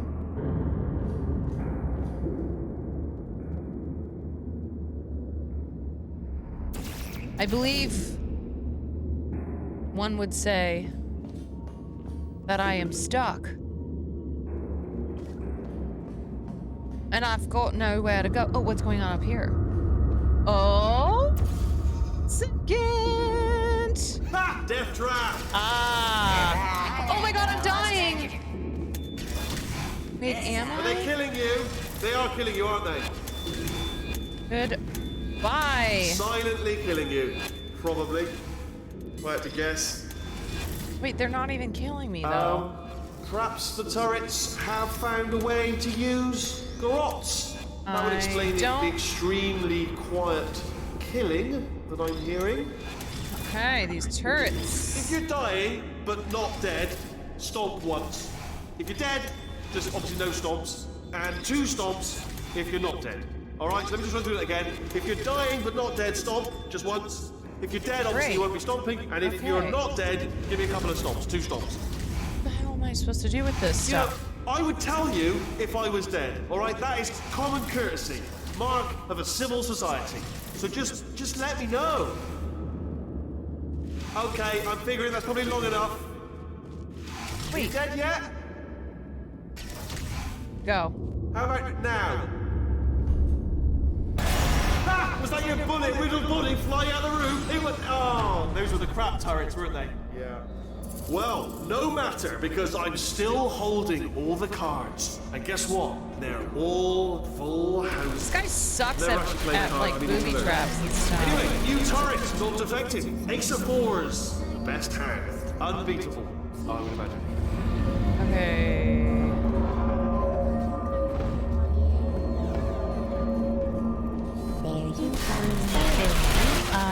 Oh my god, I'm dead! You didn't have to fight them? Well, you know, that's my instinct. Those were the crap turrets, weren't they? Yeah. Well, no My matter, instinct is because to I'm fight. still holding all the cards. And guess what? They're all houses. Never actually played cards, meaning to learn. Anyway, new turret, not My defective. ass is Ace of getting fours. shot up. Best hand. Unbeatable. Bitch. Oh my god, I'm dead again. Guess his traps weren't so trash? No, they are trash. Those I'm were the trash crap turrets, too. weren't they? Yeah.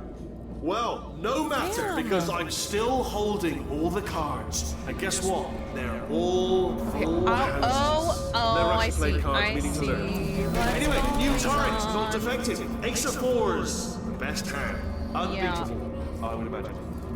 Yeah, what is happening up here? Oh, I see. Yep. Goodbye, you turds. Goodbye, you turds. Yeah, that sucks, doesn't it? Wait, it's not getting...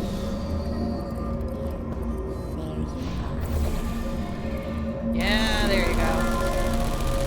You idiot. Hey, now I need to get... Look how stupid he is. Taking those bullets like a champ. Yeah, I'm bulletproof. Do I want to go over here? Like, do I want to get up in here? Oh, I see. Okay, let's see. Clever. Very clever. And foolish. Spinny blade wall. Machiavellian. Oh, shit. Oh, shit.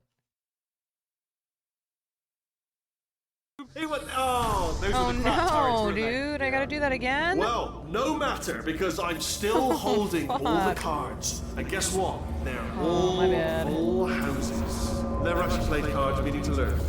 Anyway, new turret, not defective. Ace of fours. Best hand. Unbeatable. Okay, let me try this again. Oh, I see. Together. Very Oh my clever. god, if I And die in this with foolish. you, I'm gonna be No pissed. spinny blade wall. Machiavellian. No. Well, good, good. Finally, Okay. a nemesis worthy of my vast intellect. God.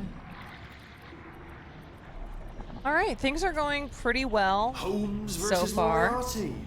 Aristotle versus Mashy Spike Plate.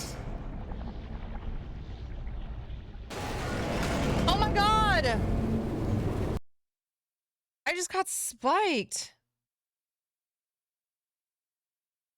Good, good. Finally, a Shit. nemesis worthy of my vast intellect. Fuck. I'm getting killed up in this bitch. You just keep walking into these Holmes traps. versus Moriarty. I know. Aristotle versus Mashy Don't really Spike listen. Plate. Oh my god! Oh my god! How am I supposed to avoid these traps? Shall we do a big gamble for the boss fight? Yeah. Yeah. Good, good. Finally, God damn a it. nemesis worthy of my Okay, let's vast fucking do this intellect. again. I'm just like chilling. I am just big Holmes versus chilling. Moriarty. Aristotle versus Mashy Spike Plate. Okay, I need to go. No, my god, I keep getting... Okay. Good, good. Finally, a nemesis worthy of my vast Here's intellect. the move. I don't know what the move is.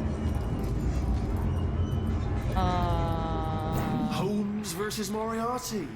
Aristotle versus Okay, Mashy Spike this? Plate. Stay still, please. Oh, I see. All right, stop moving. Yes, I got it. Oh, almost got you Oh there, my god. almost got you there. Okay, where? Where'd you go? Where'd you go? Come back, come back. What am I doing? I think that worked. Oh my god, goo! It's something break back there? Okay, there is goo. Oh, did it kill you? Here we go, ready? That would be amazing if it killed you. Woo! Hello? Oh, yes, all right, no, just had a brainwave. I'll be back. If you're still alive, I'm gonna be back. Don't die until I get back. To be the American you are, use your gun. Yeah, for reals. Oh my god! Shit. So much violence up in this bitch. People are shooting. Shoot first, questions later. Yeah.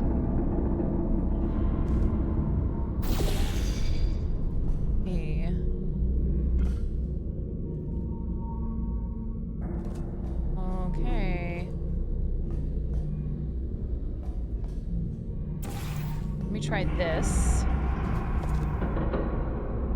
Yeah. Yeah. What does that do? Gel blob? Oh.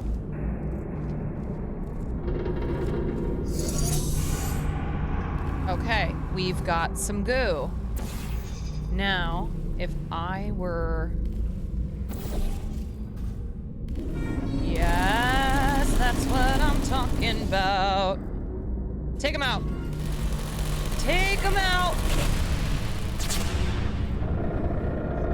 Okay, a little lower. That one is going nuts. That one is going... That one is... Ooh.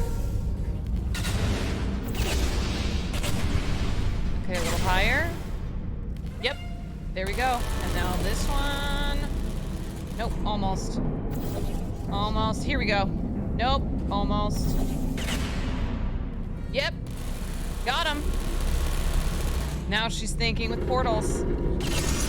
I took him out. Okay. Do I need some...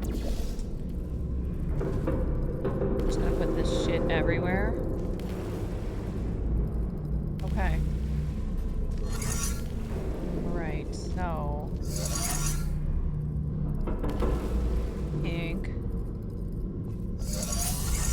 I want to get over here.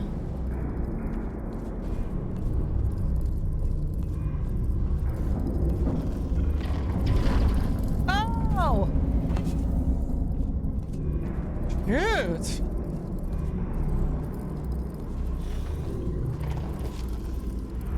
Okay, so... What's going on here?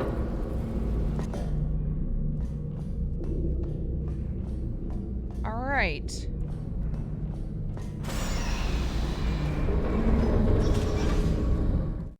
Wowee! I'm killing this. Honestly, I feel like am I crazy or am I just like really destroying right now? Crushing's too good for him. First, he'll spend a year in the incinerator. Year 2, cryogenic refrigeration wing. Then 10 years in the chamber I built where all the robots scream at you. Then I'll kill him.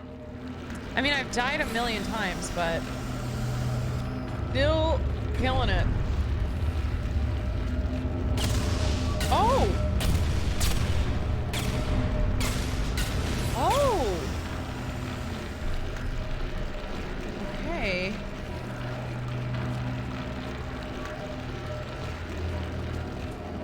Okay. Okay. I got an idea. Yeah. Yeah, so where's this little pipe going? Little...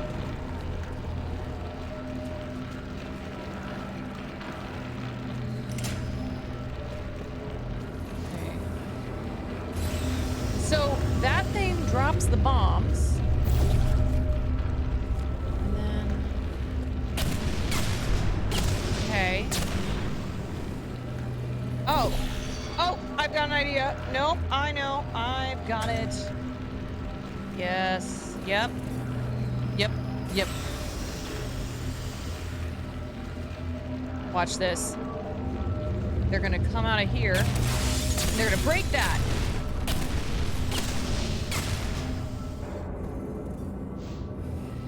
Okay, now I've got a way out of here. Boom, baby. Watch me now. Don't watch me now. Having such a good time. I'm having a ball. You wanna know what's... I think I'm doing better because I started the game after streaming for 4.5 hours rather than like 5.5 hours. And I do think that makes a difference. Ah, there you are. Right, let me just get rid of this. Oh, fuck! I am not falling for that trap. There we go. I wanted to talk to you for a moment, if I may. I'll be honest, the death traps have been a bit of a failure so far for both of us. I think you'll agree. And you are getting very close to my lair. Lair. Weird enough for us to say that like, sounds a bit, yes, she is. It's a bit ridiculous, really. Look but, at all that I can assure you, it is one. It is a proper lair, deadly lair. How do I get him to shut and the I just wanted to give you the chance to kill yourself now before you get to the lair. You can just jump into that masher just there. That's a death. Okay, I'll take that as a no then. Fine. Well, may the best man win. Sphere. May the best sphere win. Swap no, back, I'm taking him out too. Taking him out.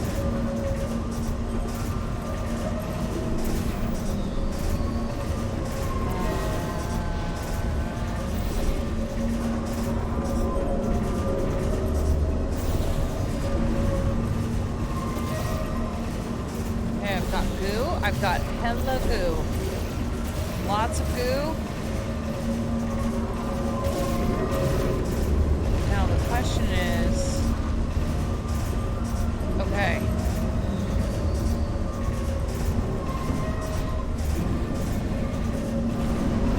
So what happens now?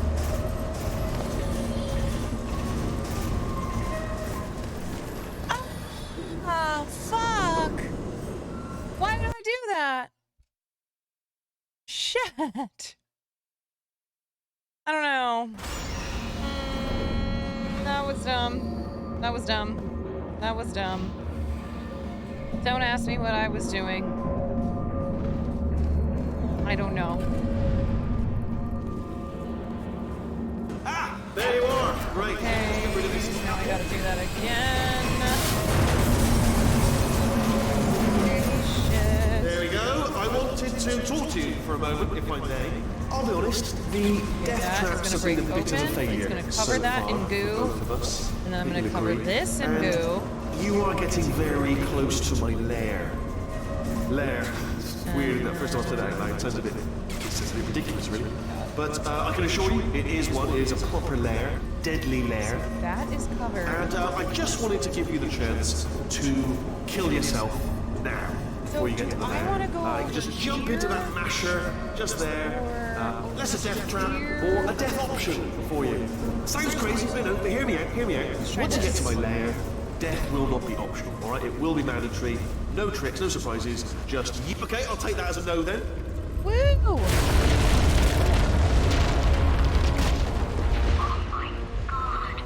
What has he done to this place? God. What in the hell? Okay, so... Oh boy. I don't think that's gonna work. So I've got this down here. And then I've got that. What is going on? Oh, I know what I need.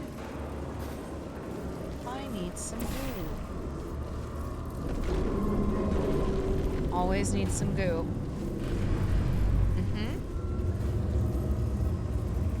So now, what I'm gonna do. Ready?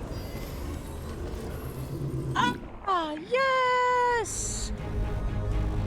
She's thinking with portals. I am thinking with portals, everyone. I'm not stupid. I realize you don't want to put me back in charge. You think I'll betray you, and on any other day you'd be right. stop me. Can't stop me. But now I hear the voice of a conscience, and it's terrifying. Because for the first time, it's my voice. I'm being serious. I think there's something really wrong with me. Bitch, there's something wrong with all of us.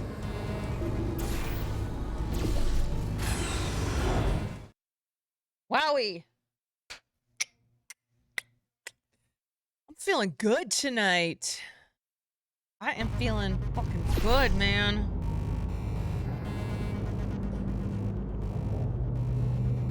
Hey.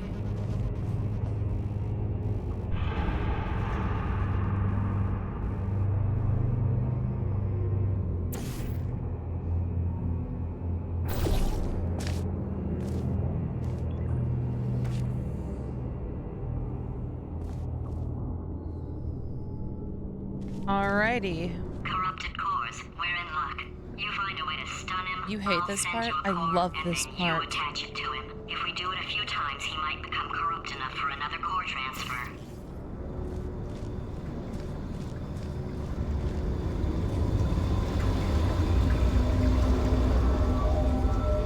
Okay, we've got goo galore. This is where they make the goo. Plug me in and I'll take you up. Can I trust her? How do I plug you in, bitch? Look, even if you think we're still enemies, we're enemies with a common interest. Revenge. You like That's revenge, true. right? Everybody likes The enemy revenge. of my enemy is my friend. Get some. Well, well, well. Welcome to my lair. Let me just flag something up. According to the control panel light up there, the entire building is going to self-destruct in about 6 minutes. I'm pretty sure it's a problem with the light. I think the light's on the blink, but just in case it isn't, I am actually going to have to kill you, as discussed earlier. So let's call that 3 minutes and then a minute break, which should leave allegedly 2 minutes to figure out how to shut down whatever's starting all the fires. So anyway, that's the itinerary. Also, I took the liberty of watching the tapes of you killing her, and I'm not going to make the same mistakes. 4-part plan is neither this. am I. 1. No portal services. 2. Start the neurotoxin immediately. 3. Bomb-proof shields for me, leading directly on to number 4. Bombs. Throwing it. You know what? This plan is so good, I'm going to give you a sporting chance and turn off the neurotoxin. I'm joking, of course. Goodbye. Wait! Neurotoxin level at capacity in 5 minutes. Oh my god! Where Oh, are I you know what going? I have to Don't do. run! Don't Oh, run! okay. I'll tell you why you should run. The harder you breathe, the more neurotoxin you'll inhale. It's bloody Come heavy. here. Seriously, Devil. Hit me. God! Alright. That's sounded real. So no, now I've got that was some actually an portals. impression of you. Actually, because you just fell into my trap. My brilliant trap. Just I wanted you to trick me into bursting that pipe. Didn't We're you? in final trick boss me, mode seemingly here. trick me to give you false hope. Because that leads to overconfidence. What's like And my mistakes, make mistakes, and it's all part of my plan. But What am I I have actually made my actual first mistake by telling you my plan just now. The old Achilles heel again. Armed with that knowledge, I imagine you won't even use the conversion gel. Fate. Cruel mistress. That conversion gel has been sitting in that pipe, going stagnant for years. You probably get botulism portaling through it. No, I don't know, And you like, probably get what I'm ringworm collecting. And Oh shit, I'm dead. Oh fuck, I died. Damn it, I don't... just said, I wanted you to trick me into bursting that pipe. Didn't trick me, seemingly trick me, to give you false hope. Because that leads to overconfidence. I don't and that understand leads what to I'm mistakes, and it's all part of the plan. Okay. But, Shit. just said, I wanted you to trick me into bursting that pipe. Didn't trick me, seemingly trick me, to give you false Where's the hope. balls and stuff Because from last that time? leads to overconfidence. And that leads to mistakes, and it's all part of the plan. I have actually made my actual first mistake by telling you my plan just now. Oh, it's the old Achilles heel again. And armed with that knowledge, I imagine you won't even use the conversion. Restful, man. Fate. Cruel mistress. That conversion gel has been sitting in that pipe, going stagnant. I literally you probably get don't know what to watches do. portaling through it like that. I feel like I have to get him to blow up himself, but I don't know. Foot and cholera or something. He's doing the stupid shit over and over again. But it's not too late to. Oh, yes! Okay, I'm right. That is correct.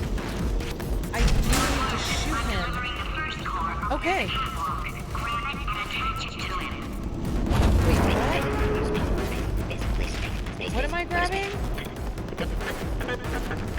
Wait, what am I grabbing? Here comes spacecraft. Here comes spacecraft. Tell me spacecraft. Spacecraft, help. Better buy a telescope. Want to see me? Buy a telescope. Gonna be in space. I told space. you. Space. Wanna go to space. Orbit. Space to orbit. In my spacesuit.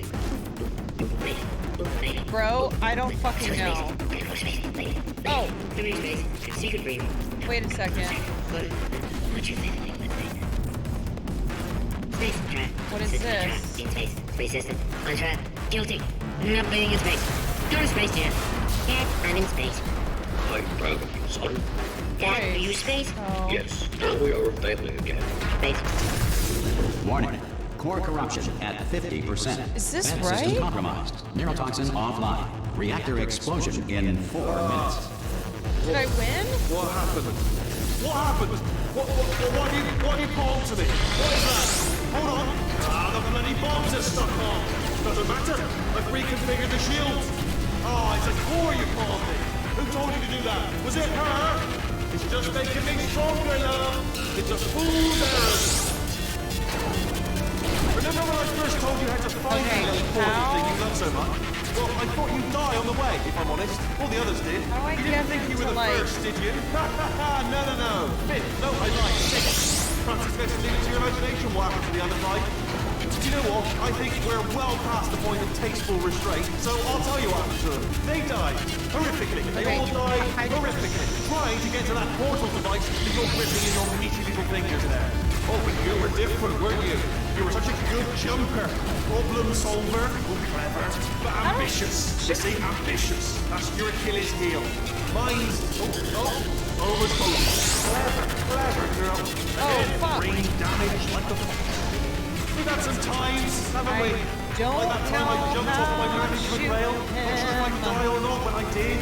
And all you had to do was catch me, and you didn't, did you? Oh, you remember that? I remember that. I remember that all the time. And we could have talked our way out of it, except you forgot to tell me that you murdered her, and that she needed you to live. So the only available vent for her raid would be good old crushable weak. Yeah. Little details that I remember. Easy little tidbits you could have used to save me from getting crushed. How to hit him though? It keeps Which you did it, and still did not. getting in the Remember the time I took over the facility? Greatest moment of my life. But you just wanted to leave. Don't know. Didn't want to share my success. I don't know. Time's So running you know, out. I would be happy for you if you succeeded. Apart from right now. Am I being too vague? I despised you. I loathe you. You arrogant, smugly quiet, awful, jumpsuited monster of a woman. I'm gonna die because I can't figure out how to get around these. This place would... Come on. Oh, wait. Wait, how did I get him? Okay, great. Here comes another core. Quick, what's the situation? Hey. Okay. Hey, pretty lady. Hey, Drake. So you out having yourself a little adventure? What, are you fighting that guy? You got that under control? You know, because there's a lot of stuff on fire. Hey, countdown clock. Man, that is trouble. The situation's looking pretty ugly. How do I grab Beautiful woman, if you don't mind me saying. I don't want to scare you. I'm an adventure suit, designed for danger. Why don't you go ahead and have yourself a little lady break, and I'll just take it from here. Here, stand by. Yeah, just like that. It's so just annoying. Like things are about to get real No. All right, Angel. I'll do what I can to cover you. How the shit Doesn't bother am I me. supposed to grab Say this that stupid? You mighty nice from right here. Man, that clock is moving fast. And you are beautiful. Damn It's time to come a little pretty lady. All right, back to work. Let's do this. Did you hear that? The center just exploded. Man, we are in a lot of danger. This is like Christmas. No, it's better than Christmas. This should be its own holiday. Explosion Day. Happy Explosion Day. I'll tell you, it's times like this I wish I had a waist. Dude! To wear all the black belts. Yeah. Bro, Pretty much everything. Karate, larate, how can I not grab this piece of shit? I am a cold spring right now. Tension I don't understand. I'm a muscle, you know. Marley! Oh, there we go. A brick wall. Hitting that wall so hard the arm. Marley, it's just mom going crazy. I probably wouldn't Marley, have let it's things mom. get this far. You go ahead and do things I'm dead. I'm dead. Tell you what, why don't you put me down? I'll make a distraction. All right? God damn it. Oh, he's going crazy because I was going crazy and I fucking died. Explosion in 4 minutes. What happened? What happened? What have you bombed to me? What is that? Hold on. The bloody bombs are stuck on. Doesn't matter. I've reconfigured the shield. It's a core you called me. Who told you to do that? Was it her? It's just making me stronger. How do I know? Remember when I first told you how to find that little portal thing you love so much? Well, I thought you'd die on the way, if I'm honest. All the others did. You didn't think you were the first, did you? No. Fifth. No, I lied. Sixth. Perhaps it's best to leave it to your imagination what happened to the other five. You know what? I think we're well past the point of tasteful restraint, so I'll tell you what happened to them. They died. Yeah, I think I'm doing this. They all died horrifically, trying to get to that portal device that you're ripping in your peachy little fingers there. Oh, but you were different, weren't you? You were such a good jumper. Problem solver, clever, but ambitious. No, you see, I don't know how to get around this That's little... your Achilles heel. Mine's... almost over. Clever, girl. Again, brain damage like a fox. We've had some times, haven't we? Like that time I jumped off my management rail. Not sure if I'd die or not when I did. And all you had to do was catch me, and you didn't, did you? Oh, you remember that? I remember that. I remember that all the time. And we could have talked our way out of it, except you forgot to tell me that you murdered her, and that she needed you to live. So the only available then for the raid would be good old crushable weeping. Yeah. Little details that I remember. I don't know, I'm just shooting. You could have used to save you from getting crushed if you cared, which you didn't, obviously. And still not. Remember the time I took over the facility? Greatest moment of my life. But you just wanted to leave. Didn't want to share my success. No, so dude. You know, I would be happy for you if you succeeded. Apart from right now. Like how I don't know how I did it last time. I despise you. I loathe you. You arrogant, it kind of felt like random. Awful jumpsuited monster. Okay, I need to study his shield because I literally can't figure out. This place would have been a triumph if it wasn't for you. I'm just shooting at random. It's not working. Oh boy.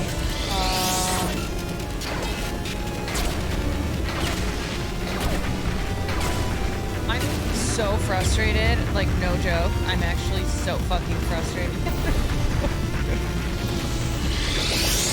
I'm trying not to. Okay. Okay, there we go. Now. Okay. Quick, what's the situation? Okay. Hey, how you pretty lady? Name's Rick. Well, you out having yourself a little adventure? What, are you fighting that guy? You got that under control? You know, because there's a lot of stuff on fire. Alright, hey, got countdown 1 minute. Hey. 1 minute. Core corruption at 75%. Reactor explosion timer destroyed. Reactor explosion uncertainty emergency preemption protocol initiated. This facility will self-destruct in 2 minutes. Enough! I told you not to put these cores on, but you don't listen, do you? Quiet. All quietly, not listening to a word I say. I'm still going? Silent. Worse. All I wanted to do was make everything better for me. All you had to do was to solve a couple of 100 simple tests for a few years, and you couldn't even let me have that, could you? Gotta go to space. Yeah, gotta go to space. Nobody's going to space, mate! And another thing, you never caught me. I told you I could die.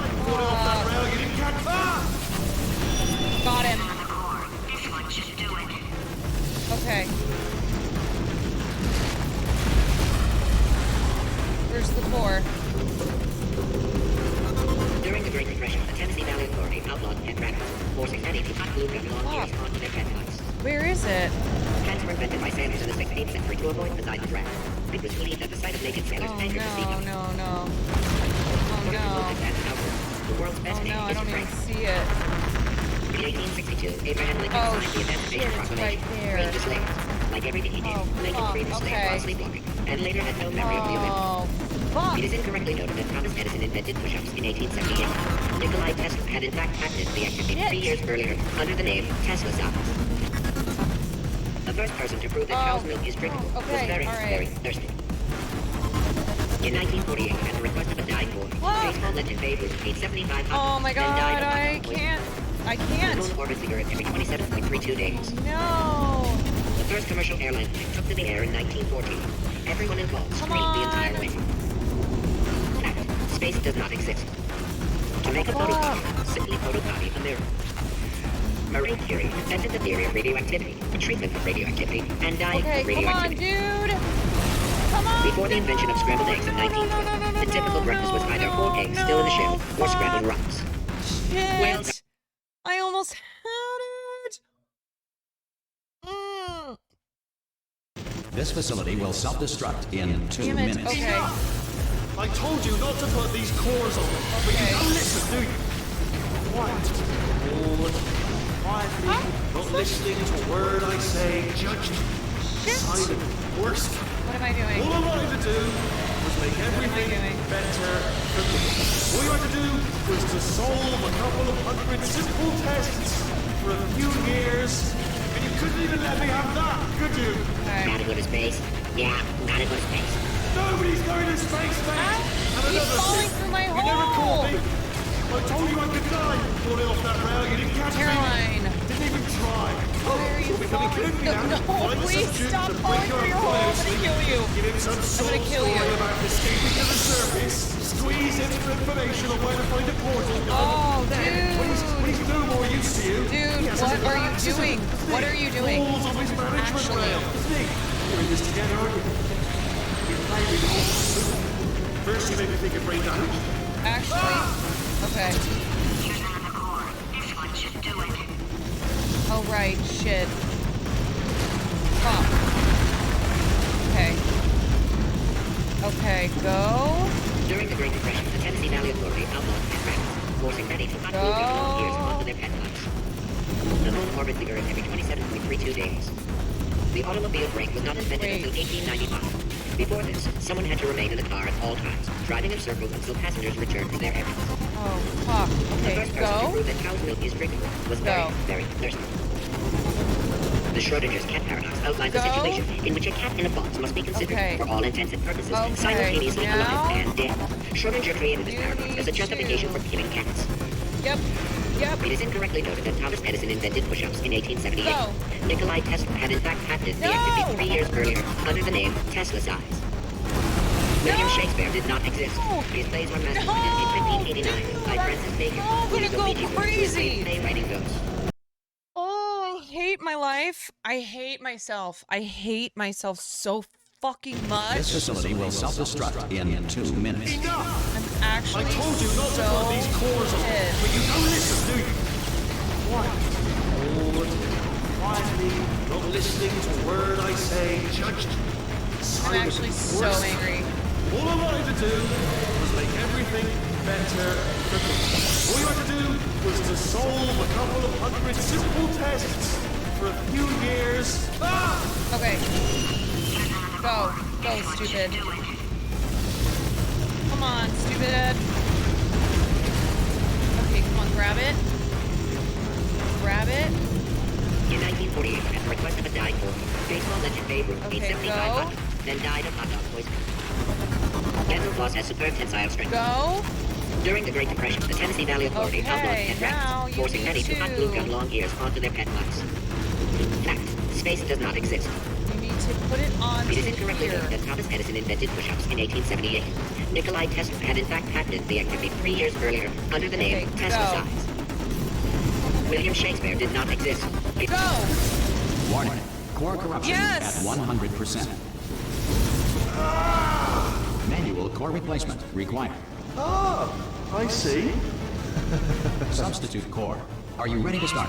Wait, it's not over? Corrupted core. Are you ready to start? What do you think? Interpreting vague answer as yes. No. Pick up on my sarcasm. Stalemate detected. Fire detected in the stalemate resolution annex. Extinguishing. Oh my god, what is happening? Oh, that just cleans right off, does it? Well, that would have been good to know a little earlier. Stalemate resolution associate. Please press the stalemate resolution button. Do not press that button. There's the button. No! Do not do it! Oh! I forbid you to press it! Don't press that button! Where's Don't the press button? it! Come back! No! Do not press that button! Oh, well, do bitch. not do it! Think I'm gonna listen Come to you? back. I'm pressing Do the button. not part 5! Movie trap the stalemate button! What? Are you still alive? Fuck. You are joking! You're got kidding. to be kidding Oh my me. god.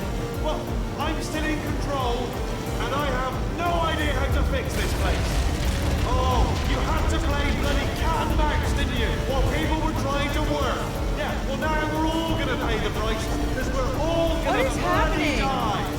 Oh, brilliant. Yeah, take one more look at your precious human mood, because it cannot help you now. I literally can't move. Wait, what? What's going on?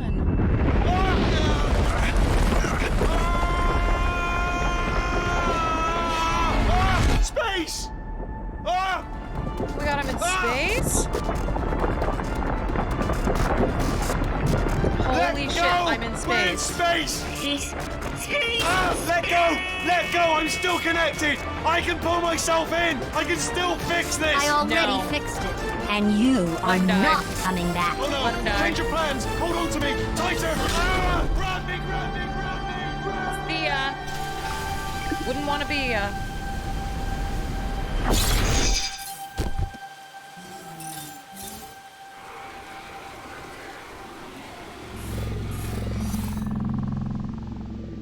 Wow. I did it. I fucking did it. R.I.P. Bozo. R.I.P. Oh, thank God you're all right. You know, being Carolyn taught me a valuable lesson. No, I'm I thought Caroline. you were my greatest enemy, when all along you were my best friend. The surge of emotion that shot through me when I saved your Remember the life way pain is taught made me an from even more dust? valuable Yes. lesson. Where Carolyn lives in my brain. Carolyn deleted. Goodbye, Carolyn. Huh? You know, deleting Carolyn just now taught me a valuable lesson. Caroline. The best solution to a problem is usually the easiest one. And I'll be honest, killing you is hard. You know what my days used to be like? I just tested. Nobody murdered me or put me in a potato.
GLaDOS, if you didn't catch that. She was a lot like you, maybe not quite as heavy. Wow. Now little Carolyn is in you too. Okay, so question. One day they woke me up when I was fighting, so I could live forever. When I was doing the final boss fight, the same will never was I doing the right strategy of needing to get close like underneath him? So I don't know why. It didn't make any sense. No? I'll let you get right to it now. No, you just had a portal under him. Bomb. Goodbye, my You're supposed to put the portal friend. below him. Oh, did you think I meant you? Oh. That would be funny if You're it supposed were to portal so spots sad. Well, you have been replaced. I don't need anyone now. That was not what I thought the strategy was. Maybe I don't know why, but I thought for some reason I had to get close to him, but not too close, but not too far. And then I had to like hit all, to put the portal on all the things that were up high. I don't know. It worked. I don't know how the hell you beat him playing the wrong way. Dude, story of my fucking life. Okay, that's how it goes. I didn't know. I didn't know what to do. Yeah, that's why it works sometimes. Well, that's... Woo, she's a gamer. Rooting Woo, to you she's in a this is gamer. so Thank you, rewarding. Soliloquy, for the 6 I months. wish I could take it all back. I honestly do. I honestly do wish I could take it all back. Oh, you wish you could take And it not all just 'cause I'm back. stranded in Yeah, you know space. who also said that? I know who you are, mate. The Yeah, we're both neo-Nazi in space. Buffalo massacre. Anyway. The guy who shot up the grocery store, he You wishes know, if he I could was take it ever back to see her too. again, And y'all, it's too do late. you know what I'd fucked say? up. So I'd fuck say, you. I'm sorry. Sincerely. Nope. I am sorry I was bossy and monstrous. You're in space And now, bitch. I am genuinely sorry. I'm in space. The end. I'm in space.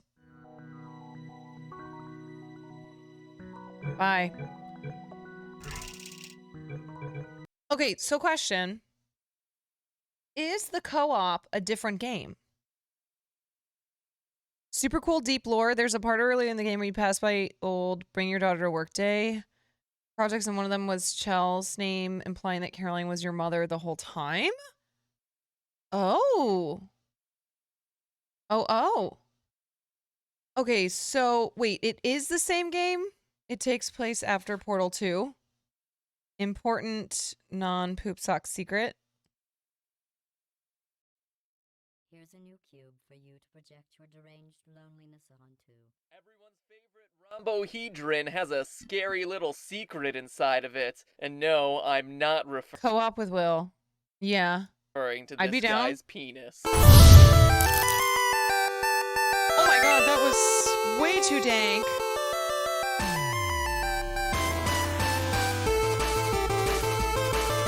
That was so loud.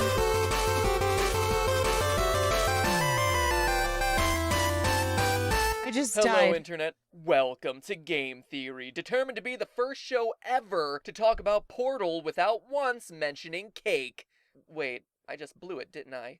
Damn it! Let's call a spade, shall we? The companion cube is a box with hearts on it. And yet, despite being an inanimate object that appeared for a fraction of the first Portal game, the gaming community instantly fell in love. Myself Hear me out, we do the included, coop, but I without have to take a speaking, without 50 even 50 milligram edible.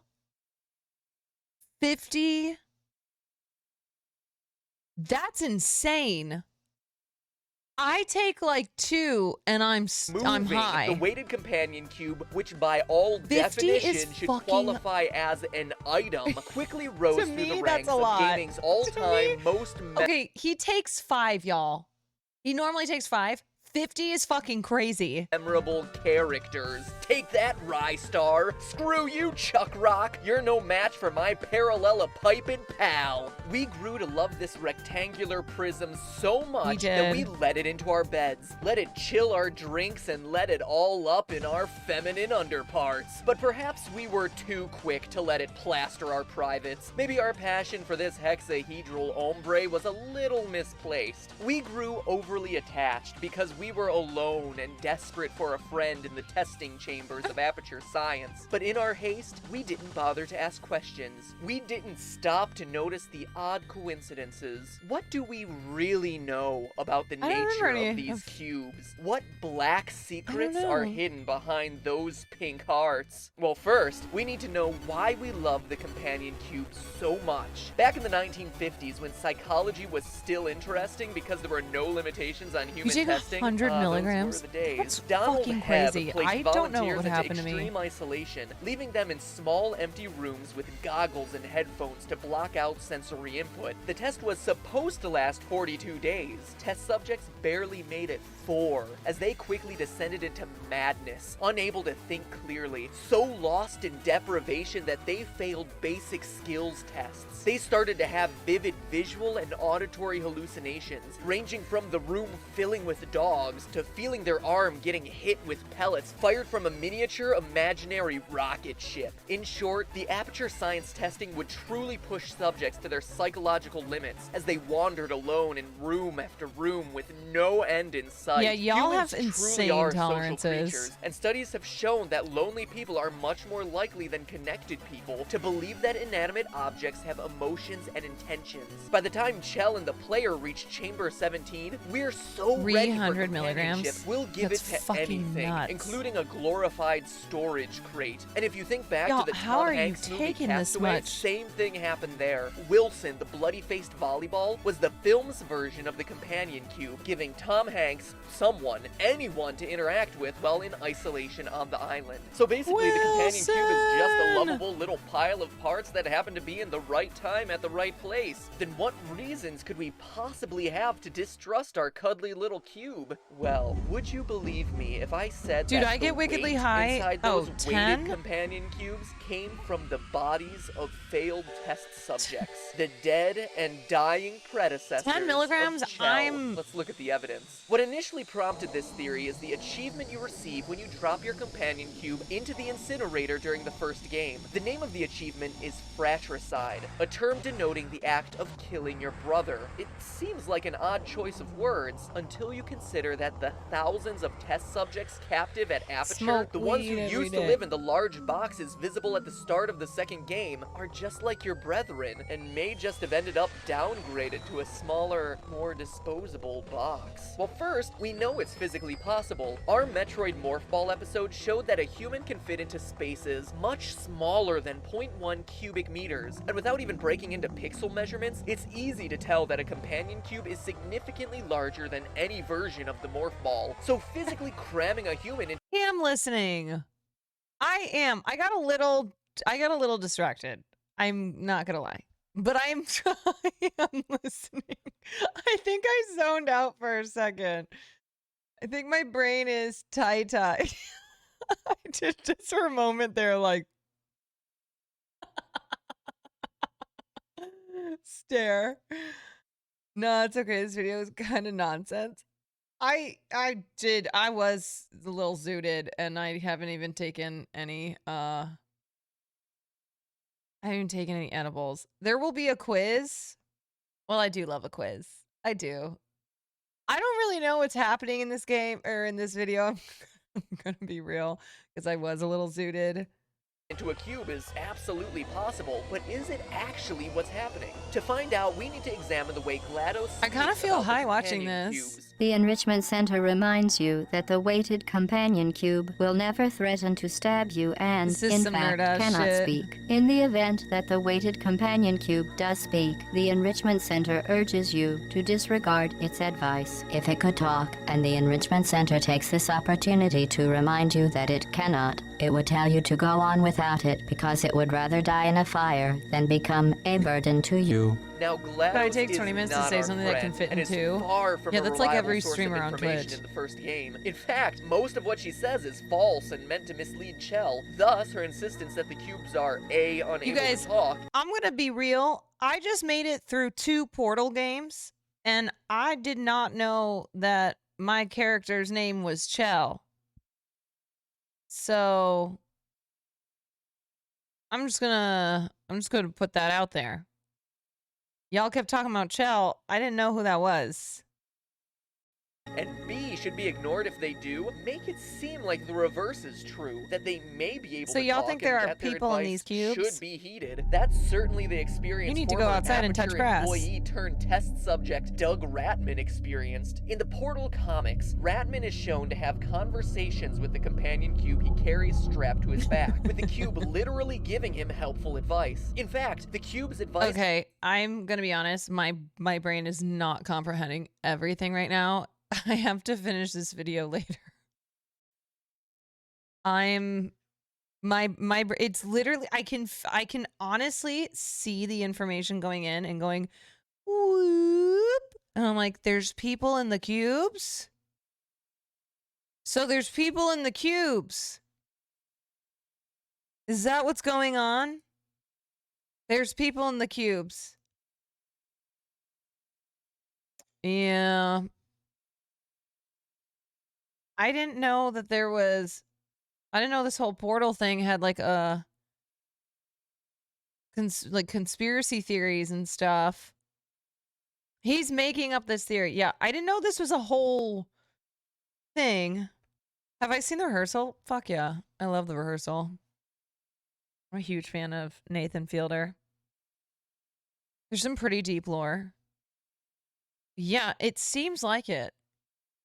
No wonder y'all were like, pay attention to the lore. Every time I'd be in the game and I'd be like, get me to be like, all I need to do is Portal.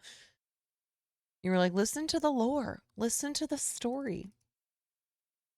Okay, so before I sign off for stream tonight, we need to confirm what I'm playing, because I think I had said that I was going to play... I know I had said Dead Space, but then I also said... what did I say? Resident Evil. Didn't I say Resident Evil 2? No, I love story games. I do love lore. I do. So, I'm pretty sure Resident Evil 2 was the move for the next game. It's like a 4-hour game. Oh, that's quick. Okay. Y'all, I better be able to write off all these games on my taxes. Be like, I'm a gamer. Yeah, that's my career. Okay. Okay, so Resident Evil 2? Weird performance issues. Okay, well, great. Oh, she'll take longer than 4 hours. First of all, fuck y'all. No, you're right. You are right, though. That is very true. That is very true and very right. It'll take me 4 hours and 10 minutes. Maybe the Portal 2 co-op? I don't know. I just finished Portal 2, though, so I'm kind of eager to get back into some, like, spooky. For RE2, there's 2 characters and 2 stories to figure out if you want to go canon or not. Okay. I will figure that out. I will. Please, Stanley. Rage. I have no idea what any of that means. But I'll do it. Okay. I already played Last of Us 1 and 2. Not on stream, but last year. Yeah. Yep. Okay, so I'm gonna download Resident Evil 2. Baby, come here. Come here, you little snooter. Come on. Come here. Why did you... He's a little tease. Mommy. Yeah. Yes! Come to mother. Yes, I love this. Oh. Oh.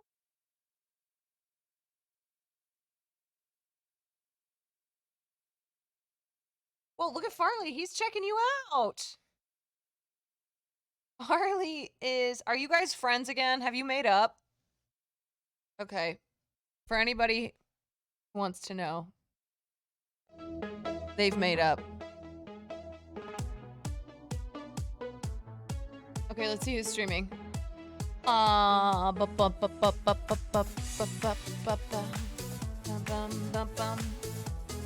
Sam is streaming.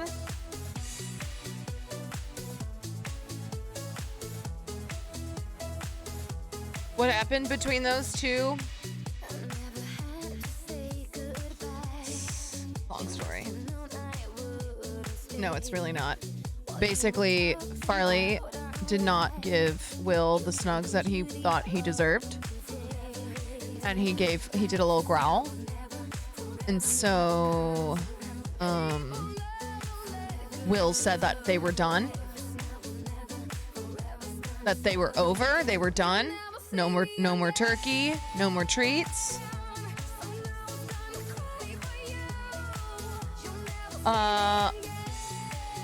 Okay, I'm rating sandwich.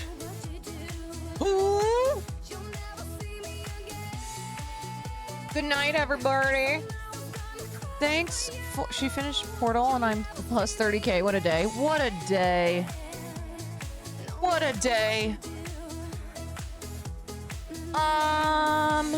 Thank you for finishing or watching me do Portal 2. Sick. Do you need a raid? No, I'm rating Sam at the moment. I like Real Rad Home though. Okay, peeps. I see you tomorrow. Yeah. Same time, same place. We'll get after it. And then I think I'm gonna start I'm gonna try to do Resident Evil 2 tomorrow. Again, bro, gifted a tier 1 sub to what? Again, bro. Given 7 gift subs in the channel. Appreciate y'all. Love y'all. Have a good night. See you tomorrow.